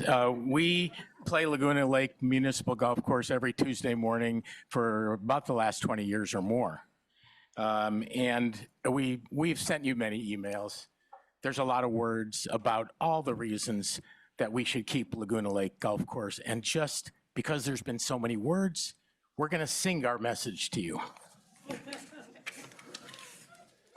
Here we go, guys. Oh, when the sun comes up with all its radiant Slowtown rays, we don our yellow shirts and meet our friends in the crew Tuesdays. down at Laguna, where all folks can play. It's such an asset to our city, gotta help it stay. Down at Laguna, you get some exercise down at Laguna. Green hills and fresh blue skies down at Laguna. School kids golfing for fun down at Laguna. Cross country goes for a run down at Laguna. Laguna. Cal Poly students learn and kids in Special Olympics shine. The youth and first team programs and our high schoolers grow so fine. Down at Laguna, where all folks can play. It's such an asset to our city, gotta make it stay. We wanna keep Laguna as a beautiful, clean, green space. It's where all ages meet to share a healthy and happy place. Down at Laguna, where all folks can play. It's such an asset to our city, please make it stay. It's such an asset to our city, please make it stay. There's our message. That was lovely, thank you.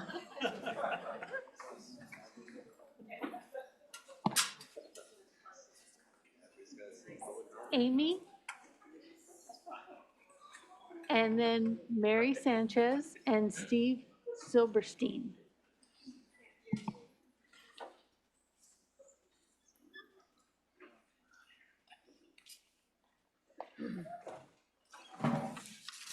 Good evening, and thank you for all you do and giving me the opportunity to speak. My name is Amy Zacharia, and I'm a long-term San Luis Obispo resident. My family and my 4 sons consider Laguna Lake Golf Course their home away from home. They all had the opportunity, my 4 sons, to participate in the First Tee program at Laguna Lake with the amazing coach, Terry Benson, who you heard speak a little earlier. My youngest son, Noah, currently mentors younger golfers with Coach Terry at the First Tee program on Tuesdays and Thursdays. Noah also practices also with the San Luis Obispo High School golf team at the Laguna Lake course. My second son, Adam, had the opportunity to speak years ago to Congress on National Golf Day on behalf of the Laguna Lake Golf Course First Tee program's positive impacts and the leadership learning of his, how it impacted his life, as well as thousands of other young adults through the game of golf. The First Tee teaches young adults to have respect, integrity, and leadership skills.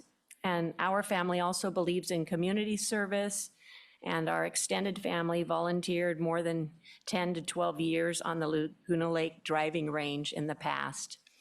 My son Jacob mentors underserved youth in Oakland through the First Tee program because he was inspired by his upbringing here at the Laguna Lake Golf Course.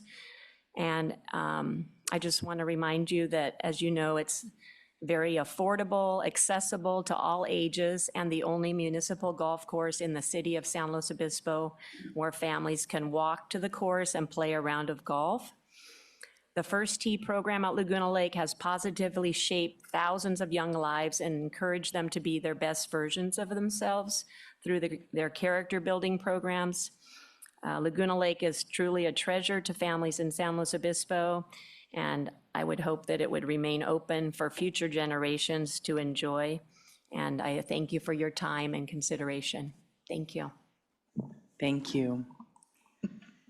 Amy Sanchez, Steve Silberstein, and then Tyler Corey. Is Amy Sanchez here? Okay. Good evening, Madam Stewart, council members, and the public. My name is Steve Silberstein.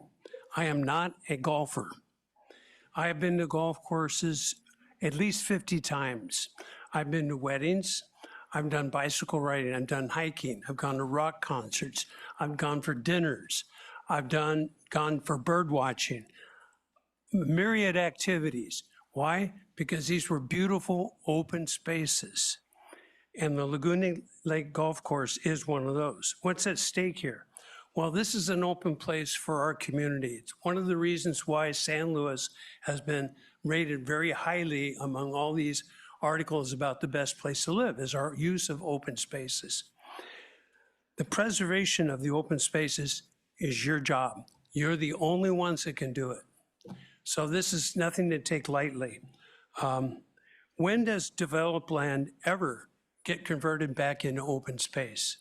Has that ever happened? It maybe has, but I don't recollect it.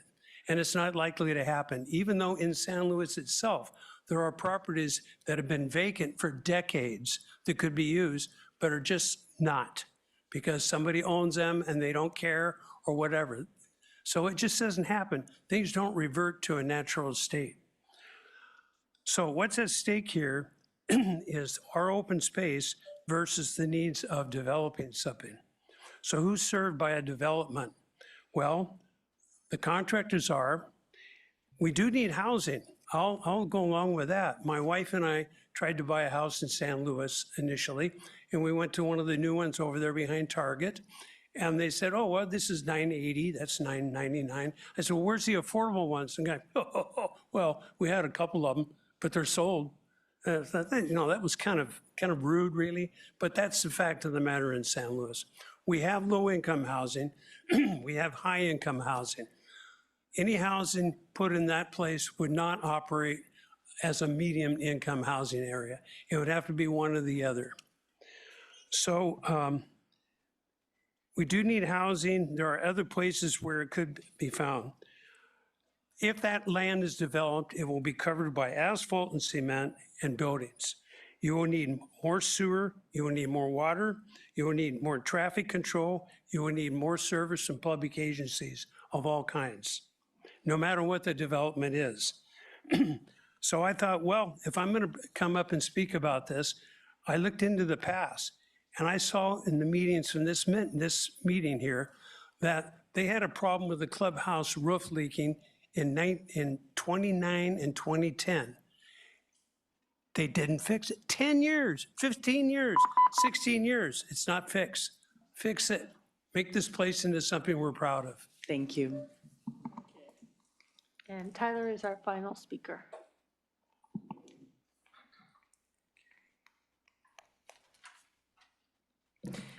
Good evening, Mayor Stewart, City Council, City staff, and members of the community. My name is Tyler Quarry, and I'm a resident and a young professional here in the city of SLO, and I'm speaking today on behalf of the SLO Tenants Union. I grew up as a golfer. Through my middle school years, when I joined our team in North County, San Diego as a 7th grader, I barely made it on. There was just enough space for me, and I honestly don't think I would have made it through if they weren't looking for more people to fill spots, but it was an amazing opportunity. I am going to be speaking a little bit differently than what we've heard so far. And let me be clear at the outset. We know that San Luis Obispo is in an affordable housing crisis. Renters are being displaced. Families are leaving our community. Our teachers, healthcare workers, and service workers cannot afford to live here. Meanwhile, this 29-acre public asset requires nearly $500,000 annually in public subsidies and is not adequately serving the marginalized and historically underrepresented members of our community that are at risk or actually being displaced. Our proposal is straightforward. Retain public ownership of the land, lease the buildable portions to nonprofit affordable housing developers, require 100% of the units to be permanently affordable with deed restrictions that ensure long-term affordability, and convert the remaining accessible acreage into public parkland. This isn't an either-or choice between housing and open space. We can and must do both to serve our community and meet our housing goals. The Tenants Union appreciates a response we received from our official correspondence on this matter and appreciates any opportunity to explore how this property can better serve our community. We understand there are legal considerations around the deed restrictions at this site that will need to be examined as part of any comprehensive feasibility study. That said, we believe this can be remedied and has been done in similar land use circumstances elsewhere in our country. We also believe that there is an amenable group of people in charge in Sacramento that might be open to discussing this further. Public land like this should continue to serve as a public good. Let me be clear, we're not asking the city to make a decision tonight, and we are simply asking you to direct staff to study this opportunity further. We come to you sometimes and we say we don't want you to study things to death. This is one time where I'm coming and I'm asking you not to study this to death, but to genuinely and adequately study this possibility. That analysis will address the many underlying questions that need to be better understood if this is to move forward, especially around the deed restriction and the utilities that would be necessary for this to work. We're ready, we stand to work with the city on this. Let's explore what's possible together. Thank you for your time, and thank you for listening. Thank you. That was the last speaker? That's correct. All right. So with that, we're back to the council for deliberations, and I just want to say thank you so much to all the people who came and stayed. I know this was a long meeting, and I also really appreciate, I know we've said it already, I mean, there were pretty close, I think, to 200 emails. They kept coming as we've been here today in this meeting, so I don't even know how many we have. So this is the engagement we have in our community, is people who care, people who want to share what's working, what's not in their lives in this city, and I very much appreciate that. I think that there's a couple things that have been said. It doesn't really matter if we're for or against, but I think we have to know some of the answers. And I think that's why we keep having Groundhog Day of this topic coming back to the council over and over again. So if it were up to me, only me, just kidding. If it were up to me, I would love to see that bridge moving forward so we can, have this a more accessible place, the golf course. And then I would want to see the pro shop and the concessionaire area finished so that we can move forward and have more people come to the golf course. I think there is a point in time that, excuse me, that even if we were able or desired to change this golf course into housing or something else in the future, we're a ways out. So let's have people be able to enjoy what we have right here, right now. And I think that's really important. I think that in the future, there may be other discussions back to, let's close the loop and have some answers. What does it cost to do the park? Because I'm pretty sure if we want to look that way, there's still lighting we have to worry about. There's still fencing we have to worry about that community members that live around the golf course do not want to pay for. Wasn't in their plan. So we have to think about what that looks like.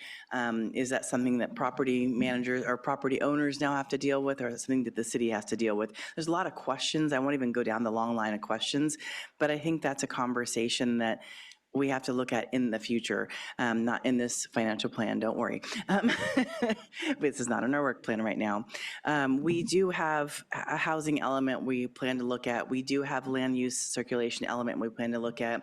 Let's answer it. Is this something that we can even do for housing? If we can't, then let's close that loop and stop talking about it. So I just feel like we should have some answers, and I think that would help us have a better conversation in the future. Obviously, that's a far away future at this point. Like I said, not in my time, but I do think it's something that we should be looking at as we look at the land of the city. So that's my 2 cents. This is an approachable, accessible place for the majority of our community to be. And I'm sorry, but I do differ with our public commenter. I actually believe that because this is one of the least affordable activities, and with First Tee and other groups, people that are in marginalized groups can enjoy this. And this is something that we offer that not many other cities offer. I cannot tell you the amount of, I'm sure you can, the amount of kids that would go across the street from Laguna and they would enjoy the golf and the fries. But anyway, and I think that is part of it though. It was an enjoyable thing to play golf and to enjoy the food. And then the parents would come, and then family and friends would come. And I think that from what we've seen, you've already grown the attendees, the people who come to the golf course as is, whether it's the scramble or weddings in the future or whatever it looks like. We also have other opportunities as we continue to grow. So that's just my 2 cents on this session is I think that it's great to understand what we have right now, what our challenges are. We are doing not just what we can with our resources, but like you are all really stretching and doing even more with what we have right now. So I thank you for that. And I know that our community continues to thank you because while there was many, many emails, so many of them were so appreciative of the time they spend at the golf course. So thank you very much. Councilmember Boswell. Thank you. Let's see. First, I want to start by thanking again all the public comment. We had, I think it's a record for my time on council, the number of public comment. I read them all. I couldn't respond to all of them. At one point, they were coming in faster than I was responding to them. But I did want to just take a moment to acknowledge all of those comments. There was just lots of really interesting stuff to read. People learning to play golf for the first time, having their first date as a golf date, opportunities to gather and connect with friends, really describing it as a social space, not just a recreational space. Of course, a lot of comment about its value as a piece of the city's open space. One person wrote it was, quote, an integral part of my children's upbringing. People describe it as a gem, a treasure, a jewel. There was an incredible diversity of users described and from the emails as well. All ages, a lot of discussion about the affordability of the course, how folks couldn't afford to play otherwise or play other courses. And I liked one person described it as the people's golf course. Interesting. And I do want to thank the Lagunatics tonight as well for people sometimes ask me, aren't city council meetings boring? I'm like, nope, they are not. So thank you for making it a little less boring tonight. Second, I did my visit actually in the summer. I went to the golf course and did a visit. Staff were fantastic. I'm really impressed with the staff. I definitely came away going, how are they doing all of this, getting all this done at the course? So we really do have a super team out there. I was just really struck by how much pride all of you have in your work and what you do there at the course. That's always great to see from staff. You know, this is, as a big public policy question, the kind of things I'm looking at are this issue around cost and revenue. The course does well in terms of cost recovery relative to other. We don't do cost recovery for most of our recreation, but we do for some aspects of it, and it compares well there. I am a little concerned relative to some of the other comparative data we had about the low user base. We don't have data on how many of our 5,000 unique users are residents of the city versus non-residents. I think that's something we should know, because when we are talking about subsidizing recreational activities, I don't have an issue with subsidizing recreational activities for our residents, but it's another matter when we're subsidizing for non-residents. So I think that's an important part of the question, but it's one we would need more data to better understand. We just don't quite have that yet. And, you know, we are subsidizing the course, and that subsidy could go somewhere else. I get a lot of email that we don't have enough pickleball courts. You know, we just went through some difficult challenges about deciding how to prioritize improvements to places like Rigetti Park. I know there's a lot of interest. People have bent my ear a little bit about a need for a second pool in the city, a more kind of recreational fun pool. And so, you know, we are making a choice when we have a golf course and when we keep a golf course running at a subsidy. We're making a choice to put that money into that versus possibly some other area of recreation. And so I think we need to acknowledge that. In terms of some direction, so at this point, I think the mayor kind of said it. I mean, I just don't see a realistic path forward with something other than the golf course.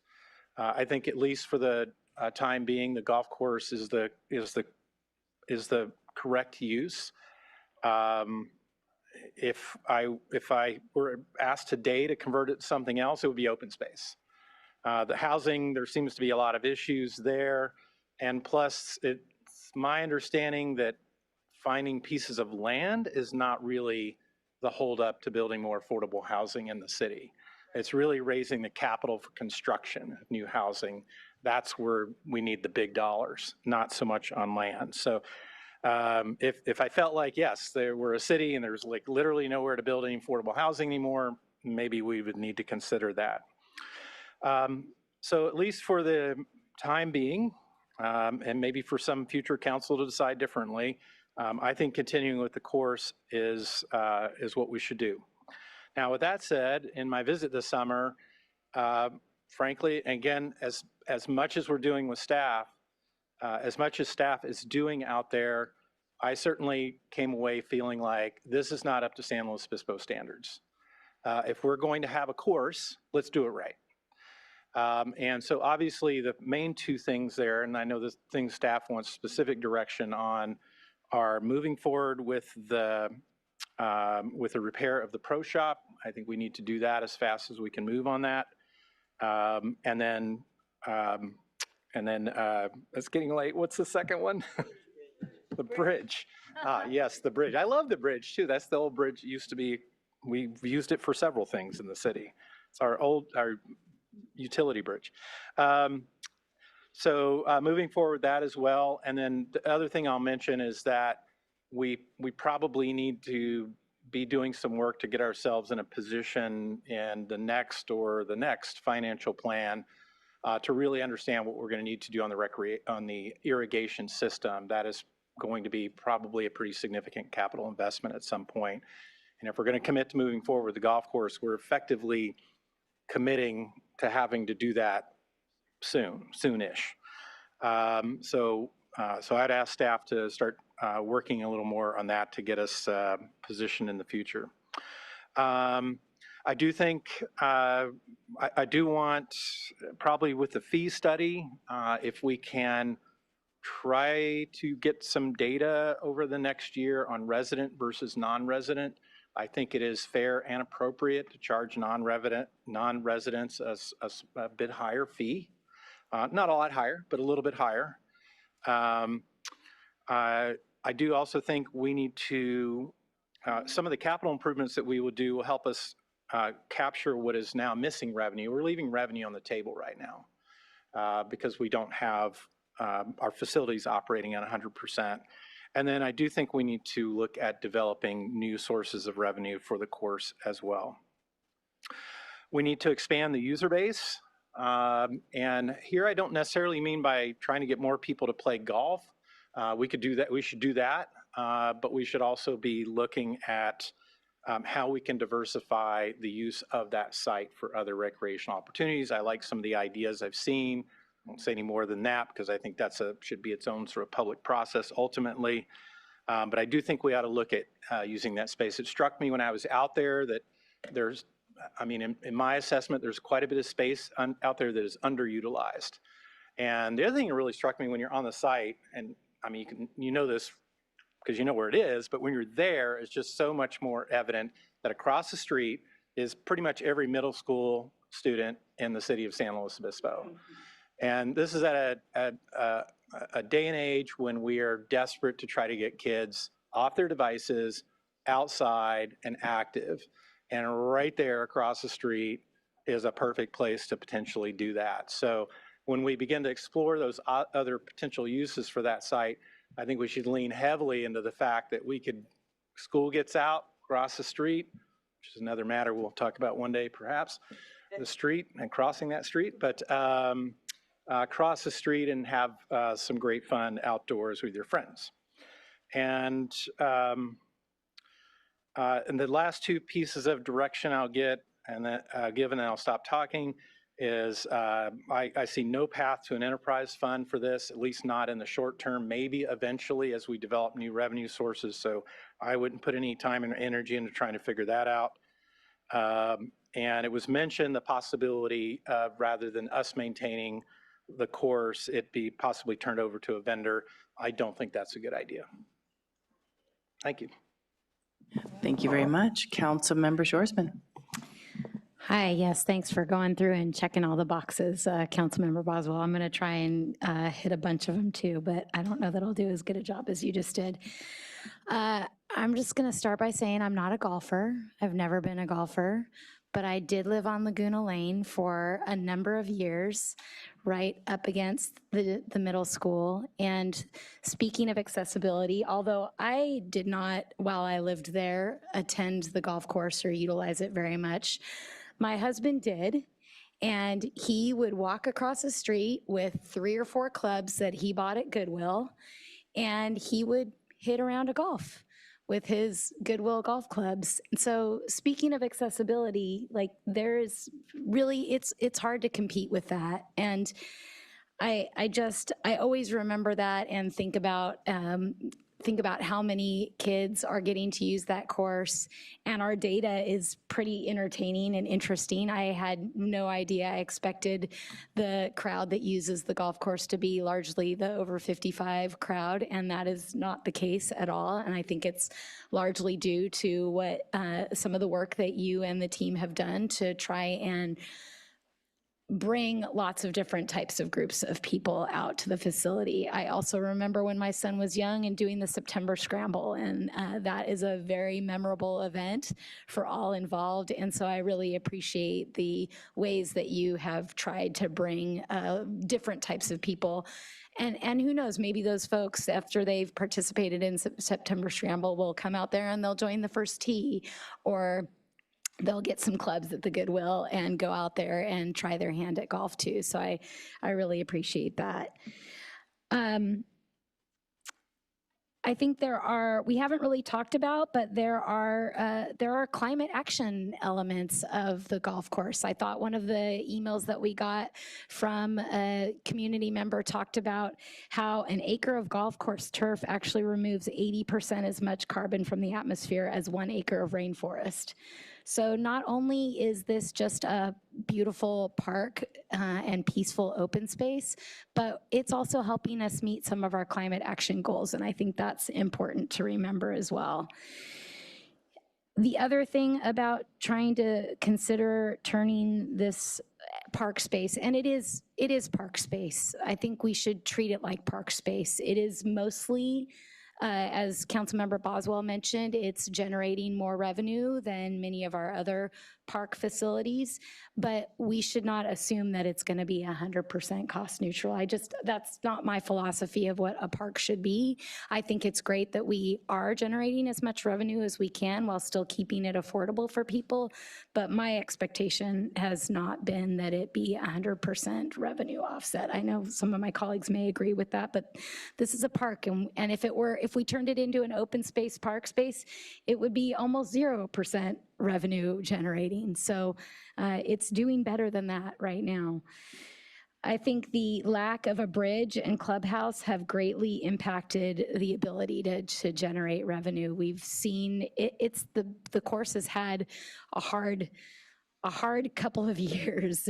First it was COVID, then it was the clubhouse, then it was the storms, and it just really hasn't had a chance since COVID to really reach its full potential, I think. So I think we need to give it a little bit more time to see what it can do in a real environment where it's got all its resources intact. And I do think that people will use the course and use the facilities more often if there's an easy way to get across the creek, and if the clubhouse is in good shape and it's a good place to get a bite to eat. The other thing that I can't help but mention, if we are talking about converting space to housing, which I definitely agree with everybody who said we have a housing issue in this community and we need more housing. I just don't know that this is the space to do it, because we also have ambitious goals around how much park space we want to have and how much open space we want to have. And we have said that we want to have, I think it's 10 acres of park space for every 1,000 residents. Currently, we have only 206 acres when we should have about 480 if we were going to meet that goal for our 48,000 residents. So we're already, as they say, underparked. So taking taking 26 acres of park space and turning it into housing will only exacerbate the problem that we have trying to meet our open space goals. So as of right now, I'm not saying, never, but I don't think that this is the right place, kind of backing up what Councilmember Boswell said about where we should put housing. I don't think it's here. I also agree with him that probably turning this into an enterprise fund is not our best option right now, or trying to find a vendor to run the facility, because I think the prices would go up to the point where it wasn't as accessible as it is right now. So I would kind of think that that's not a great option right now. On the resident versus non-resident fees, I can definitely see in many circumstances, I would be in favor of trying to have a tailored structure for rates. I know we've talked about that with Sinsheimer Pool, and in some situations at Sinsheimer, we are able to charge residents, or we've talked about maybe the possibility of charging non-resident fees to kind of help preserve the spaces at things like swim lessons for residents. I also think we need to be careful about overcomplicating our fee structure, because then that can get really difficult for the employees that are trying to administer it. And I also worry about asking people for ID just to play a round of golf. So that feels a little intrusive in some ways. Not saying that I'm closed to the idea of it. It's just not, it wouldn't be my priority. It would be, ease of administration as well as low fees. And if we can figure out how to maybe generate a little bit of extra revenue in some of the programs, like we've talked about with Sinsheimer Pool, then maybe that would be an option. But just across the board, I would keep the rate structure simple. And I really like the idea of the lighted turf fields. Some of the other ideas like disc golf are also good ideas. I would be open to what other suggestions and ideas that the Parks and Rec staff have for how we can continue to increase the number of users of that great 26-acre property. And maybe we can get some other ideas from the community as well that would be low-cost, easy ways that we can continue to use the space while meeting some of our other park needs. So I think for now, I'll leave it there, but I really, really appreciate all the work that you put in, and you've been gathering a lot of data, and it's a beautiful spot. We're lucky to have it. It's maybe not something that most municipalities have, but most municipalities don't have a historic Victorian in the center of their downtown either, and we have some special things in this community, and that's what is part of what makes us special. So thank you. Thank you, Vice Mayor. Thank you so much, and thanks to my colleagues for everything they've shared so far. I'll try to keep this as brief as possible. There's a lot to get through. I said earlier, this is an incredible amenity, and kudos to the staff to keep this going. I was just truly impressed by the work that they do out there. And obviously, as we've heard from the community through the correspondence and from public comment tonight, this space means so much to the community. Also means a lot to my family. We're out at September Scramble every year, cross-country meets. My daughter's one of those kids over across the street at Laguna Middle School, and of course, golf, right? For parks facilities, it's not about cost recovery for me, but it is about trying to make sure that our parks facilities are serving as much of our community as possible. And right now, it feels like we're in a little bit of a limbo space. When I first came on council, we were at this really low point with usage on the course, and there was a lot of variables, things outside of our control that were contributing to that. And I know that was when the first discussions of bringing this up and talking about this space started to emerge. And we've seen a real rebound, and I think that's really due to all of the hard work that you guys have done out there. So thank you for that. But we are still pretty heavily subsidizing the use of the course. And like I said, it's not about cost recovery, but it does cost the taxpayers, about $18.50 per person who plays around out there. And it's special and unusual for a city of our size to run a golf course and deal with all that associated infrastructure and the resource expense. So it's important that we have these conversations in public, just so everybody can weigh in and understand, the choices and the trade-offs that we're making. I kept coming back as I've been thinking about the golf course question. It feels like it's part of a much bigger conversation that I hear in the community a lot about our parks facilities.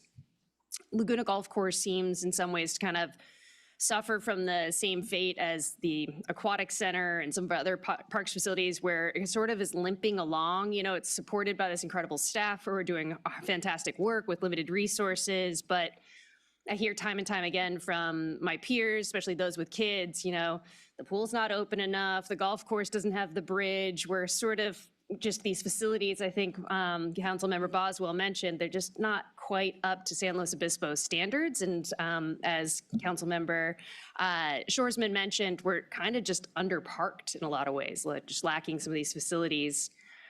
And so I spent some time digging into budgets from some peer communities that I really admire, that have facilities that I enjoy going to in different states, and just looking at how they fund their parks and rec, and really found that, we're just funding at a level that's just a lot lower than a lot of other places. So I was kind of curious, if we were hoping and dreaming for the future and trying to envision, how do we best use the spaces that we have? How do we do that? And I was wondering if there's an appetite, maybe in our next budget cycle here, to do a formal recreation analysis and really think about not just Laguna Golf Course on its own, but really thinking about how do we look at that blueprint and think about the best use of all of the spaces in the city, and kind of be a little bit more ambitious in our future purpose. Now, that doesn't mean that we get rid of golf or anything like that. It just means, if there was a future where we had a rec center or an expanded aquatic center, where does that go in the city, and how do we use those spaces? Or maybe it's just, better funding the spaces that we have so that they're serving the need now. But, to answer that question, we really need to dig in and maybe do a little bit more research and get a little more data on that so we can maximize the use of the spaces. In the meantime, I think a lot of you have voiced, there's kind of these long-term hopes and dreams. What are we doing in the short term? And I hear you loud and clear that this golf course isn't going to get used more unless we really put a little bit of that investment in now. And so I would like to see us get that bridge in place, because I think regardless of use, we need to have a way to get back and forth across the creek there. And we've got to repair the building that's already there, get that up and running so that we can better use that facility.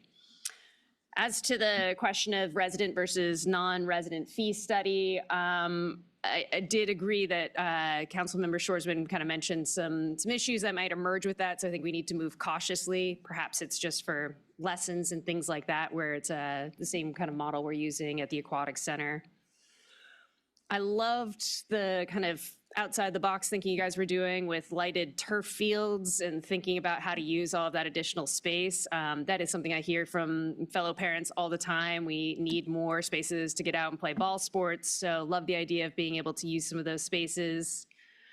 As to the housing question, I do think it's probably smart to kind of close that loop. I think, as you mentioned, would you say, close the loop, literally, just to evaluate, make sure that we're not missing something with that, because it doesn't feel like the ideal property. And I want us to be thinking outside the box, but, the utility issue, the deed restriction doesn't feel like it's it. And then back to the heart of the matter, that we're still underparked, right?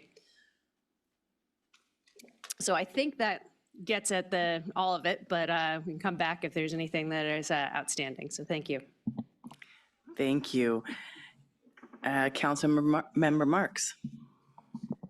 Thank you. Well, I'm happy to say that I really agree with much of what my colleagues are saying. I think, first of all, though, I want to say that I was really impressed with the outpouring of public support for the golf course. I think I agree with the basic concept that we should continue with the course, and definitely, although I don't want it to cost $500,000, definitely replace the bridge. So in terms of the pro shop, I believe it was called the Clubhouse, at one point, and I think the clubhouse myself is a better name, like golf club, first of all. But also, come on, we're not talking about pros, really, we're talking about amateurs, right? So, you know, it is a community golf course. And the other thing I want to be sure to say is that I really appreciate the thorough analysis and all the information about golf. And I was saying to a colleague, man, I'm so glad I don't have to run a golf course. I'm glad you guys do it. But it's a lot more complex than I ever thought it would be. I did want to say that there were some wonderful ideas that came in from the emails that we received, and one of them really struck me, and that was from the fellow who started the Friends of the Slow Dog Parks. I believe it's maybe even a nonprofit, but I do think, and then there were other people saying, well, why doesn't the council start a community-driven group of people who are supporters for the golf course? I'm going, no, it's not up to the council to do that. It's up to the community to do that. So I would love to see somehow from all of the support that we've experienced that there's some kind of community organization of residents who really get behind it. And if we, you know, following the model of the Slow Dog Park people, they wanted a skills course for the dogs, right? So the reason we have one is that they raise money to do that. And so I think there's opportunities there for, you know, more community, for the community support, not to just come out when they feel it might be threatened, but also to come out and say, how do we improve it? We definitely need to improve it. Somebody just tonight said to me, that if there were a decent coffee shop or restaurant connected with a golf course, they'd go there instead of spending over $100 every time they go to the Nautical Bean. And so I was saying, well, the Nautical Bean has little branches everywhere throughout the whole county. Perhaps there could be a concessionaire if you have a decent kitchen, right? If you have a pro shop that also includes a decent kitchen, possibly the Nautical Bean or another kind of coffee shop, you know, concessionaire would be interested. Maybe not in running the whole clubhouse or the whole pro shop, but the restaurant, I think you could actually, would be quite a draw. I would urge you to see if you can change your computer system to include resident and non-resident information. It wouldn't have to be each time that someone came to play that they'd have to tell you where they lived. It would be one time, because then they'd be in the computer system. We got emails from people saying, well, I live in Los Osos, or I live in Cambria, or I live in Cayucas, and I love to, on my way to go shopping at Costco, I love to stop off and play some golf. And so we're paying, I don't mind a subsidy of $18.50 per person, if that's what the figure is, if they live in the city, because we're talking about our general fund. We're talking about our taxpayers' money. And so reinvesting it in our taxpayers, I think that's fine. You know, one email with somebody, oh, I live in Wyoming, but my mother lives in San Luis Obispo, so I love playing at your golf course. It's so affordable. So anyway, I would like to see the, going along with what Councilmember Boswell was saying, we need the data before we could contemplate changing to a resident, non-resident. So if you could change your computer system so that you could at least record that, then when the rate study comes along in April of 2027, we'd have some data there. I think that it's great that it's affordable, but we do need to consider a rate change, perhaps just for the adults, just not for the kids, not for the first tee and all that. I wanted to also say that I really like all the ideas for raising revenue that came from staff, but also came from the public, like the golf course, the disc golf course. The idea of miniature golf, I've often thought if you could get Phyllis Madonna to design it, it'd be fantastic. The lighted turf, soccer, having a little more game. Also, we had people saying, I would like to just go walking on the golf course and feel welcome, feel that I could just go like take a walk around the golf course instead of feeling, oh, I have to pay and I have to play golf. What if I don't play golf, but I just want to walk, hike around in there. The idea of the community space is something to consider for the future, it sounds like. But I do want to say, again, going back to the clubhouse, make sure you've got lots of outdoor seating and dining possibilities, because most of the time our weather's pretty good and you can accommodate more people, but also we're still aware of COVID and a lot of people just for health reasons want to be outdoors. Let's see. I just want to go back to the enterprise fund idea. It failed in 2011. I was the mayor at that time, and it just wasn't working. We had an enterprise fund that was always failing, and at a certain point, the council just decided, well, let's just be real. It's not working, so we're going to. But at the same time, there is this requirement that we maximize the cost recovery. It's very important. So anyway, I'm going to stop right there. I do want to say it's wonderful to have the open space there. It's a beloved green space. I was very impressed with the environmental care and analysis that went on. Some golf courses can be really poisonous, and it looks like we're doing a good job at not poisoning Perfumo Creek as it goes into Laguna Lake. So I'm going to stop right there. So thank you.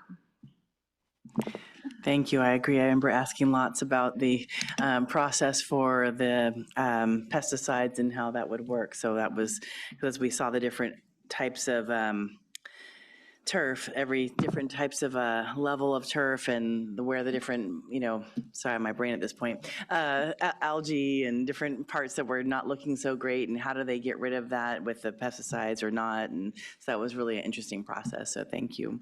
I just want to add real quickly, I'm a big fan of carrot versus stick. So I also don't really want to ask people for their IDs. I don't think that's a fantastic idea, but I do think a fantastic idea can be locals get a discount. And I think that's something that we've seen work well in our community, buy back local, the buy holiday local, there's options. And so if we are raising our user fees in the future, and maybe that's how we manage that non-resident aspect, but not have to actually get into, are you a resident, and asking for their ID, because I do not want to do that.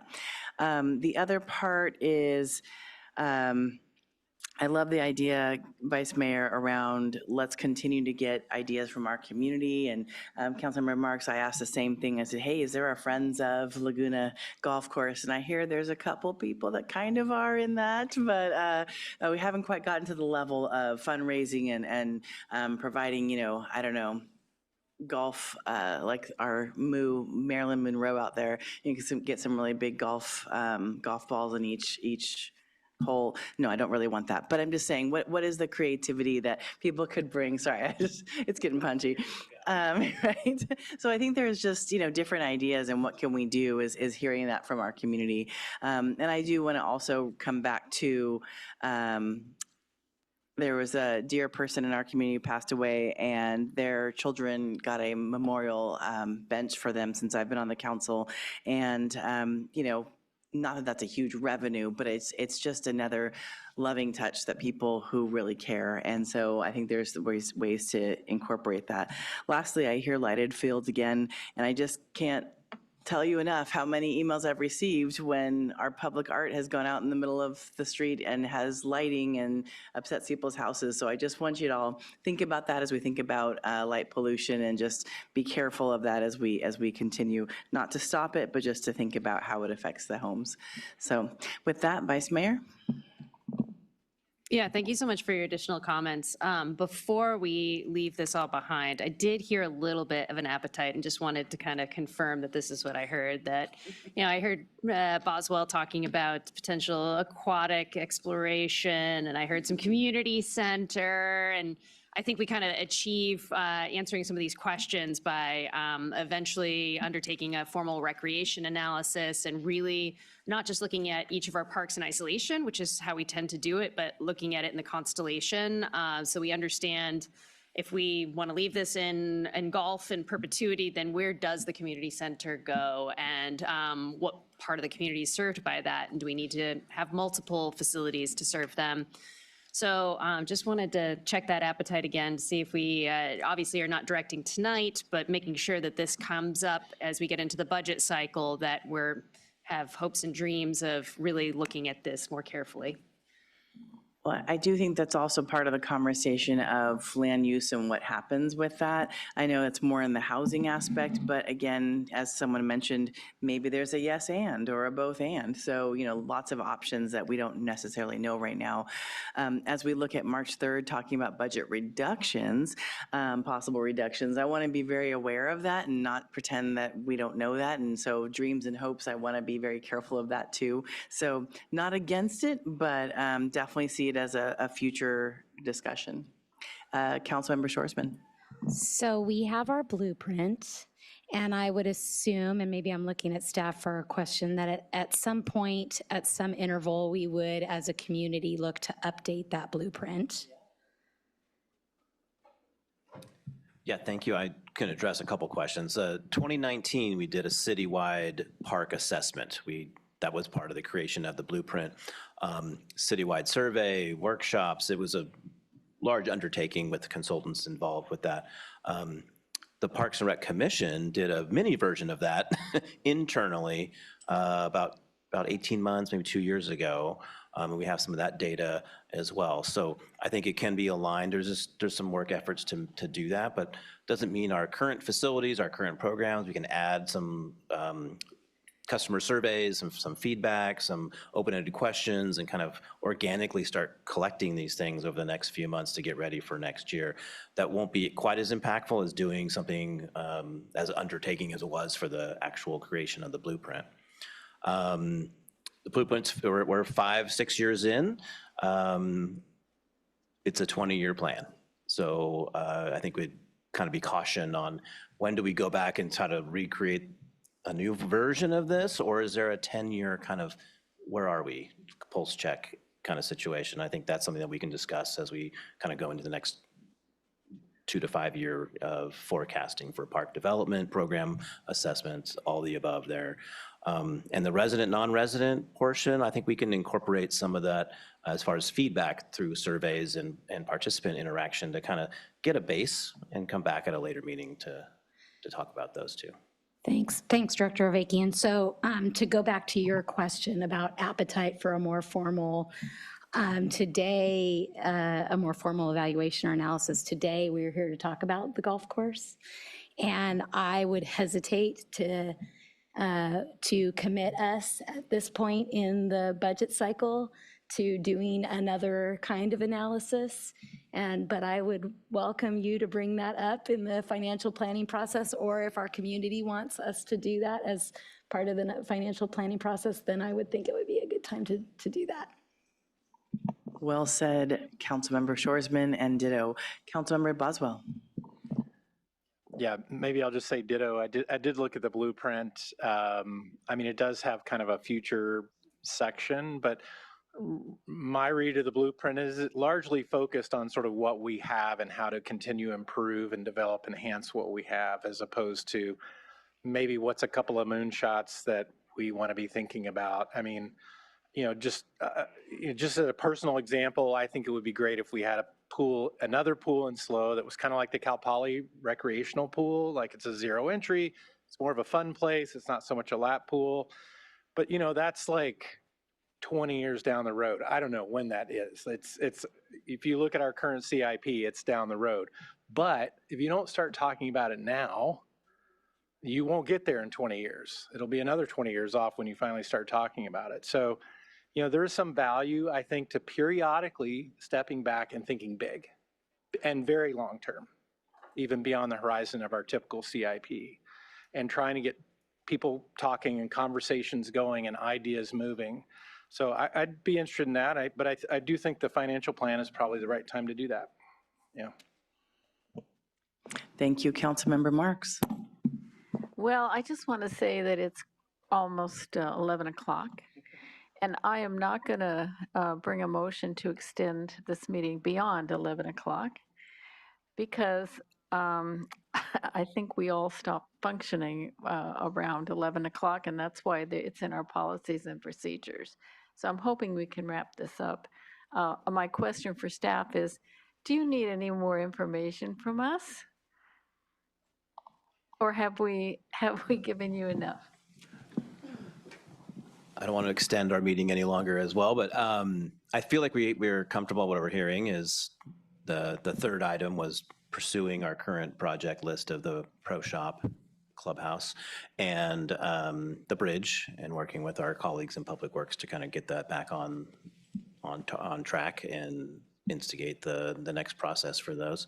And then staff have lots of ideas and creation or notes from your feedback that we can kind of start chipping away and getting our golf staff and interacting with our community members who use it for additional revenue or just additional programming ideas. So we really appreciate all this discussion. It's super valuable for us tonight. Thank you. Thank you. Thank you very much. And so is your answer yes or no on the council member or vice mayor's question? Oh. The vice mayor's question was about starting a new analysis and all of that. I think it'd make a great PhD program for somebody who's going to graduate school who wants to do an analysis. But no, right now I feel like it's too much I think it is a deficit that really should be filled. But right now, where we are, I think it's something to just put on the back burner for now. And to be clear, it's not an advocacy for it to be right now, but thinking about how and when do we put that on the menu so that we can be thinking about what our 10 and 20-year plans are for filling some of the gaps that we consistently hear from the community that we have. I appreciate that. Oh. Yeah, I just want to add that when we update the Parks and Recreation element, when does that happen? Every 10 years, right? It's a 20-year plan, but our Parks and Rec Commission is very adamant and on the same page as almost everybody that we've heard tonight on always moving the ball forward and looking for the future. So they've already had these conversations looking at what's the next 5 years, what's the next 10 years. Now that we've got some significant projects like the dog park and Rigetti and the Avila Ranch building out, they're now focused on exactly what you're talking about tonight. So I think this aligns with their vision and goals. So a formal element is not for another 15 years, but a amendment and moving that ball forward as the blueprint is just fluid enough to make that happen. Probably, the next 5 to 10 years is a good plan.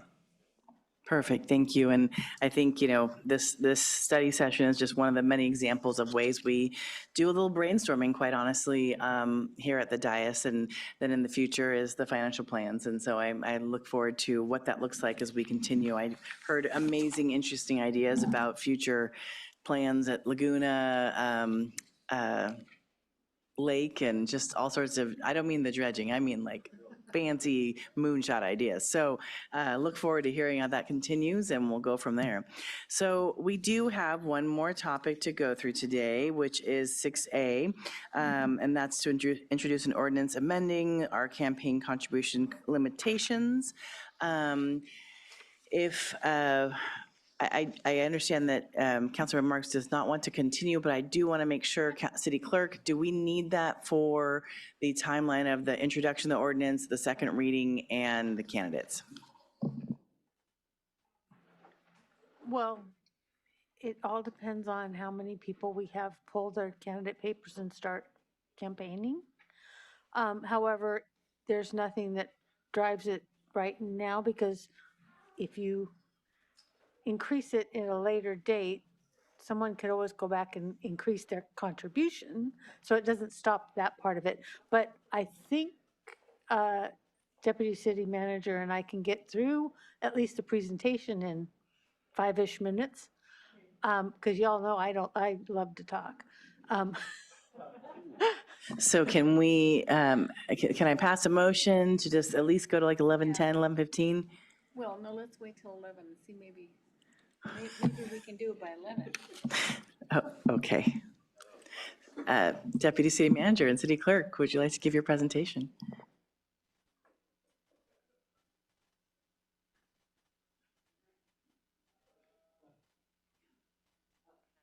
City Manager. Thank you. Deputy City Manager and I were miming at each other, but not very well. I think that we want to make sure that, just for everybody's consideration, there's a number of slides providing a bit of kind of context and history. It's that context and history we want to make sure. So we might speed run through some of these, but I'm happy to hand it over from there. Does that make sense? Yes. The timeline of the history of the yes. campaign Oh, there we contribution go. amounts. Okay, yeah. Great, no That problem. was the line We'll go that quick. Based on a couple of emails we've received, I think it's very important that we at least share that context. Thank you. For sure, we can get through this quickly. Teresa and I will save our song that we prepared for another item. So sorry. Okay, yes, it's a deal. So our record, we can go to the next slide, Teresa. Our recommendation is to approve an ordinance amending the municipal code to change the per person contribution limit from $250 to $500. This next slide has a lot of text, but I will just say this is from the Political Reform Act. There's a section of that Political Reform Act known as the Levine Act that governs contributions from applicants who have a project pending before a board or commission. As this council is aware, in 2023, SB 1439 amended that Levine Act and effectively made that applicable to local elected officials, city council members, county board of supervisors, et cetera. There's a number of other provisions dealing with the time frame during which someone can accept a contribution from a group that is putting forward a project, and it effectively stated that it needs to be no more than 12 months prior to a project coming forward and cannot accept a donation of more than $250 after that. There's also ways in which folks are able to cure that if that occurs. That is all the baseline level. There's of course been subsequent legislation that modifies that, but we did want to cover that so that folks are aware. Next slide is that we have a long history of regulating campaign contributions here in the city of San Luis Obispo going back to 1974. When we had a limit of $100, we have subsequently increased it, going to $300 in 2014. And then, again, as the council's aware, reduced that down to $250 to be consistent with the current state law. That state law has now subsequently changed. And so we're back before you to recommend yet another modification to, again, be consistent with state law.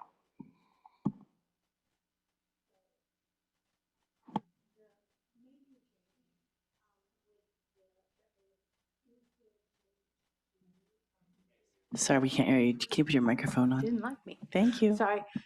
So the state law that went into effect in January 1, 2025, as Deputy City Manager indicated, increased the contribution amount from $250 to $500. I want to note that there was a minor typo in the ordinance. I left in the word decrease from the last time. It should have said increase. It's shown here on the screen how we would change that. And when you make your motion, if you'd please include that in your motion. The other changes were pretty minor, but actually important. It changed participant to not include a participant whose purposes for the provisions of their a person is not a participant for the purpose of these provisions if their financial interest in a decision only resorts from solely increasing membership or in dues. So if they're a lobbyist that you pay dues to, that doesn't apply. It's every other one. It also changed it defined pending. And so permits are pending for officers. Those are our elected or appointed officials, elected officials. It's when an item is pending when it's placed on an agenda or when it will be placed on an agenda. So it just defined that a little more clearer. And then it changed the agent and the participating parties' contributions being combined. So now it's, instead of aggregating to 500, it's two separate 500s. And again, it extended the cure rate. So you originally only had 14 days to cure. Now you have 30 days. And then it expanded some of the exceptions on contracts. And then with that, again, the recommendation is to increase the limit from 250 to 500 and to make that change in the ordinance. Thank you. That was incredibly fast. We've got 4 minutes to add any questions, public comment, and deliberations, or we may have to have an additional motion. So any questions for our staff? Councilmember Marks. No, since we don't have any public comment, I thought we just moved to, oh, do you want to comment? No. All right. Since I understand we have no public comment, right? That's correct.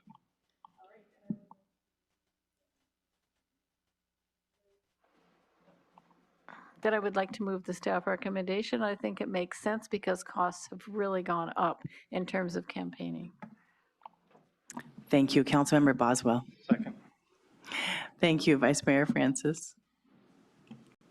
Yeah, just a comment that I'm actually pretty hesitant to raise this. I understand that things have gotten a lot more expensive, but I know that there were some points made from a few commentators that they like the lower limits because it kind of encourages us to interact with more of the public and hold more events. And I completely understand that, but I also realize the reality of running a campaign is just incredibly expensive these days. So I will be inclined to support. Thank you. And that was actually one of my comments is, when this first was $300, stamps were 48 cents. They are now 78 cents. So just, some basic math of cost of putting out mailers and that type of thing, printing costs. So even shoes for that matter to knock on all those doors, excuse me, and food costs have for sure gone up, as we know. So as we're going out and having our fun donuts or whatever it may be to get people to come out and talk to us, potluck, hosts, it all adds up. So Councilmember Schwarzman. I think it's also worth mentioning that whether you contribute to a campaign or not, or whether a resident contributes to a campaign or not, they still vote.